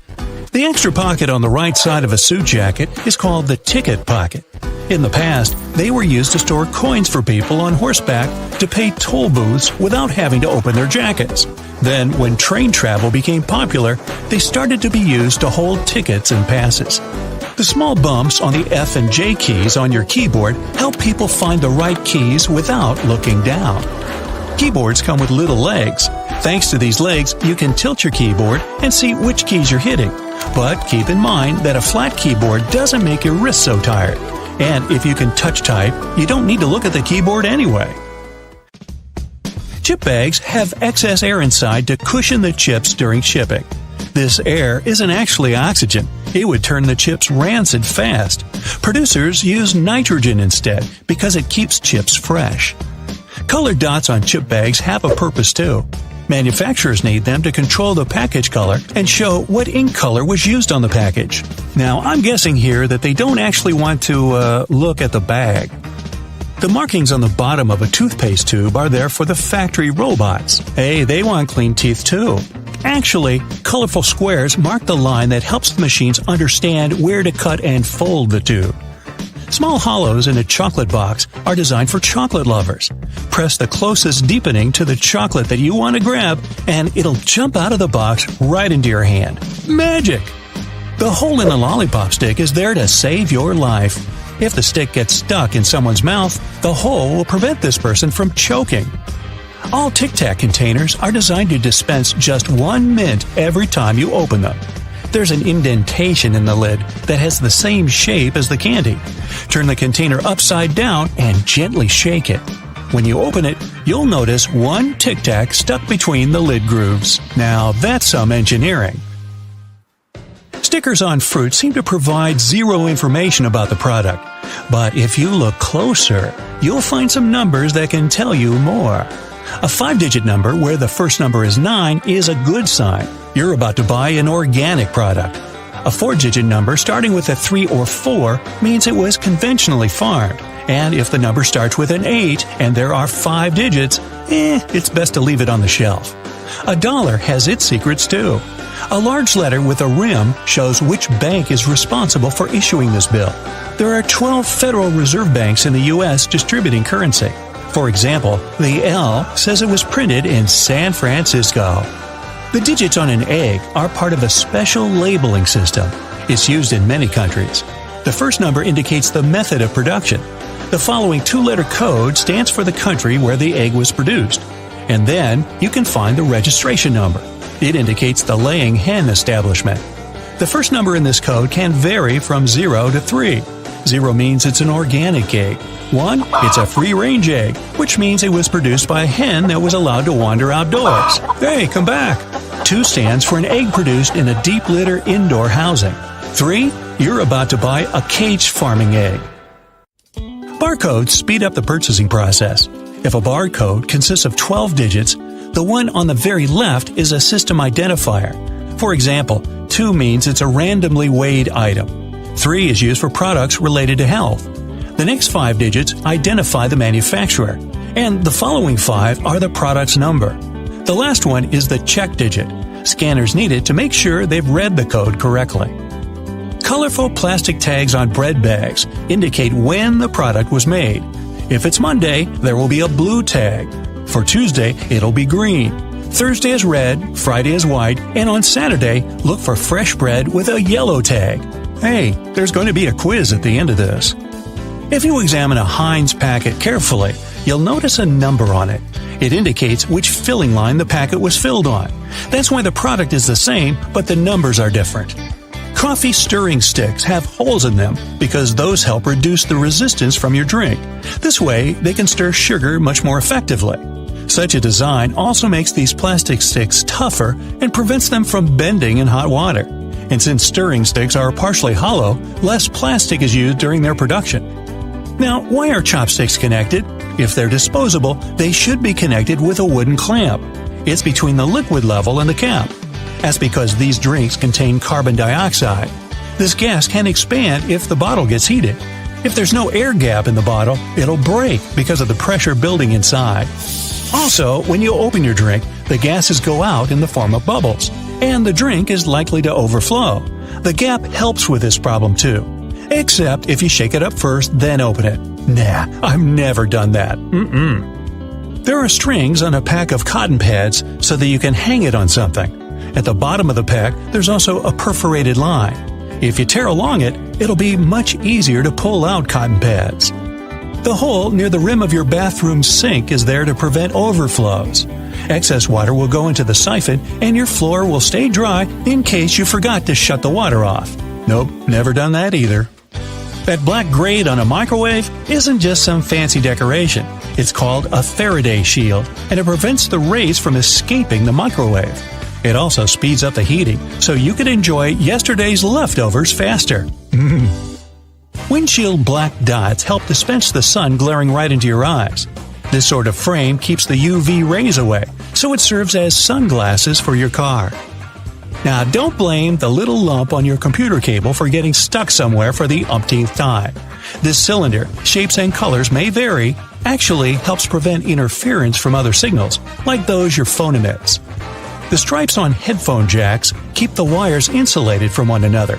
One stripe means the headset had a mono signal. 2 stripes indicate you'll have stereo sound. And 3 strikes means you're out. Wait, that's baseball. 3 stripes means the headset also has a built-in microphone. Blank pages in the books aren't actually made for the author's signature. It's all about the manufacturing process. Books are printed on large sheets, so one sheet can accommodate 4 printed pages.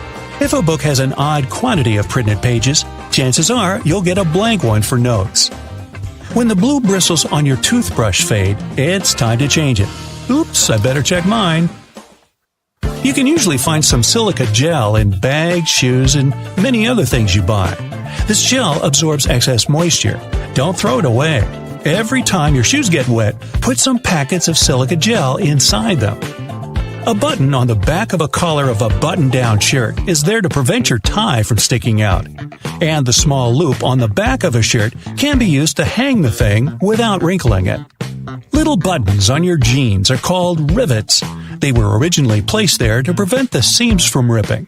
In the past, mostly miners and other workers wore jeans. That's why this item of clothing had to be particularly durable. And even though these days jeans aren't under such stress, the tradition of using rivets still remains. In the past, you could only see diamond slits on alpine packs. Their main purpose was to carry ropes. But these days, you can see such slits on almost any backpack. A small piece of fabric that comes with new clothes can help you test the material. Only after that, wash the garment. If you see the fabric fade, stretch, or pill in the wash, at least you won't ruin the entire item. And if you're still here waiting for the bread tag quiz, well, I made that up. You're off the hook. But hey, my friend, I love your commitment. We can always use more of that. Is this safe to eat? We sometimes see strange dots on our potatoes and wonder if we should just throw them away. Here are 10 eat or toss facts. Did you know that every year 119 billion pounds of food is wasted only in the United States? To put it in perspective, this number means nearly 40% of all food in America is wasted. People throw away food if they don't have confidence in the ingredients. They're being cautious, and it makes sense. But what if the food is safe to eat and only looks weird? The first item on the list is beef. When it comes to meat, people naturally get extra cautious. Imagine you buy some raw beef in the store. Later on, you realize it's got some brown spots. If you toss it immediately, hear me out. This is normal. In fact, you can see brown layers also inside the beef. Bright red color equals fresh meat, huh? Not necessarily. When the meat is first cut, it's maroon. If the meat is quickly vacuum packaged, it will keep that shade. But if the meat is exposed to air for like 15 minutes, then oxygen will cause a change in the look to red. The redness can turn brown when the biochemical reaction starts. This can take a few hours. Workers at the grocery stores grind the meat several times a day to achieve that bright red color because they know consumers are cautious about maroon-looking beef. If the beef is wrapped in an oxygen-permeable plastic, it turns bright red after exposure to oxygen. As long as the meat smells and feels fresh, and if it's been stored properly, it should be safe to eat. Have you ever come across dark lines under a shrimp shell? This one has a similar story to beef. Black lines on your shrimp's flesh are related to a natural phenomenon. They gradually occur after shrimps are taken from the water. Meat is exposed to oxygen, and the blackness gets more visible over time. Here also, the pattern of the animal itself can be a factor. These black lines can be a naturally occurring discoloration on the shrimp. Think of cats. They also have different color patterns, but they're the same in terms of species. Next time, you can conduct a mini experiment in your kitchen. Put a couple of shrimp side by side and observe the mild differences in the shrimp's color patterns. Shrimp will have a distinct bad odor when it's no longer edible, so if it smells and tastes fresh, don't toss it. Should you eat moldy yogurt? That green substance on the surface doesn't look appealing at all, but if you scoop it out, you seem to have clean yogurt underneath. The short answer is toss it. The mold could be seen on the top only, but it has probably gone deep. Not to mention that it'll taste bad. Many molds are harmless, but some produce toxic substances. Green mold is a type of penicillium. Does this word sound familiar? That's the same type of mold used in the antibiotic penicillin. Don't get too excited. Eating moldy yogurt won't magically cure bacterial infections. It only spoils your dairy products. In 2013, there was an outbreak related to one line of yogurts. The company handed the products to stores as usual. After some time, they received customer complaints. They said that the yogurt looked like yogurt soup and tasted really old. Turns out that a type of fungus probably released some carbon dioxide. It made the product fizzy and bloating. Ugh. The company and another independent scientist both said that this fungus in question wasn't usually harmful to people. Yet, more than 200 people reported becoming affected by it. So, these sorts of things can still happen. You should trust your spidey sense.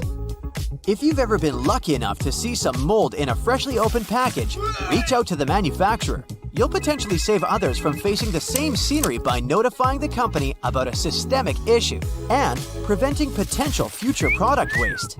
Plus, the company probably wants to make amends and either reimburse your sad yogurt with a happy one, or better, they'll give you coupons for free products. Why do avocados sometimes have brown dots inside? Technically, it's edible, but you might not want to eat it. Avocados are a source of many vitamins like C, E, K, and B6, as well as healthy stuff like magnesium, potassium, and more. The avocado works hard to become such a health storage. Nutrients, water, and sugars wander around this fruit. Yes, technically, avocado is classified as a fruit. Anyway, avocados have their own transport channels, like veins. These channels are normally invisible to us. Until something goes out of the ordinary, the avocado may be stored in too cold temperatures for a longer time than it should. As a result, the tissue cells might be weakened and start to deteriorate. Experts say that after the fruit is harvested, if it stays in the refrigerator for a few weeks before you buy it, vascular browning can occur. This phenomenon becomes visible after you keep the avocado at room temperature for a few days. Don't be hard on yourself, it's not because of you. So, should you eat it or toss it? You can eat the brown dotted avocados, but you may want to taste them first. They might not taste good compared to a regular one. What about the white area under the potato peel? Eat or toss? This area is also like dark bruise marks, but it's not black. If the outer layer of the potato looks normal, that odd-looking white knot is not mold. The moldy potatoes deteriorate. They'll get softer, wrinkled, or squishy. As long as the exterior of this potato appears clean and regular, there's probably no harmful microbial growth inside of it. These strikingly white areas can be shaped due to potatoes being bruised, possibly in the field during the harvesting period. To sum up, you can eat it. There's also an issue of white smears coming out when we slice potatoes. You see the marks on the cutting board? Experts say that some potatoes have a higher level of water and starch content. As a result, your cutting board gets a bit messier than usual. No need to worry about it. I'm gonna carry on with another form of potato. Not because I love every version of potato and I can eat it in all meals from breakfast to dinner, but because I wanna know, what are those brown spots on potato chips? Should we eat or toss them? Consider these as minor imperfections. They don't affect the safety of the chip. They're there again because of the bruises they get or as a result of frying. Sometimes you see that your garlic is trying to make more garlic out of itself. Yep, it has sprouted. The question is it okay to eat sprouted cloves, or should you toss them? If the green sprout is in the center of the garlic clove, that's fine. Be aware that the taste of the garlic will be stronger than it usually is. It will still be perfectly okay in a cooked meal, since it'll be alongside other ingredients. The taste shouldn't be that harsh. Can we eat an apple with worms? Most people can't even stand the idea of accidentally eating an apple with a worm, but that's a cultural thing. So the answer is yes, we can eat it. After all, worms add a little protein to the fruit. These animals don't carry any harmful parasites. They make their way into the apple. The entrance point of the fruit might have an off flavor since it got sort of rotten in time. Besides the taste, the rotten part is all safe to bite. What might not be so safe is eating the fallen apples though. Those have probably been hanging out on the ground for quite some time. This period might be enough for the harmful bacteria from the soil to sneak into the apple. There were some cases where people experienced health issues by drinking unpasteurized apple juice made from dropped apples. Yeah, the ones that interact with unhealthy bacteria.